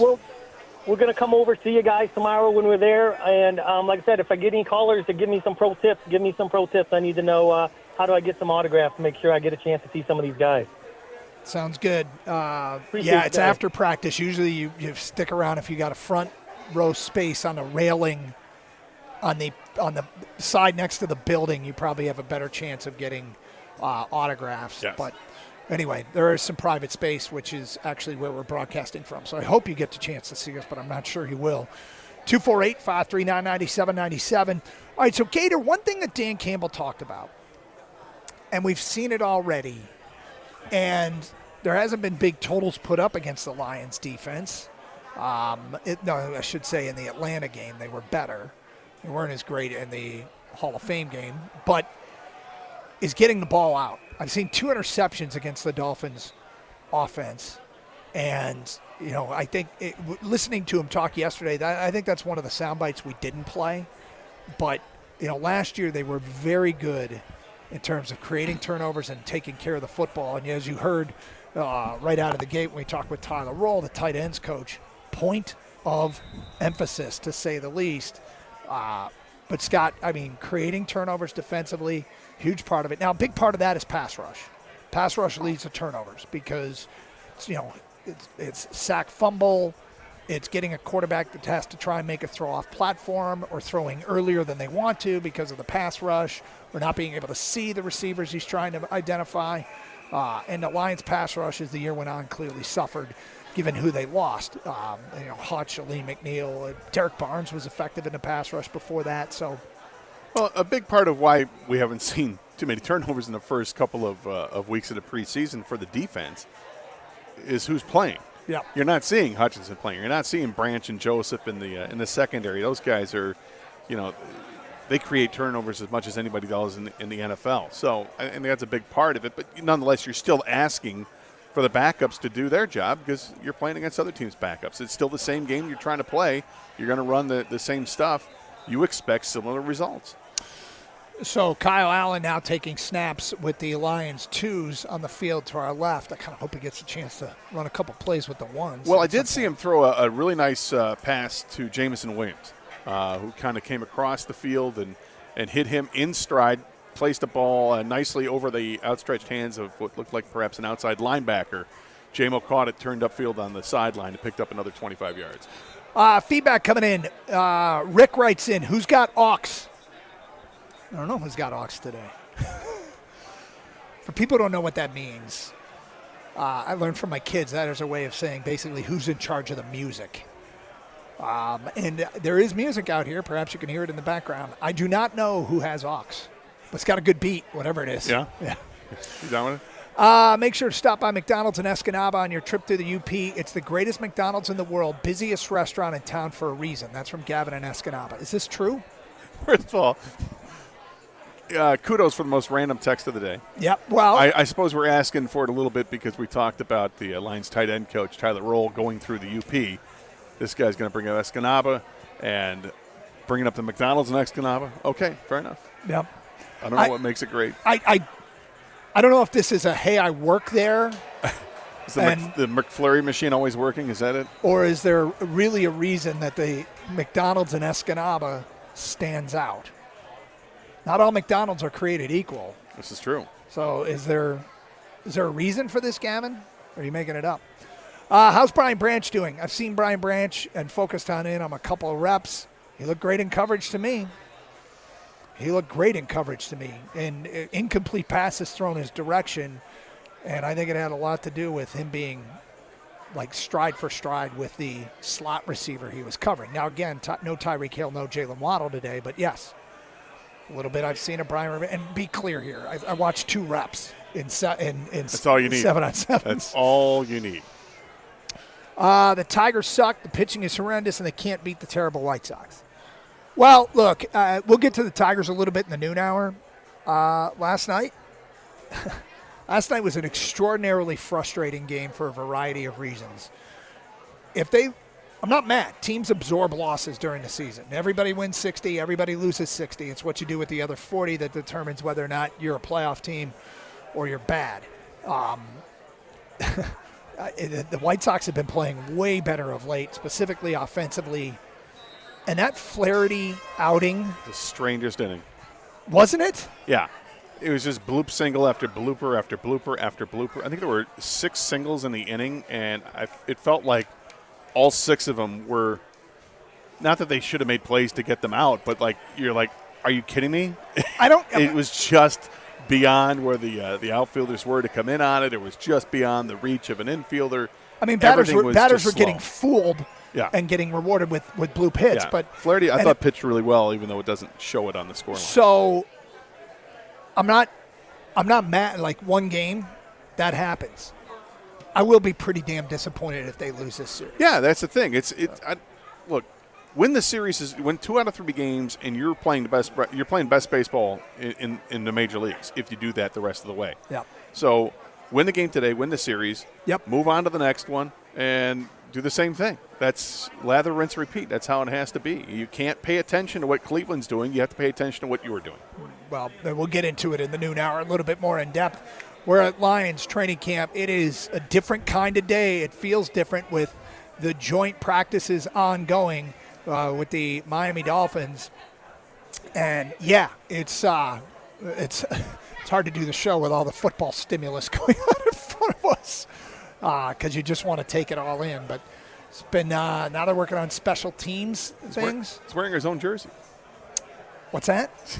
He's wearing his own jersey. You see that? Corey Schlesinger? Oh, God, I'm like, they're all wearing their own jersey, Scott. No, sorry. Yes, Corey Up here Schlesinger in our area. Yeah, I think he's going to sign autographs for fans. So 248-539-9797. What are you looking for today? What do you want us to keep our eyes on? We'll report back after every commercial break with what we have seen. Yes, we will talk some Detroit Tigers a little bit later on here in the show. It's Carson Anderson on 97.1 The Ticket.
Doug Harsh, Scott Anderson, 97.1 The Ticket. Football in the air. Different feeling today for sure. Although it smells like something's burning. Do you smell that? I don't know if I'd say burning. Is it somebody's saying it's the coffee, or a Hyundai, our engineer, saying it's the coffee. Over to our left. Burnt coffee? Yeah. Yep. Scalded? Yeah. I get that smell. Yeah. I get that smell. I do appreciate that it's not as hot today out here. It's definitely cooler. It's muggy, but it's not nearly as hot, which is nice. We left here on Monday when I left the practice and when the show was done. when I got in my car, it said it was 102 degrees. And I know that it was going to calm down after a second because the car was sitting in the sun. Yeah. By the time I got home, it was down to like 92. It was a little warm. Yeah. But we're used to it in Michigan in August. So we'll get to some Tiger stuff next hour and talk to a member of the Lions before the show is done. Joint practice is ongoing with the Miami Dolphins. Thanks to Tyler Roll, tight end coach from the Lions, who joined us earlier in the program. Gator, today is National Filet Mignon Day. Oh.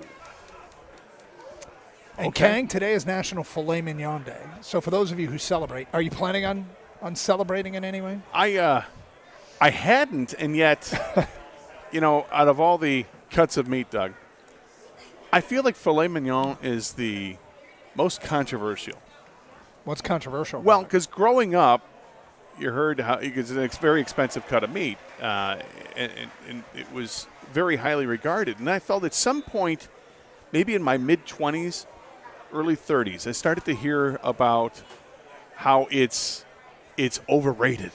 That chefs don't like it because it's got no flavor, and that really ribeye, that's the way to go, or go with a strip or something else. I mean, they have way more flavor, and I've always thought, I don't know what these people are tasting, but I find filet mignon to be amazing.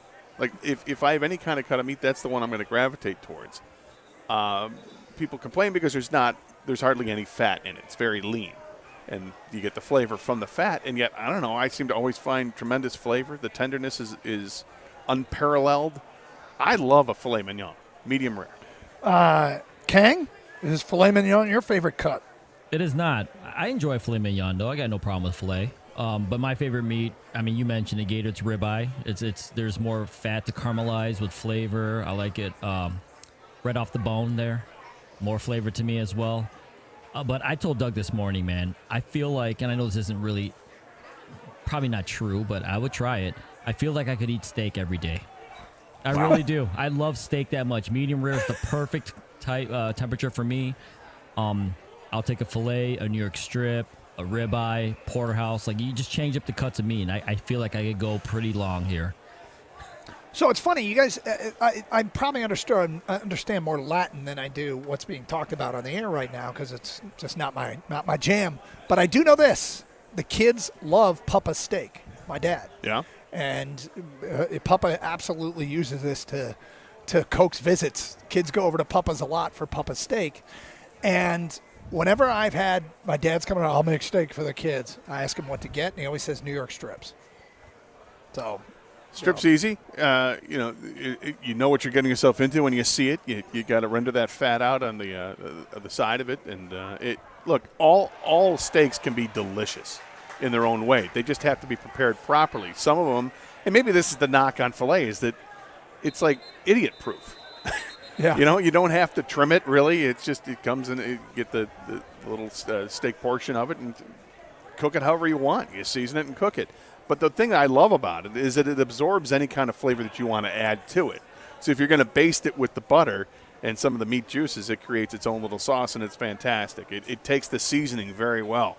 And I guess that's the knock that some people have on it because you don't have to add anything to some of the other cuts of meat. But I love filet. I just don't like that it gets such a bad rap from chefs in particular. We got a weird thing going on, Kang, and you mentioned you could eat steak every day. And the weird thing in our household is we actually have all three kids home currently. And the other day I looked, and the boys were thawing 4 steaks in the refrigerator, and they did steaks on the Blackstone 2 nights ago, and I think they're doing steaks again tonight. So 2 of the last 3 nights, it's been steaks in our household for the boys. So. Hey, it's great to have them cooking their own meals. I will credit them for nice. that. But I think every young man should learn how to cook a steak. Yep. Yeah, and then Gator just mentioned it. It's pretty. I mean, you cook it to the temperature you want it to. Salt, pepper, maybe butter if you want. It's simple. I think that's why your kids like doing it too, Doug. Yeah. I just saw something in the Lions practice on the left side. They're doing 11 on 11 again. Yep. Kyle Allen had a nice pass to Amon-Ra St. Brown. Deep downfield, kind of a crossing over the middle. Is like a 25-yard crossing pattern. And I think when in doubt, Doug, yeah, look for 14. Yeah, he looks really good. He looks fantastic. just always open. So you make the case that you think what's going on today out here, because you get ones versus ones, with the Lions' top offense going against the Dolphins' top defense to our left, and vice versa, Dolphins' top offense going against the Lions' top defense. Now at this point, the Lions are running 2 versus 2s. You make the point, and have made the point for a number of years, you think these days are more important than games, preseason games, because the starters are out there. Without question. Yeah, and because you can pick what scenarios you want to do. I mean, I imagine there's a conversation that takes place at some point before the practice between the two head coaches, and they hash out what it is they're trying to work on, what it is they want to look at, and so they can act accordingly. And, hey, do us a favor. Can you play man-to-man more in this practice, or can you play more zone coverage, or whatever it is, so that they can get the look that they specifically want, and then preseason game comes around, and it's really just about filling in depth positions on the 53-man roster. But these practices are that opportunity in a controlled environment, and you're hoping that you're mitigating the risk of injury because, guys are going to take it easier. They're not trying to make that name for themselves necessarily. I mean, they're in, mostly full-on uniforms here. They got the shoulder pads and helmets and stuff, but they're not doing the full-on tackling. So you want to get through this unscathed injury-wise, and yet you're still going to get a lot out of it based on what the film's going to show you. Okay, I'm just going to make this comment based upon what I'm seeing then. There's a lot more passes being completed to the field to our left where the Lions offense is going against the Dolphins defense. A lot more than we're seeing over here where the Lions defense is going against the Dolphins offense. Not going to lie. I think you're right on that, although I seem to, my eyes keep going to the left to see the Lions more so than over to the right. I did just see Zach Wilson complete a pass over the middle. So we're done talking stakes? No, well, we can keep going if you want to keep talking stakes. If you have anything else Catch to up add. on steak, 248-539-9797. Seriously, though, Can you cook it well done? I would love to talk steak forever, but Colton Pouncey of The Athletic is just echoing what you guys were saying down there. He just tweeted out 6 minutes ago, Amon-Ra St. Brown is cooking the Dolphins. Speaking of cooking. Yep. There you go. He's wide open, it seems like, every rep. And as you mentioned, it hasn't mattered which quarterback is in there. If you don't want to overreact to one practice. Didn't the Lions have a crappy joint practice? Was it last year or a couple years ago? Yes. And they got called out for it, right? Yeah. And Dan Campbell wasn't happy? I forget who that was. Who it was against the Giants, maybe? I forget who that was against, but I feel yes. like it was against the Steelers, but yeah, I remember Maybe. too, Doug. Yeah, and so, Lions had a crappy joint practice and then went 15-2. So what I'm seeing right now, the Lions look fantastic, both offensively and defensively in these joint practices. But again, it's good coverage by the Lions once again. Yeah. And another incomplete pass. Pretty good pass. The receiver didn't make the greatest effort there for the Dolphins, but nonetheless, we'll take it. Anyway, the point is, it's just one joint practice. We've seen how the Lions had a bad joint practice. Great season. Don't overreact. Today's data point feels like it's a check plus for Detroit. So far from what we've seen. So now it looks like they're moving into the red zone area. Oh, boy. Which is right in front of us. This is going to – yeah, this might be a problem for you. Yeah. For me, it'd be a problem for you. No, there's that too. Did you guys say you were watching the Dolphins defense? Yes. According to Ari Murov, who does a lot of NFL updates and works with the 33rd Team Football, he just tweeted out 10 minutes ago that Dolphins edge pass rusher Chop Robinson was carted off the practice field today. We didn't see that? No. Not saying it didn't happen, as looks like J-Mo just caught a touchdown pass. I didn't see that, and that's horrible news if that's the case. Yeah, the most of the big uglies are on the far side of the field early in practice, so that sucks. You just don't like seeing anybody getting hurt, but no. Indeed, red zone going on. Lions get a touchdown out of their first rep. Dolphins throwing in completion out of their first rep. It's another Jared Goff rep with the top. I'm going to watch the interior of the offensive line here, Scott, and see how the pocket holds up for Jared. Well, they'll go run play up the middle, and it gets nothing. All right, I'm watching over here. Gibbs. Tua working the offense and Got Hutchinson on the left, Davenport on the right. We'll see what happens here for the Lions defense. You got Davenport, I got Hutch, all right? And they're running away from Hutch. And short gain, if anything. If anything. Yep. Just forced out of bounds. Good swarming defense by the Lions. There you go. Red zone drills going on out here at Allen Park. Boy, it's fun to be here. 248-539-9797. I don't appreciate how you muscled in on my action. I mean, I was ready to go, and then you're like, hey, I'll take Hutch. And I'm like, whoa. Why can't I? Because Hutch is in front of me and but I felt like I called dibs on that. I'll let you deal with the Lions over there. Fine. Well, are you going to watch both edge rushers at the same time? I can do what I can. Can you? If you can watch them both at the same time, good for you. I can't really see anything right now. It's Carson Anderson from Lions training camp. It is joint practices here on 97.1 The Ticket.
Hope we're doing our best to make it feel like you are here, as this is by far the best day of training camp I have ever witnessed, as we got red zone drills going on right in front of us. I will tell you, it is not going to be a fun day to look at film if you're a Miami Dolphin. Dude. On either side. Okay, let me just say, during that commercial break, Lions running red zone offense.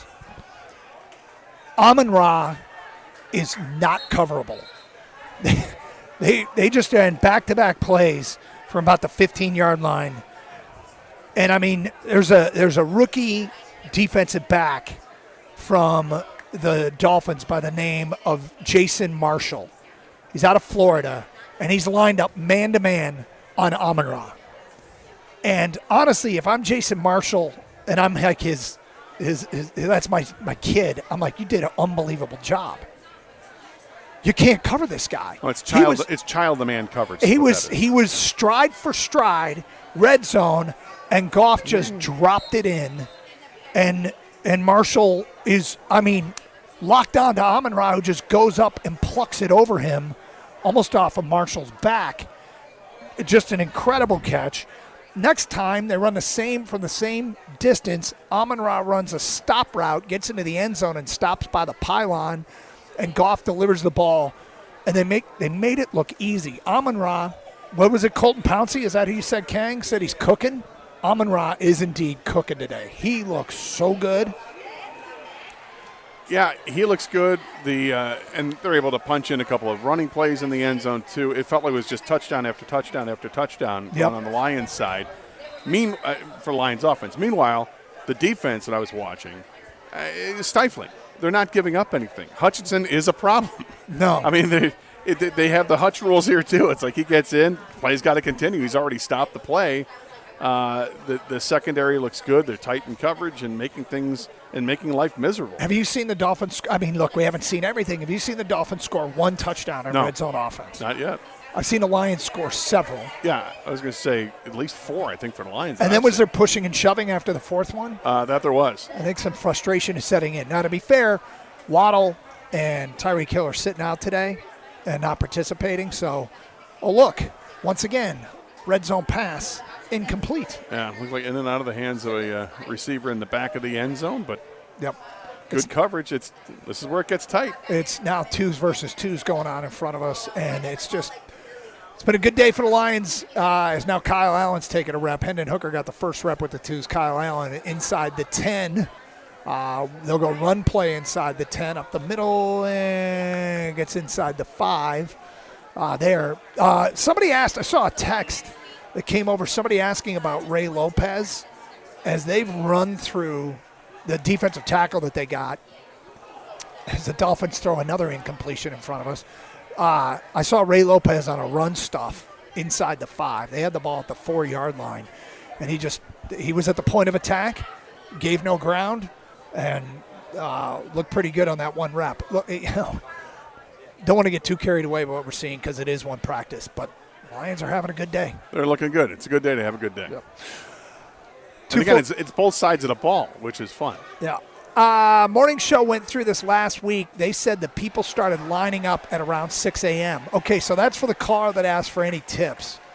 And the morning show's obviously out here way earlier than we are. So, look, I don't think you can get here early enough if you're trying to get the best seats and the best spots. Is before 9 going to be early enough? I think the season ticket partners get let in early as well. So, I don't know. 6 a.m. It depends how committed you are. That seems early. Can you guys see Jake Bates? Let us know how he is looking. Hopefully the ball sounds louder off his foot this year. Well, I read a story over the weekend that reminded us, because I guess Jake Bates has not had the greatest of training camps to this point, but was quickly reminded in the article, I think it was a Dave Burkett article, that said that, keep this in mind, Jake Bates didn't have a great camp last year and went on to have a prolific season.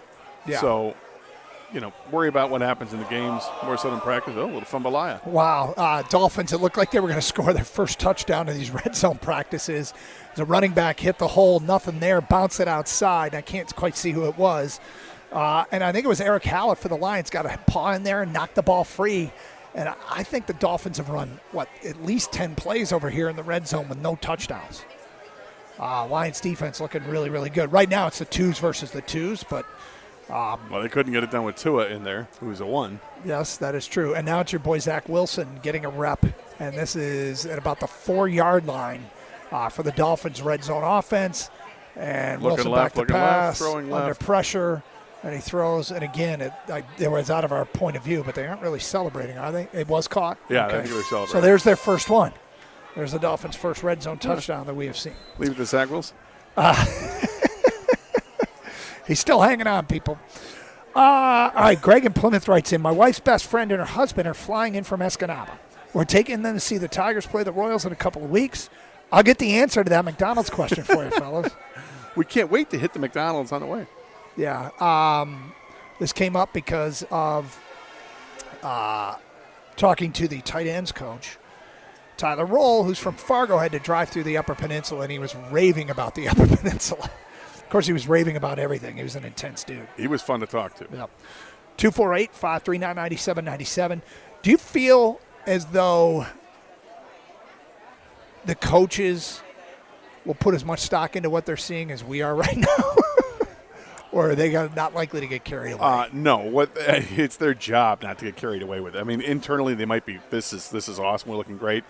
And then they probably have a discussion with, let's find something that we have to work on and hammer that home. Hey, this is great, but hey, this guy over here didn't complete his block, or let's make sure we get this done over here. I'll throw you a name that I just watched during that last commercial break that we haven't mentioned yet today, but it was one of the Lions' first red zone snaps, and they went run up the middle, so behind that interior of the offensive line, and it was a good hole. Through the hole, David Montgomery made a good cut and got the ball inside the 5. I saw that. It was nice. Yep, Very and nice. First of all, the blocking was good, and David Montgomery shouldn't be forgotten. Of course, he got hurt at the end of last year, did everything he could to get on the field. There's so much hype and excitement, and understandably so, about Jahmyr Gibbs, but you've got to have 2 backs. You just have to have 2 running backs. And the Lions got a good second back, not to be forgotten in the mix. Oh, no. I mean, you look what those two have done in the last 2 years has been incredible. And 2 years ago, going into the season, we're like, well, how are they going to handle the loss of Williams? Because they had such a great running back that was productive as hell with all the touchdowns that he had, the over 1,000 yards rushing. And what'd they do? Yeah, no worries. We got a rookie running back, and we bring in David Montgomery. And between the two of those guys, they had almost 2,000, I think over 2,000 yards rushing. It was just fantastic. And then what they did last year was phenomenal. Jahmyr Gibbs taking his game up a whole other level. You know what, Kang? You read it, told us about a text that came in during a commercial break. I think we are seeing that what I want to propose could work. The Practice Network. Oh, you're living your dream right now, they say. I want to be a host on the Practice Network. I want to join you. I think the idea of a sports network that just goes from pregame shoot-arounds to pregame skates to practices, talks to people, shows highlights. I'm a big believer in this concept. Practice Network. All we got to do is get all coaches everywhere to agree to allow cameras and live streams into their practices. That shouldn't be trouble. The other thing that was fun about this is that because you have the 2 fields and they're going at the same time, they literally were like alternating plays. Like you didn't miss anything. No. Oh, somebody's being carted off the field for the Lions. You see what number that is? No. Where are we talking about? Going literally on the field, just made to make a turn to the left here in a second. 70-something. Looks like an offense. 77? Well, I don't think it's that's Ragnar's old number. Yeah. 79? All right, so that's... They don't have a 79. Well, they don't have a 79 listed, so... It is definitely is a 70. All right, so we got a lot to do here before the show is done, including we got to get into the Tigers. Look, last night was disappointing. We'll do that first thing the next hour here on Carson Anderson on 97.1 The Ticket. Additionally, we expect to be joined by a member of the Detroit Lions before the day is done. We were told Christian Mahogany, things change. Sometimes plans are made, but we're hoping to talk to the young guard, 6th-round pick out of Boston College, who seems to have earned his way into a starting role here in year 2. It's Carson Anderson from the Allen Park headquarters of the Detroit Lions. It is training camp, joint practice day with the Dolphins in town here on 97.1 The Ticket.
Well, the big news isn't that it's National Filet Mignon Day, although that is news. That's kind of news. Yeah. Is that the Lions and Dolphins are participating in joint practices. And look, we'll just state what we're seeing without any overreaction. The Lions look great today.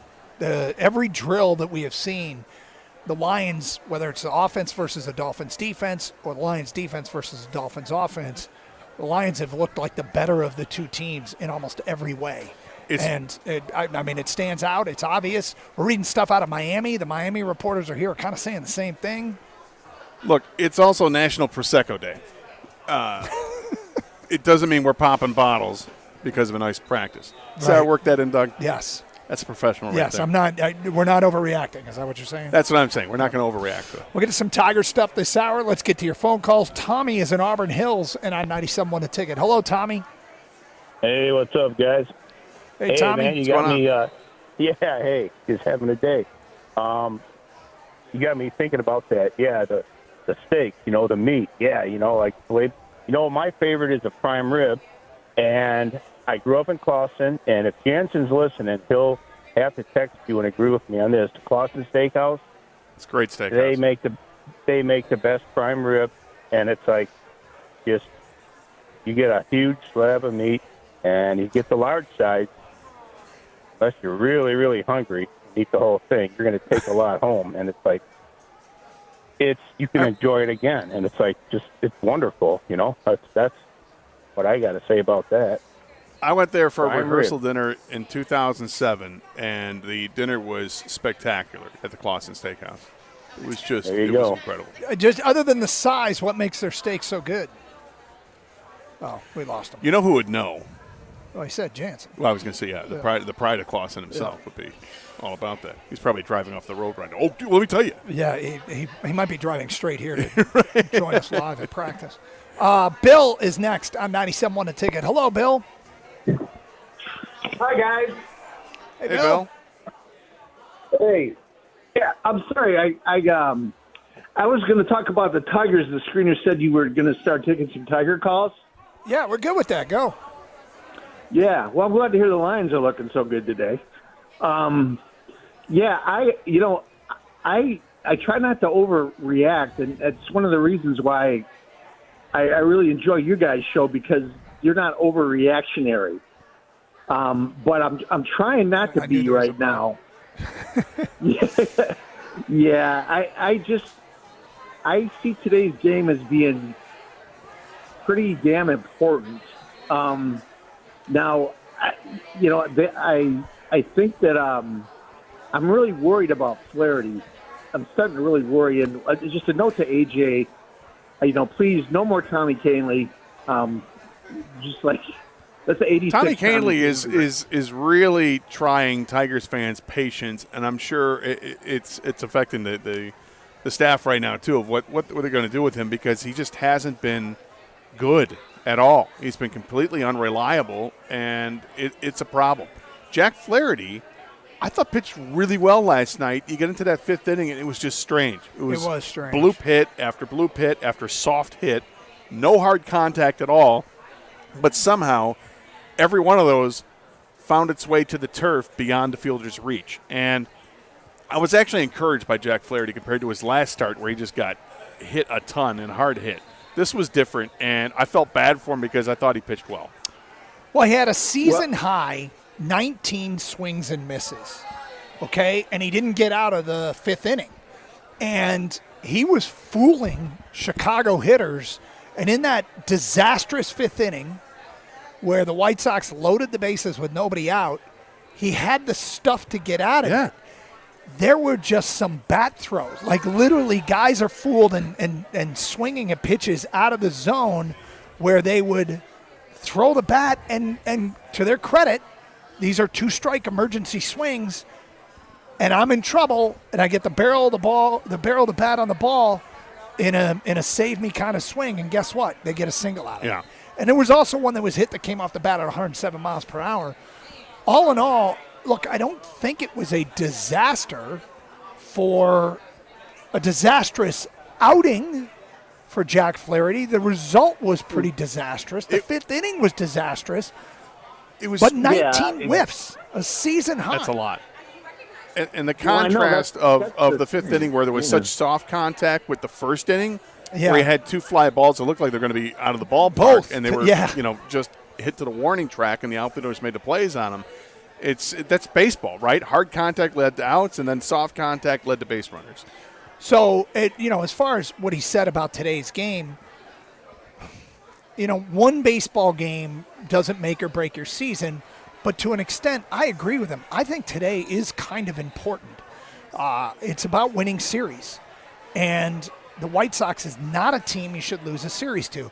I know, like since the All-Star break, they've averaged close to 6 runs a game, which has really been a turnaround for them. Offensively, they've been way better, and it's post-All-Star break. And if you look at their run totals, they put up some big run totals, and they did again last night. So they're more formidable. They figured some stuff out, and the Tigers, I think I go back to the baseline expectation: win the series, and as Bill said, there is a tendency.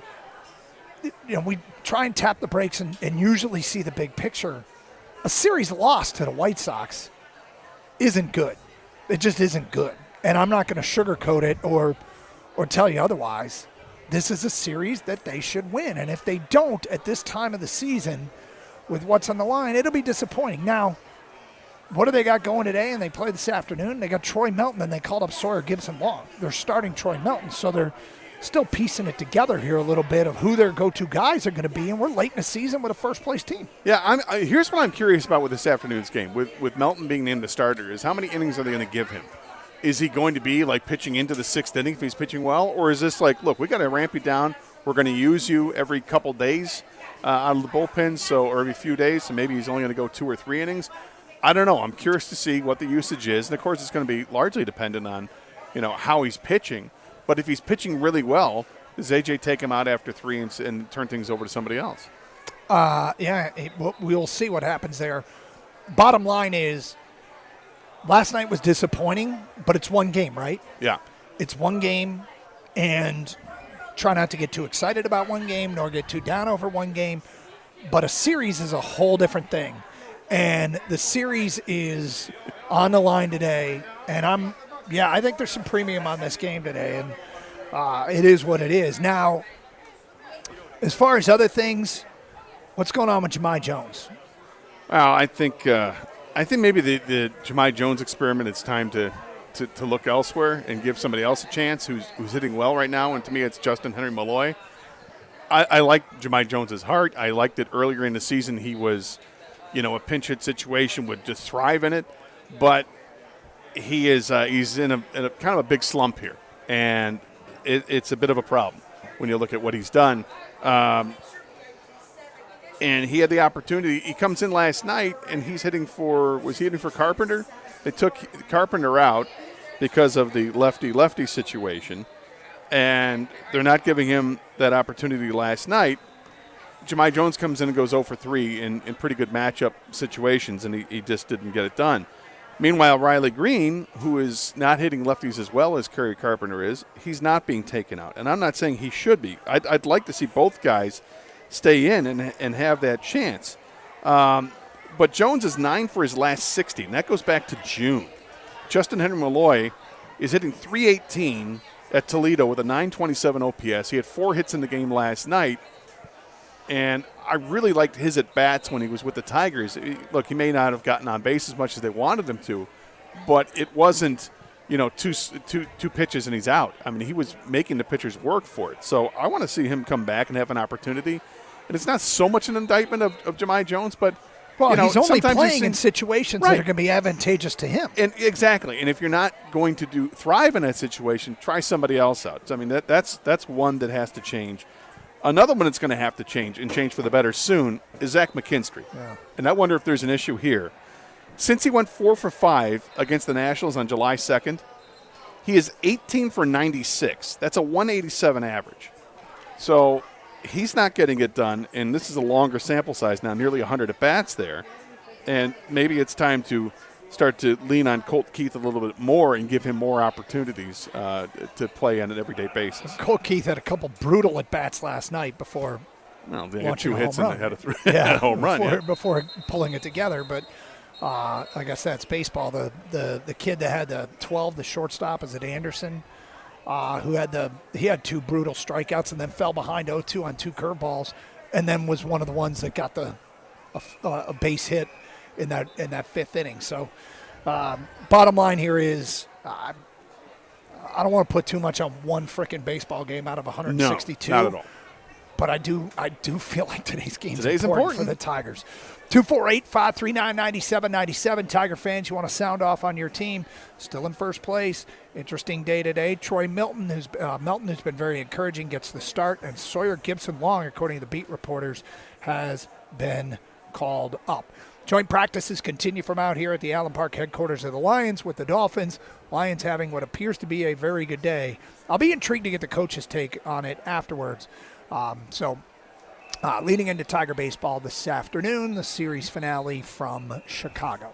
Hey, on Tuesday, August the 26th, it's FanDuel Futures Day. If you're a football fan and you've been looking at betting on somebody to win the Super Bowl or maybe an MVP or any other award candidate, take a look at FanDuel, the app or the website, on Tuesday, August 26th. They'll be taking your predictions. It is a special day with special odds. So if you want to take a flyer in an MVP race, and I looked it up and I've talked about it, Goff 35-1. What if you can get better odds than that? Jahmyr Gibbs, who Detroiters love, is 121. I know it's tough for a running back, but he is a weapon, right? Or if you want to pick a Super Bowl favorite, again, look for favorable odds, parlays, division winners, dark horses. Mark your calendars. This is your day for hunches, your hot takes, your calls, your odds. Visit the FanDuel app today and start planning your future bets now, because Futures Day is one day and one day only. FanDuel, play your game. Must be 21 or over and present in Michigan. Gambling problem? Call 1-800-GAMBLER.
Get to some of your Tiger feedback in a moment. I saw earlier today watching practice former Detroit Lion defensive lineman and great defensive lineman William Gay was here, part of the Silver Rush days in the Billy Sims era, and playing alongside Bubba Baker and Doug English and all those guys. And as he was coming out of the practice and leaving practice, he goes, "Man, no fights." And I'm like, well, there was one over on the other side of the field, but obviously on the side he was watching. Did you see who was in it for the Lions? Was it St. Brown? No, it was Isaac Tesla. Tesla, sorry, that's right. And it was on a run play, and it had to do with blocking, and there was some umbrage taken. And apparently Dan Skipper came over and said, "That's enough." Yep. All right, so they're working on 2-minute drills on the field to our left, and the Dolphins' number 1 offense against the Lions' number 1 defense. They put 54 seconds on the clock. They put the ball on the 32-yard line and 2 timeouts.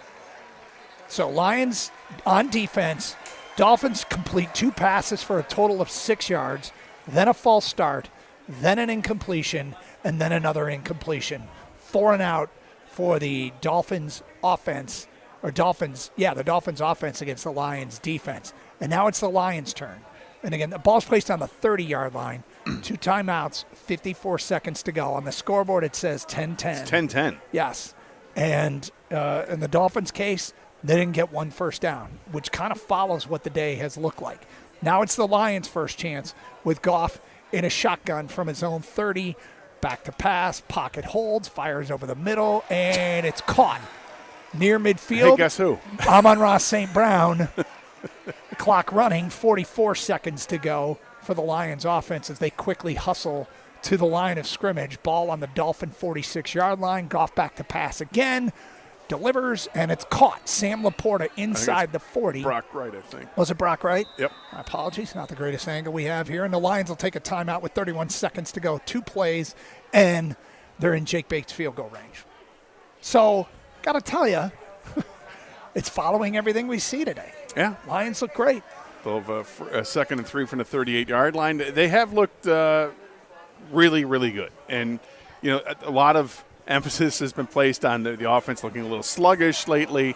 That hit the papers today. It was a headline in the Free Press about the Lions offense trying to rebound after a sluggish start to training camp. And I think it's clear that they have ironed some things out, and they've come with a lot of focus today. And maybe let's hope it is the iron sharpening the iron thing in practice. Yeah. The defense for the Lions looks that good. We asked Jared Goff about it on Monday, and his response was, "Oh, hell yeah, the defense looks great." Yep. So out of the timeout, the Lions have it at the Dolphins' 38-yard line. Goff back to pass, fires, and it's caught. Far sideline, down the sideline, and stepping out of bounds. Is that Meeks? It is Meeks. Oh, it is Meeks. And the Lions now have it. It appears to be in the red zone again. We don't have a great angle. I'm sorry, that was Ronnie Bell. Ronnie Bell. Number All 10. right, there you go. So another first down for the Detroit Lions. And we're waiting to see where the ball has been spotted. But 23 seconds to go. 3 plays, 3 completions. And the Lions have it well within field goal range. And I wouldn't be surprised. 27-yard line. 27-yard line of the Dolphins. Goff from a shotgun back to pass and delivers over the middle. And it's caught once again inside the 20 and diving down. And the Lions taking a timeout.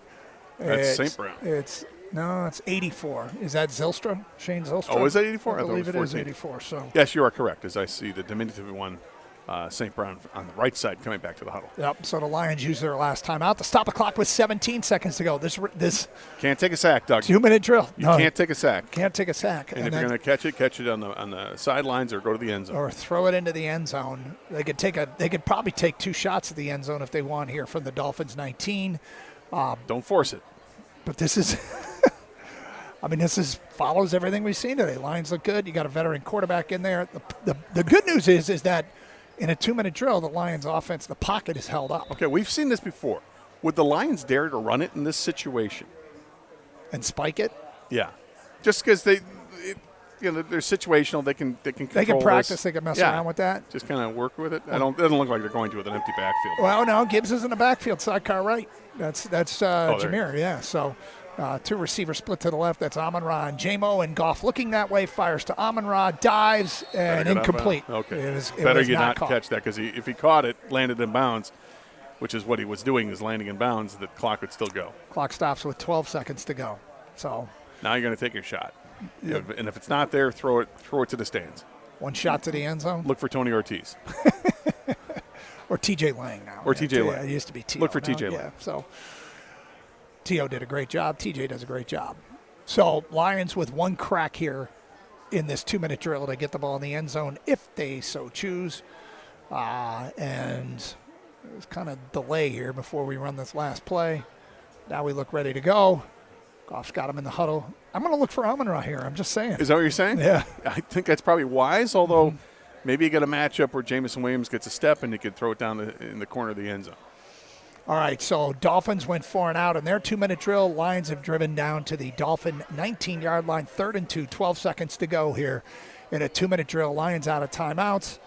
Goff surveying the defense now as he's got him in the two receivers split to the left, and that's the direction he's looking. He's going to fire down the sideline, and it's overthrown, incomplete, looking for J-Mo at the goal line. J-Mo fell down. 7 seconds to go. In the end zone. And, boy, the Dolphins are fired up, and they do get the stop. So I think we'll see Jake Bates come on, and we can answer the question, how does he look, at least on this field goal? It's like they were reading our minds or listening to the show. Or they're not going to kick a field goal Or at all. They're that. just going to call it. Yeah. All right, let's get to some of the feedback here from Tiger fans. Let's see. What do we got? First one here is from a listener, Dave, who is not impressed and gives us the following. So if the Tigers we got lose... a fight. Oh, boy. We got a Donnybrook. Where did that come out of? It came out of nowhere. Looked like they were breaking up the drill. But that's a congregation right there. The officials are walking off like, we're done with this. Our day's done. Yes. We no longer have to worry. Well, yeah, if the officials are leaving, it's up to the teams to break it up. Yeah, they're like, hey, you guys do you, I think is what he just said as he's walking out. Yeah, they've given up on the this. Zebras are gone. All right, this is from a listener, Dave. So if the Tigers lose today, are you two going to stop making excuses for them, or are you going to start to realize that they are, in fact, in trouble? It is no longer a small sample size. It's been going on since the beginning of June. Thanks. Okay. Well, what's the excuse? Well, first let's start with, what's the excuse? I don't know if he's I'd like to know what he thinks we've used as an excuse. Yeah. They're not playing well. They're not playing as well as they were. Let's keep in mind that last 15 games, they're 9-6. And while that's certainly not the pace it was. No, because you go before that, and it was 12 out of 13 they lost. And we're not going to gloss over that. We recognize how awful it was then. They snapped out of it, and they played better baseball since. They're still not playing to the level that they have, and there were missed opportunities early in the game last night that I'm sure they're kicking themselves for. And then you had the weird fifth inning happen like it happened, and then you go to the bullpen, and the bullpen doesn't do the job. And they keep giving up runs, and despite the best efforts from the offense and coming back, and they did score 6 runs, you'd think you'd have a really good chance of winning a game when you score that many, and yet they didn't have a chance. So, no, they haven't been playing as well as they have. I also want to know what his definition of in trouble is. What is in trouble? Does in trouble mean you think they're going to lose the division? Or does in trouble mean you don't think they're going to win the World Series now? I will tell you when I think they're going to blow the division. That is the first goal.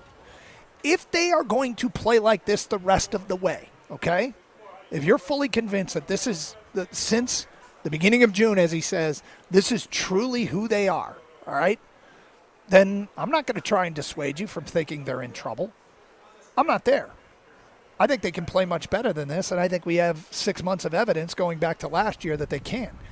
I think they're more prepared for it this time around, but certain things have got to get better. And I mean, it's a lot of facets of the way they're playing, and even despite that, they're 9-6 in their last 15. Yeah. So, am I going to, quote, stop making excuses? I don't think I've ever made an excuse for him, Dave. I just think this is baseball. There are ups and downs, and you got to ride that roller coaster, and one day is way different than the next. So when I think they're in trouble, I'll tell you when I think they're in trouble. Yeah, I'll look at it and maybe I'll be a little bit more critical, I think that they really have to find some guys going to click, because what they relied on in the first half of the season, they can't rely on in the second half of the season because the players have changed. You don't have the pitching staff from the first half that you're having now. And Reese Olson isn't coming back until maybe October. Yep. And that's a big loss because he was pitching so well. Tommy Kahnle is not the same pitcher that he was to start the season. Zach McKinstry was an all-star performer in the first half, is nowhere near that right now, and there are other examples of players that are just simply not having the second half of the season that they had in the first half. So they've got to find ways to click. Torkelson looks good. He looks locked in. Kerry Carpenter looks like he's locked in. Be nice if you think that you can rely on Colt Keith to be that guy. Colt Keith has got his average up in the 260s now, and his OPS is closing in on 800 again. So they've got some guys, but more guys have to click for this team to go, and it's going to have to come in large part from the pitching staff. 248-539-9797. Look, we say it all the time. Don't begrudge you for your feelings, or if they're how you feel, that's fine. I don't know if what you want us to say, other than I'm not panicked about them yet. Last night sucked, and if they lose today, yeah, I'm going to be bothered by it. They should win a series against the White Sox, even though the White Sox have been, since the All-Star break, scoring at roughly 6 runs a game. And they've played much better. Cleveland team chasing the Tigers just had a series. They took 2 of 3 from the White Sox. Tigers have a chance to do it today, and again, I suspect that they will, but they play the games for a reason. It's Carson Anderson, Open Lines. We got a member of the Lions that will join us here coming up shortly. You'll hear from the tight end coach in the 1 o'clock hour. It's joint practice have now concluded with the Miami Dolphins, and we will tell you what we saw today. It looked pretty good if you're a Lions fan. It's Doug Carson, Scott Anderson here on 97.1 The Ticket.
All right, feedback regarding the Tigers. This game is on the smartest guy in the room. Hinch. He took 3 at-bats away from Carpenter tonight. In a game you needed runs, 2 of those 3 at-bats would have been against righties. Jones 0 for 3.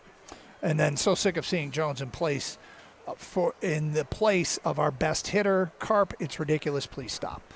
You know, I mean, he's pulled strings before. He took Carp out the other day, put Veerling hit a bomb.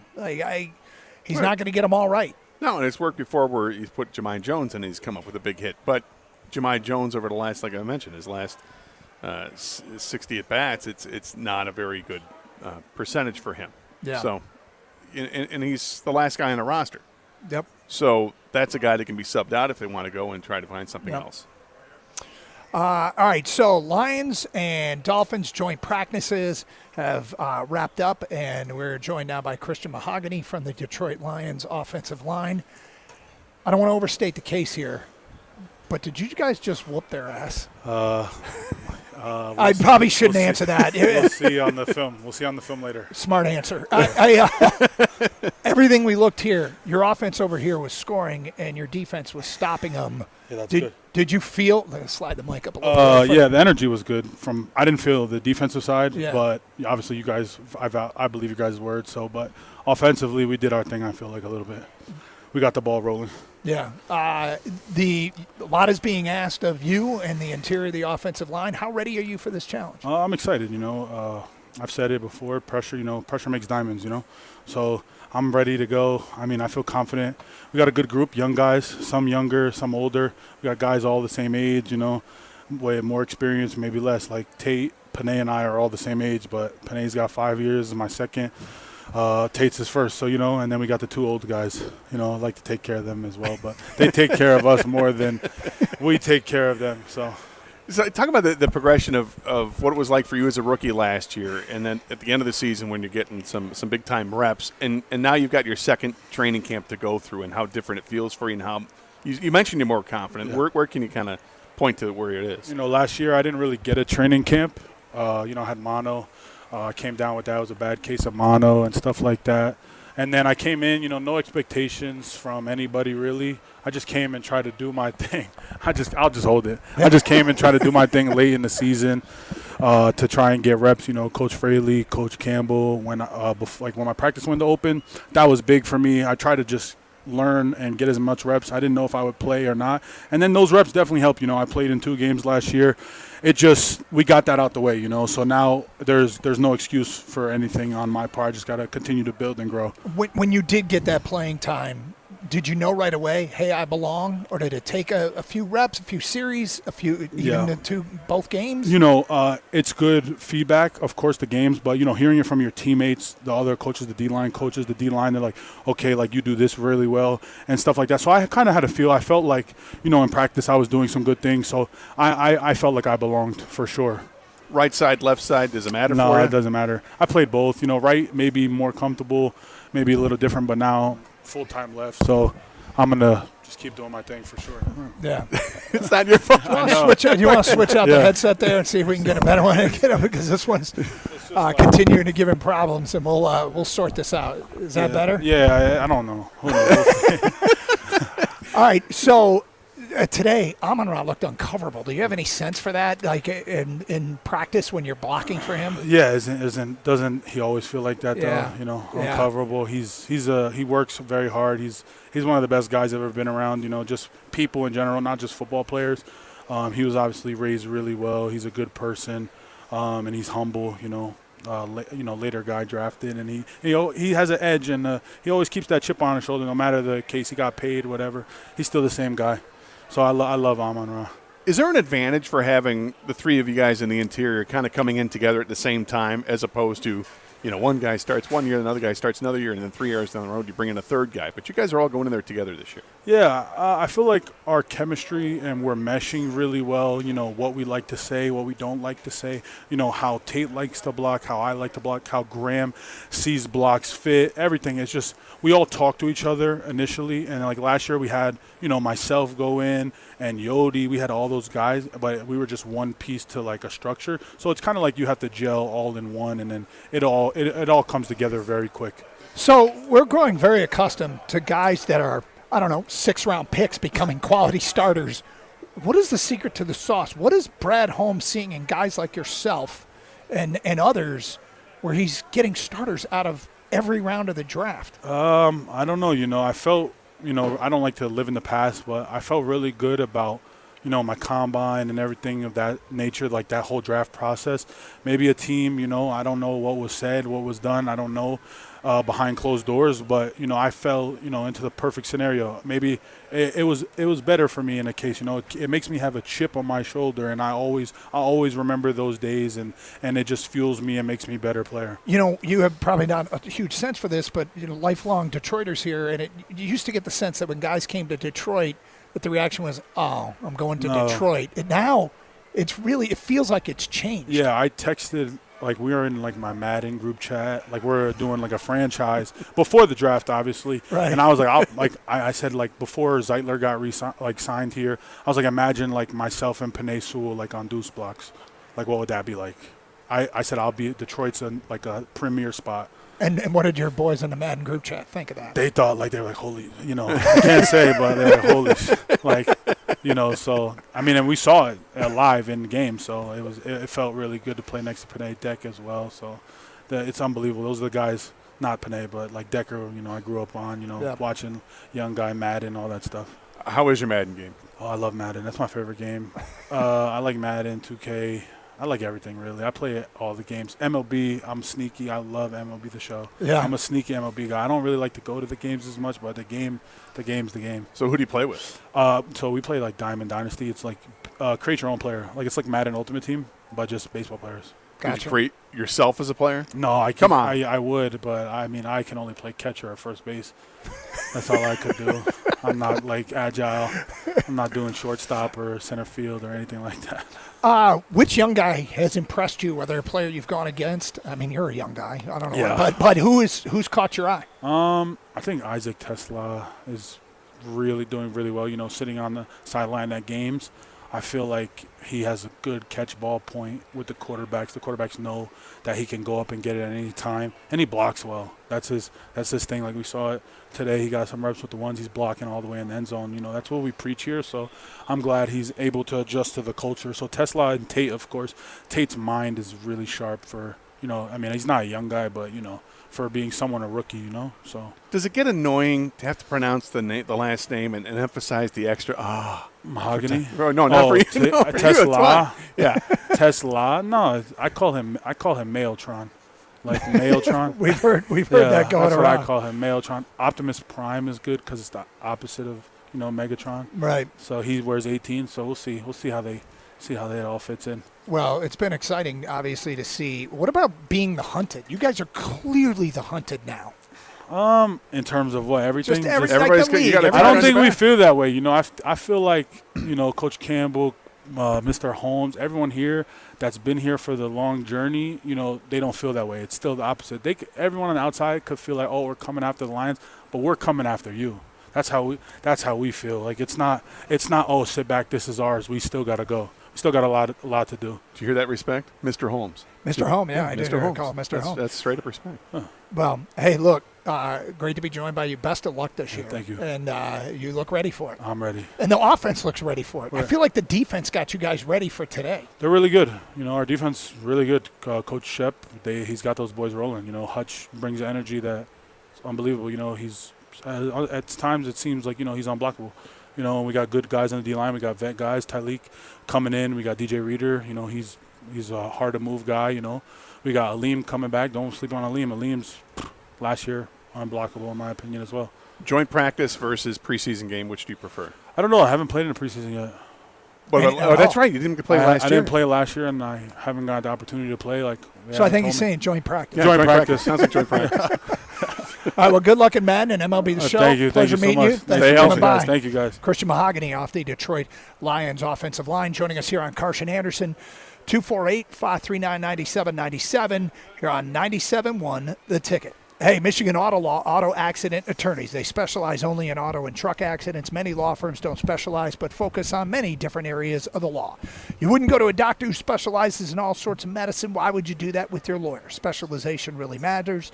Educated consumers will choose Michigan Auto Law. Do your research and learn more at autolaw.com. Call my guy Steve and his crew over there if you ever need a lawyer for an accident, because Michigan Auto Law is the law firm that puts people over everything. Visit autolaw.com. That's autolaw.com.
I almost put poor Christian on the front page of the South Florida Sun Sentinel.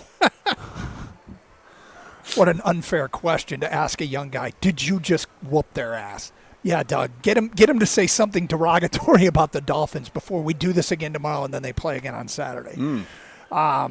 It was a pretty impressive practice by the Detroit Lions from what we saw today. And look, we can't quite keep our eyes on everything. But the Lions offense is over here scoring touchdowns, and the Lions defense is over to our right getting stops. Yeah. Repeatedly over and over and over. It was as impressive as I've ever seen. Yeah, and it's one practice. I haven't been out here for a ton of the joint practices. I think we've probably seen a handful of them. Yep. This was absolutely dominance on both sides. And to be fair to Miami, Tyreek Hill and Jalen Waddle did not participate in any of that. They did the warm-ups, and they may have done some drills, but they did not get in any of the scrimmage-type action. Yeah, and so you know how we talked about why we still actually do believe in why we believe in the Detroit Tigers. It's because you take in information for a long period of time. You come up with a core belief and you stick by it. And when it starts to take on water, I guess it's up to you to decide when it breaks and you change that core belief. One practice, joint practice, doesn't have me thinking that the Lions are going to win every game 49-0. Super Bowl, Doug. We also have to say this because people weren't here. Man, he's sweaty. Well, imagine going through a 2-hour practice, when it's 75% humidity and it's over 80 degrees. Yeah, I imagine sure. he might be a little sweaty. Yeah. Sure. We have some equipment that needs to get cleaned up. Jared Goff, when he came up to us after practice on Monday, looked like he had already, toweled off, changed his shirt, came on over, and was just fresh as a daisy. He cleaned up. But yeah. Mahogany, look, there's a lot riding on this guy because they let a veteran go that hit free agency, and I'm sure, you don't do that unless you feel like you have either a replacement or a replacement plan. And he seems like he's going to get the first crack at it, and looks like he's up to it. I love his attitude. Yeah, there's a confidence without question. He's got confidence, but in no way, not even a little bit, does it come across as being cocky. It's just it looks like he's having a blast playing football, and he knows he's good, and he thinks he can get it done, and without being cocky. I love it. Well, he's a big part of the guys that need to step it up this year for the Detroit Lions if they are to match last year's regular season success, which is going to be tough given the schedule. But probably the best part about all this is an offense that everybody had said was behind. When they played against somebody else, they didn't look behind. But again, it's one data point. There's going to be plenty of them, and everything that happens in practice in the regular season or the preseason, you never really know. No, we'll see tomorrow how things look, if they look different at all. Was last year, the year before, we mentioned they had the practice. One practice looked terrible, and then, the next practice they came up and showed up. So I would expect the Dolphins would have a better practice tomorrow. I really hope Waddle and Hill participate. They were in uniform. They went through warm-ups today, but when the Lions got on the field, those guys were sitting out. They've been nursing various injuries. So, and as a team, they stayed out on the field for a while after practice. The whole team did. Like, there was a discussion there in midfield on the practice field. Yeah. In the meantime, we asked him which young guy looks good, and who did he say? Isaac Tesla. And look, Isaac Tesla looked like he was about to get a Gatorade jug over there on the sidelines when he was driving a guy out of the end zone, and then into well off the field, which started the fights. And this is, or a fight of pushing and shoving, whatever it was. This is what we've heard all along, and this is what we saw early from JMO, wide receivers that enthusiastically block. Yeah, and I think it was a good thing we didn't see fights breaking out all the time, because that's disrupted the practice. So there was that one skirmish there, and then there was one after practice it was called. Everything seemed fine, and then all of a sudden you see some pushing and shoving in the middle of the fields there. But look, be healthy. That's all we care about. Stay healthy, get stronger, and let's get the season started. Well, it's not all we care about, but it's certainly a lot. It's not all that I care about, but it certainly is important. And yeah, Davenport, he looks the part. Stay healthy, right? Yes. All those guys in the secondary got the job done today against not Hill and Waddle. Stay healthy. Yeah, Doug, and it's worth. Sorry, go ahead. I don't want to interrupt, but Doug, the Palm Beach Post reported that Waddle was in on several plays during 7-on-7 and 11-on-11 portion of the practice. Okay, well, I'm glad I did not see him, but that is certainly encouraging because they didn't do much offensively. So I'm glad you interrupted with that. Because early on they were taking a knee over on the side, but Yeah, just kind of in the backfield watching stuff happen. But, hey, good. The other thing I was going to say is that, we know that Hutch has been a problem in the Lions practices in training camp so far with the Hutch rules and all that. Same thing with Miami. He was constantly in the backfield, constantly disruptive, and I imagine it was quite frustrating for the Dolphins to go through that. There were a number of plays where Tua doesn't get off a pass, and he's frustrated. Just time runs out. You're looking, and that's part of that's the pass rush. The other part is that the coverage, the Lions secondary is doing a hell of a job in covering the receivers. So that's good to point out. It's nice to have both sides of it working well. You got the pass rush, and then you've got the guys in the back that are covering things so tightly, it allows that defensive line to get to the quarterback, give them that extra half second that they need. Hey, Kang, back in our studios, anything from Mahogany that you thought stood out that warrants further discussion? Yeah, the fact that we forget how young Penei Sewell is. When he mentioned that they're the same age, and I was like, wait a second, let me look this up. Yep, both 24. Mahogany born October 11th, year 2000. Penei Sewell born October 9th, year 2000. They're 2 days apart. And so if Mahogany turns out to be good, you got some studs right there. I mean, we already know Penei Sewell's a stud, but that's how this is done. You draft, develop, and you hopefully re-sign. And he's hopefully one of those guys. So the fact that he's so young, Penei Sewell's so good already at the same age. And Tate Ratledge as well. Yes, exactly. So, that's what stood out to me. Like, hey, this could be for the long haul. And that's where this team is built from the inside out. Well, you hope they got it right with Tate because a lot is expected of him as well. And look, we did our best to focus on the interior of the offensive line, and during commercial breaks when we could watch, and there were some runs up the middle that indeed look pretty good today. I'm sure they'll sit down with the film and they'll grade them out. Well, and the quarterbacks had plenty of time to throw. It looked like. I mean, there were a couple plays where maybe it took a little bit longer to get something going there, but for the most part, they were throwing the ball downfield. And when in doubt, look for 14. He was always open. Good God, was he ever. All right, so coming up next hour, we're here watching Lions practice, Gator, and seeing stuff that encourages us. Let's transport to Ann Arbor and East Lansing, not literally, but figuratively, and give a couple things that we would like to see those teams look good at as they get ready for the season. What are some things that you would like to see from practice at Michigan and Michigan State that are going to be keys to those teams having the best seasons they could possibly have? We'll get to that at 102. And don't forget, we got Tiger Baseball coming up at the back half of the hour as they wrap up this series in Chicago against the White Sox. It is Carson Anderson here on 97.1 The Ticket.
Get to some college football stuff in a moment, but let's get to your phone calls. We go to Kevin.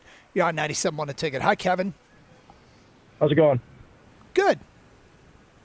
Yeah, I was just calling in for a Tesla nickname that you guys are trying to come up with. Well, I think the morning show might have done that, but yes. Okay, what do you got?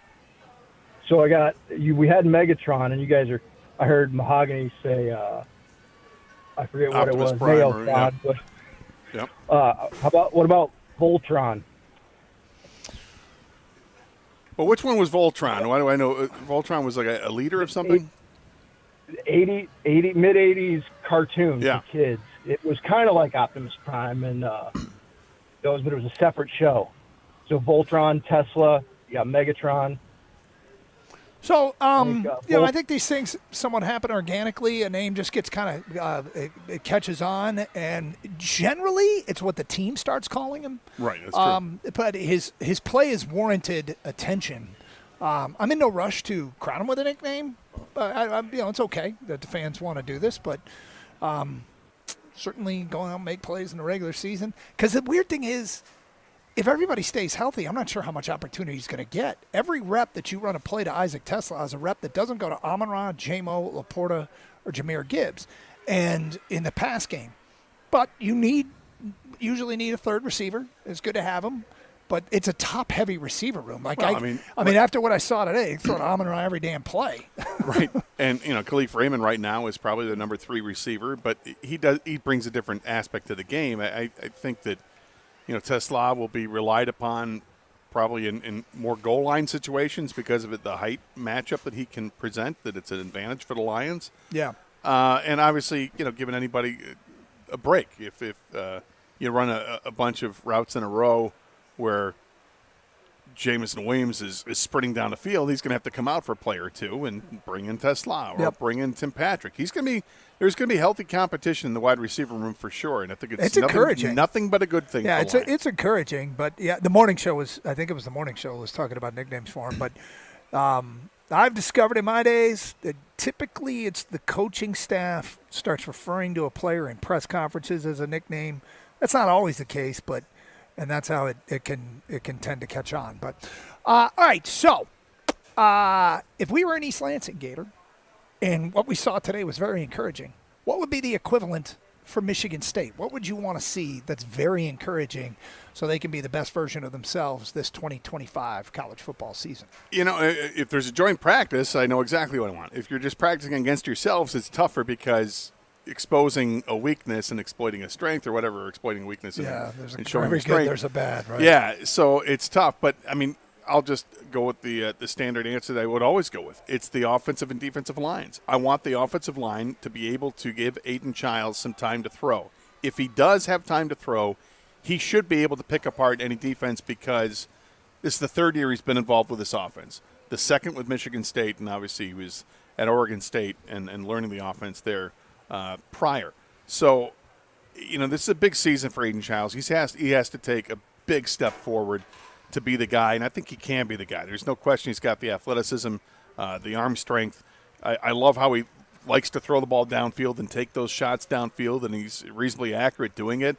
And Michigan State's got a really good group of wide receivers to throw to. Tight end-wise, they've got some experience there. Jack Although, Velling. Yeah, Velling is. I think he's banged up a little bit right now, but should return to practice hopefully later this week. But there's big questions with the running game because you're looking with guys that are really kind of unproven at the running back position, and you're trying to fortify that offensive line. And right now, Coach Smith is looking through a group. They've got a rotation of 10 offensive linemen going through. They don't know yet who's going to be the starters, but that group has got to be rock solid. They have to be to make sure anything works with the offense. You got to have that because what they don't have is a Kenneth Walker. They just don't have that player yet. So find it elsewhere. Give other guys an opportunity to make plays. What about what's the word on the transfer center? Is it Wake Forest he came from? I think it is from Wake Forest. Is there any buzz on how he has looked? I haven't heard any buzz. Not yet. And the other side of the ball is the defensive line for Michigan State. They got to find a way to get to the quarterback. It's been a real issue over the years, and it seems like in the transfer portal under Mel Tucker, they really went after it to get guys, but those guys could never stay healthy, ever stay healthy. And they made a strong point to recruit edge rushers, and those guys have – it's been a little bit mixed bag. Some guys have had some success, other guys haven't, other guys just haven't stayed healthy. So, it's another year where you're going into the transfer portal to find starters and also add to the depth.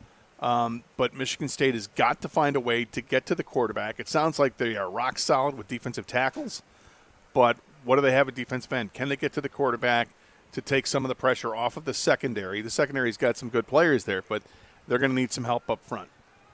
Okay, so Ann Arbor, same question for Ann Arbor. And as far as if they were in a joint practice, what would we like to see? And I will tell you, I might talk about the quarterback here a little bit. Look, I've seen enough of Bryce Underwood to think that fans should be very excited about what he could bring to the table. They practice on State Street. They play on Main Street. I have also seen quarterbacks that looked great on State Street. But it's a different animal when you get inside a college football stadium. It's a different animal when you're in Norman, Oklahoma, and there's, everybody's, screaming and making all kinds of noise because down on the field, having done that, it feels like chaos until you get used to it, until you can slow some things down. It's chaos from what you're hearing, and it's also chaos for what you're seeing. And so there's the learning curve for the quarterback, in a joint practice situation, it would be reduce the number of mistakes and bad throws or bad decisions because the physical tools, some of the throws that kid can make are wow throws. And then there's, the wide receiver screen where the ball gets sailed 5 feet over his head. So, I'm not, Sharon Moore said yesterday he's holding off on naming the starter, which is wise. There's no rush to do that. But when it comes right down to it, I suspect it'll be Underwood. It's not locked up yet, but because if he makes too many mistakes in practice as we get closer, and freshmen aren't going to make mistakes. They're forgivable. They're understandable. You're just trying to not make the same mistake 2-3 times. But that would be a big thing. And I'm no different than you. I'm not writing off that the defense is going to be as just great, and I have no concerns.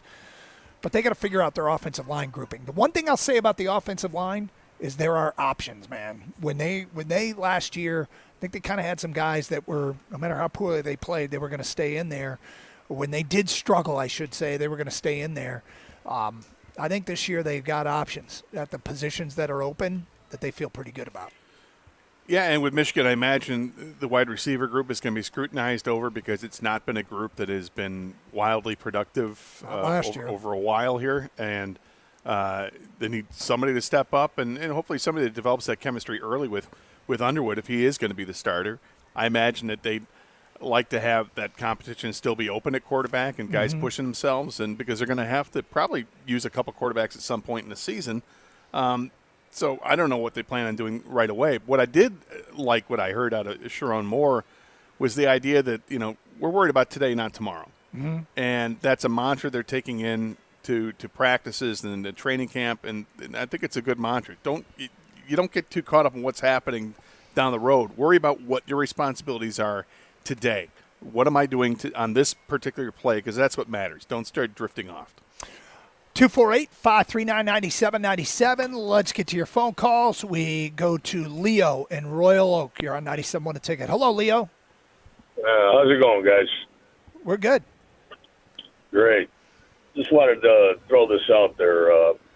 This rookie, Tesla, and having such a top-heavy, wide-out depth chart.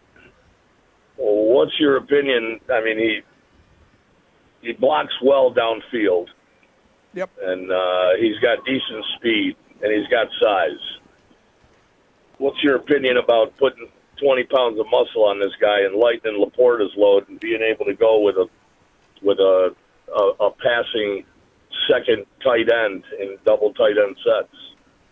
I think they have that with Brock Wright. Is a pretty good pass-catching tight end. But to your point, he doesn't have the speed that Tesla does, but he's obviously, bigger in stature. I don't think they're in any hurry to to change what they see out of him. I think they drafted him at receiver for a reason. They love what he brings. I mean, having a guy at 6'4", 200 and something pounds, can run a 4.4 40 and jump 40 inches straight up in the air. That's a lot to like. And, it doesn't matter if he's playing tight end or wide receiver when you get in the red zone. You just want him in the red zone. Right. I have almost zero interest in lightening Sam Laporta's load. I think Sam Laporta is a weapon that, I mean, last year he went from 120 targets as a rookie to 83 targets his second season. There's going to be somebody that gets left out just because there's so much talent in terms of weapons. Yeah, I'm interested in more from Sam Laporta, not less. Well, I wasn't per se saying to leave him out. I was more looking at the lines of having a second tight end that can actually run routes and not just be a blocking tight end that catches the ball. It does happen on occasion where you have two sort of complete tight ends, but I think they're good. And my guess is they have a plan for Tesla, even with the top-heavy wide receiver room. But he's still got to earn playing time. We still got to see if he's a third receiver. I don't know if he is or he isn't. But listen to what the tight end coach has to say about his group of tight ends. Well, let's do that next here on Carson Anderson from Lions Training Camp on 97.1 The Ticket. You heard me talk about the CGC Home Services and the Aris Active Pure technology. It makes sense right now because you've probably also heard us about being under air quality alerts recently, right? The Aris Active Pure technology reduces 99% of airborne bacteria, viruses, and mold. Air or water concerns, contact CGC Home Services. They can help identify and prevent flooded basements and other water-related issues. Choose CGC Home Services and Connecticut for peace of mind. Learn more today. Call them at 855-339-4242. That's 855-339-4242.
It is Lions and Dolphins joint practice day. Big day out here. Maybe the biggest of training camp so far.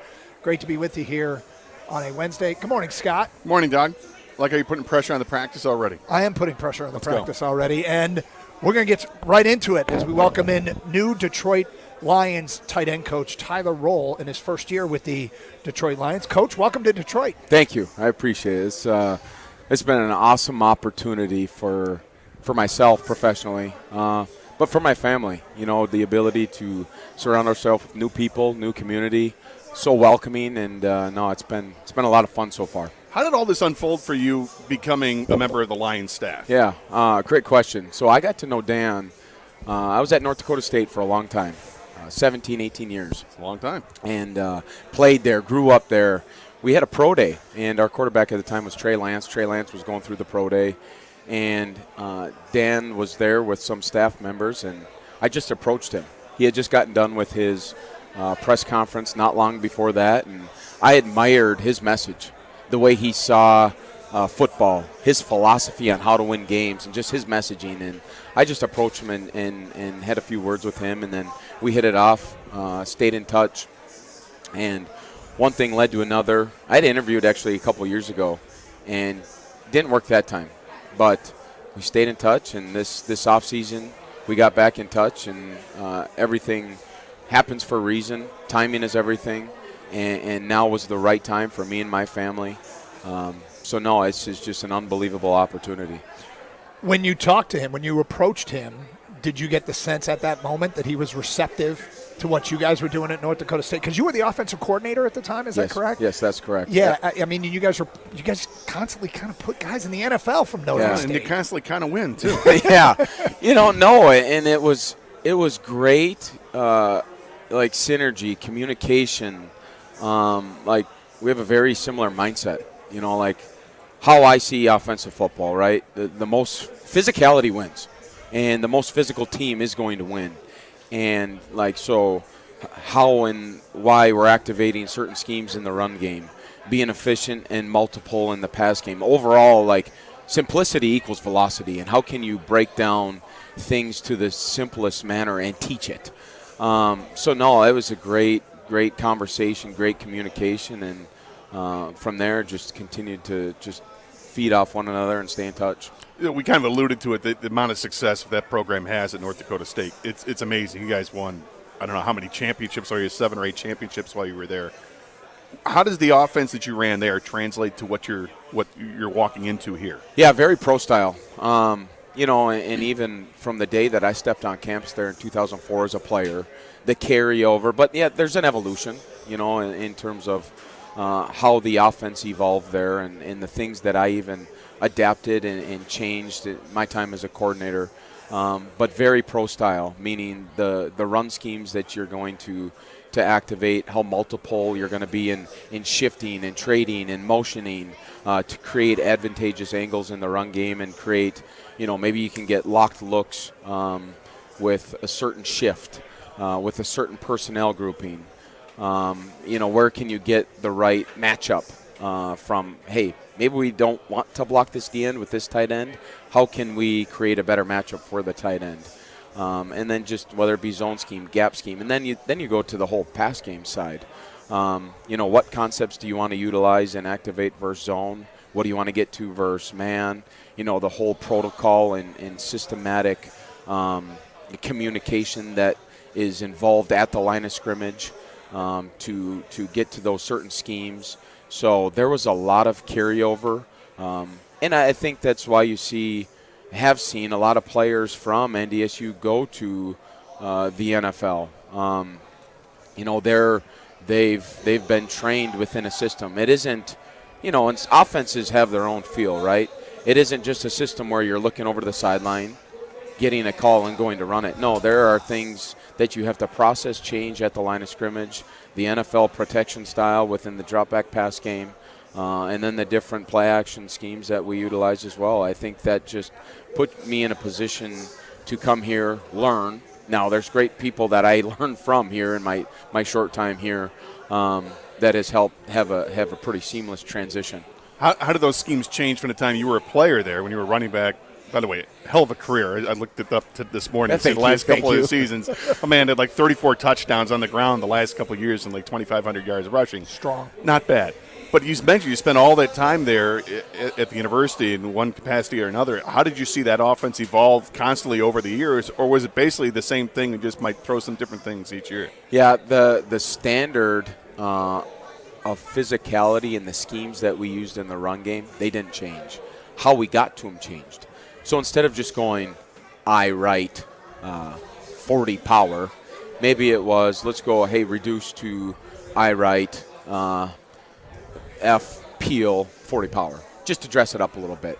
So there was a whole evolution in the presentation of the play, and maybe just doing out of certain unbalanced formations, some formations that we're not able to do at this level, but just a whole presentation of the scheme, and then utilize maybe a little bit more quarterback run game with it. We had some pretty dynamic quarterbacks in Carson Wentz, Easton Stick, Trey Lance, to Cam Miller, who just got drafted by the Raiders and had a great first preseason game, but utilizing quarterback read, quarterback power read, yet the scheme up front was the same for the O-line. The demanding of physicality up front was the same. So that's how we were able to have success. It was similar in scheme, but just different in presentation. Tyler Roll, Lions tight end coach, with us here from training camp, 97.1 The Ticket. All right, when you watch the Lions last year and look at points of emphasis this year, offensively, what are areas, I'm sure you want to get better everywhere, but what are areas that the coaching staff and the team has identified we need to be better at this in 2025 than we were in 2024? Yeah, it's hard to pinpoint a lot of things for a top 10 historical offense. Fair. But, there's always things like how do you win games? Well, you take care of the football. Ball security is at a premium. That's been a huge emphasis from the time that I stepped on campus here and stepped in the building.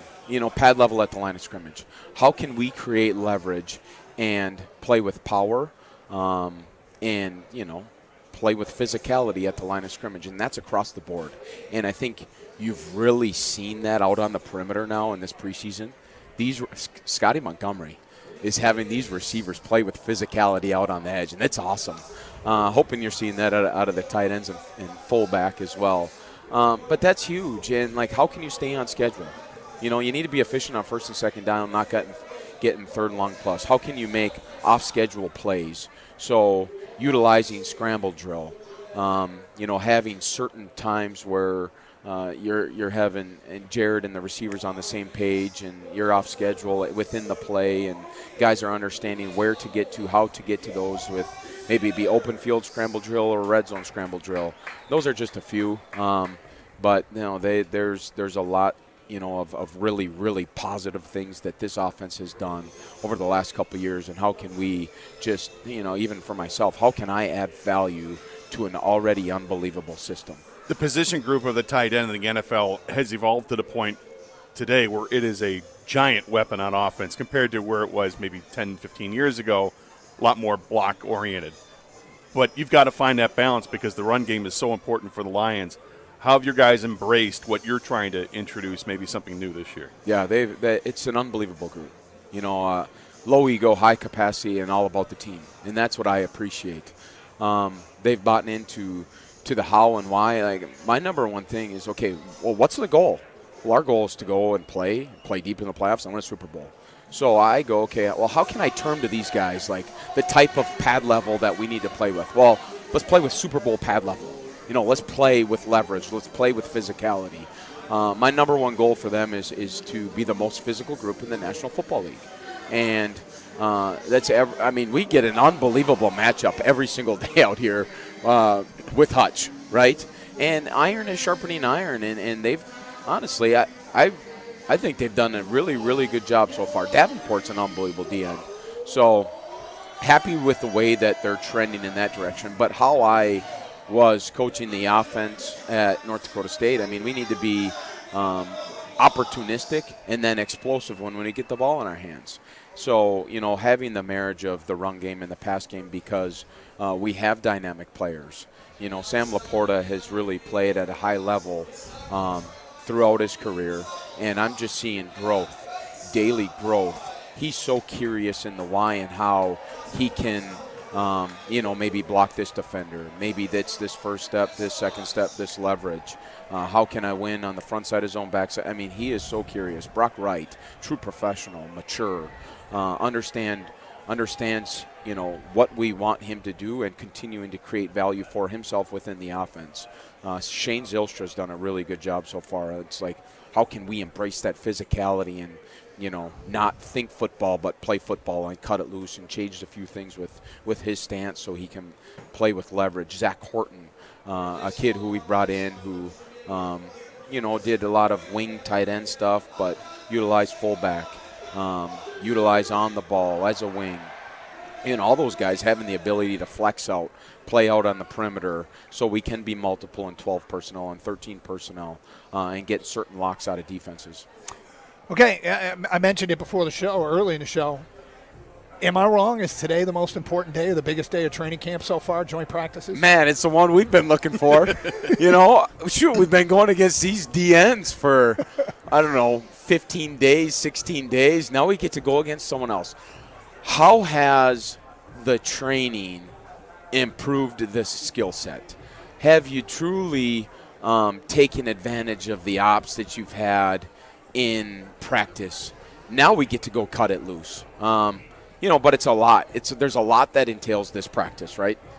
Yeah, a lot of it's the players.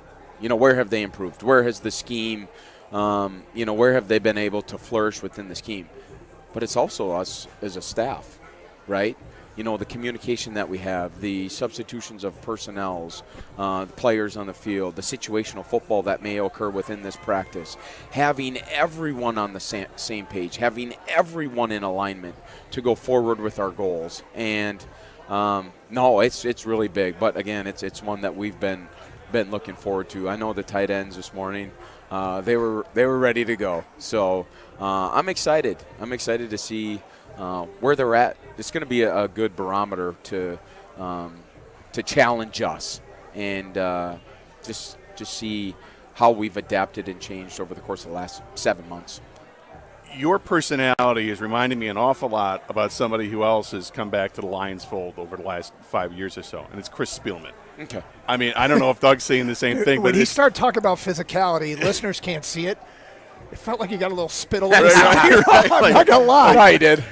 Yeah. You're ready to suit up and get out there and play. I mean, you have that same kind of passion for the game. You obviously know what you're talking about, and you can't wait to get out there and see him play. No, and that's a rock of this organization, and have great conversations with him, and like his energy, love, passion for the sport, like resonates with me, and it's contagious. And if we are going to, confront and demand physicality the right way, play with an edge, and let these guys cut it loose and play, keep things simple for them so they can play with velocity and sprint off the ball, run off the ball, because that's what and how we want to operate, good things are going to happen. Coach, I know you got a job to do. I do. I'm excited for today. We appreciate. Maybe report back afterwards and let us know how the guys played it out. Yeah, no, this will be good. Great meeting you. Thanks for stopping by. Thank you. I appreciate you guys. Coach. That Take is care. Tyler Roll, the Lions tight end coach, joining us here from Allen Park, the headquarters of the Detroit Lions, on this joint practice day with the Dolphins. It is Carson Anderson. We'll get to what he had to say. Dolphins are out on the field warming up. All that coming up here on 97.1 The Ticket.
All right, Doug, I no pun intended, but I feel like we left a little meat on the table. Today was National Filet Mignon Day. Yep. And we got into a little discussion, and then it felt like it was truncated because one of the three of us doesn't really participate. You offered what you could, but you really don't eat steak. I mean, offered nothing. There were things that I wanted to ask Kang about, and I think Kang wanted to ask me some things about this. Oh, yeah, I felt like we definitely got shortchanged, Gator. I mean, had it been National Chicken Breast Day, Doug would have done a Carson Aronson poll, a top 10 list. We would have taken hour calls. Right. Well, maybe not calls, but just Doug we talking. Need 10 texts. Right. I mean, yeah, we would have done that whole bit, right? But not so much with the steak, which is fine. But we have time to revisit, and I did want to ask King this. What is your favorite accoutrement to the steak? And I don't mean like side dishes. I mean like, you like with a sauce that has like mushrooms on it? Do you want a béarnaise sauce? Do you want onions? Is there what's your go-to? Those are all great. I know you don't like mushrooms. I never really did either until later in life. I don't mind a good, solid, topping of sliced, some like cooked in wine sauce, maybe mushrooms, some glaze, even just butter. But you know what? I'm going to go off the board a little bit, Gator. I'm going to go off the board a little bit. Chimichurri sauce. I was going to ask you about chimichurri. I don't mind a good chimichurri sauce on my steak every now and then. Yeah, a little spice, a little kick, a little green kick to it. Mm-hmm. Yeah, I understand. I got you. For me, because I like the kick as well, it's a horseradish sauce. St. Elmo's, the steak house in Indianapolis, they have amazing cocktail sauce, which Doug could speak to the cocktail sauce if you'd like. But the horseradish sauce is delicious. I heard it's very fiery. Like just it is. They banned it in the NFL actually. It's like wasabi. It's delicious, but I find that to be fantastic. And if you can find it in the grocery store, get it, and not only use it for your steaks, but even like to put on like a sandwich for like if you're having a roast beef sandwich, it's fantastic. It's great with chicken, Doug.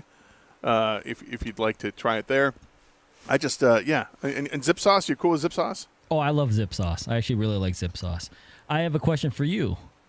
Are you a fan of steak sauce, whether it's A1 or any other brand? When I was a kid, absolutely. I didn't like steak unless I had A1 with it. And I probably, as a kid, like ketchup with my steak, too, because I just didn't appreciate it as steak as much when I was younger. Yeah. But A1 sauce, I definitely I liked it with flank steak. See, I'm a big sauce guy, a big dip guy. I like to dip things. I cannot do the A1. I try every now and then. Like it's like Guinness for you, Doug. You just go back and see, have my taste buds changed? Have I adapted? And the answer is no. I can't do the A1 or the steak sauce. I really want to, too, though. But the meat stands alone for itself anyways. Tiger baseball's next. Wow.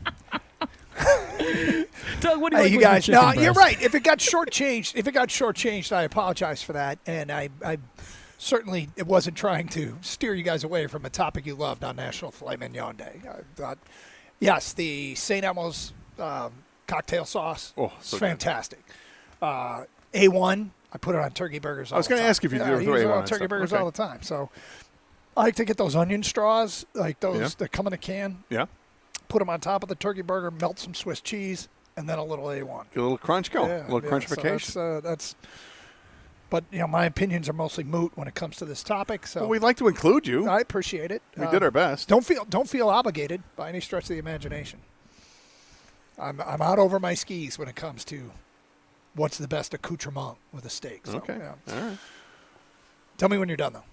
You guys have exhausted it because I think we're done. I think it's fair to make sure that we give it an amount of time that you feel is appropriate. I just we had some misses there. We wanted to address those. Okay, so we good?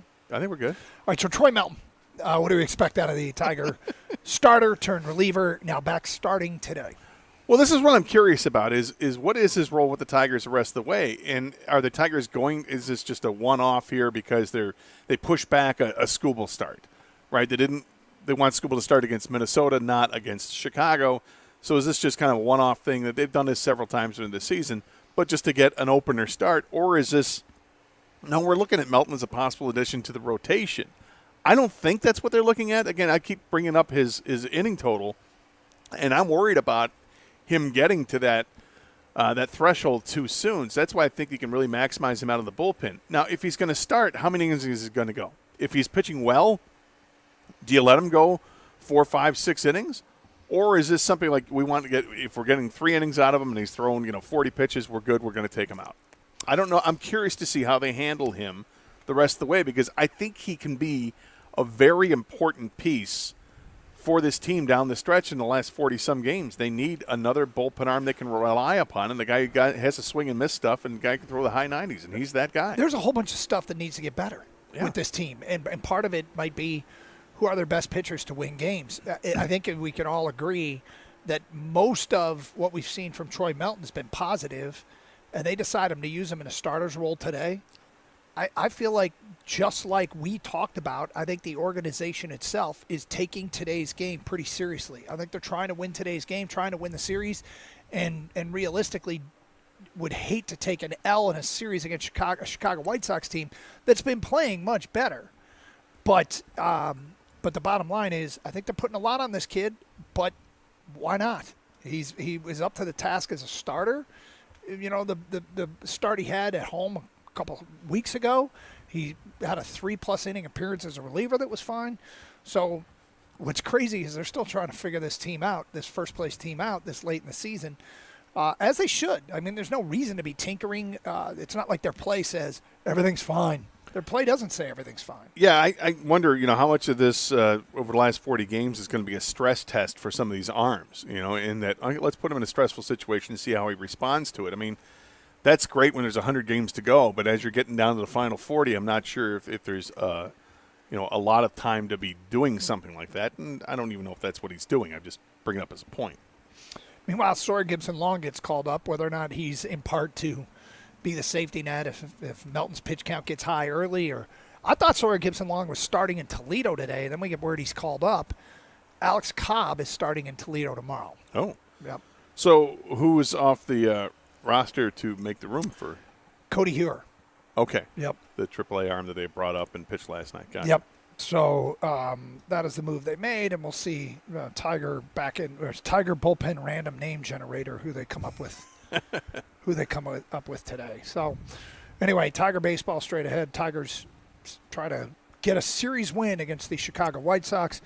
Thanks to everybody, including Hyundai out here and our crew back at our studios. And thanks to the Lions organization. They look good today, people. I'm sure you're going to read all about it. We'll be back here tomorrow for another day of Lions training camp and another day of joint practices with the Miami Dolphins. But Tiger baseball is coming up next from Chicago here on thank you for listening to Carson Anderson. We'll do it again 10 to 2. Stay safe, everybody, and treat each other with respect. 97.1.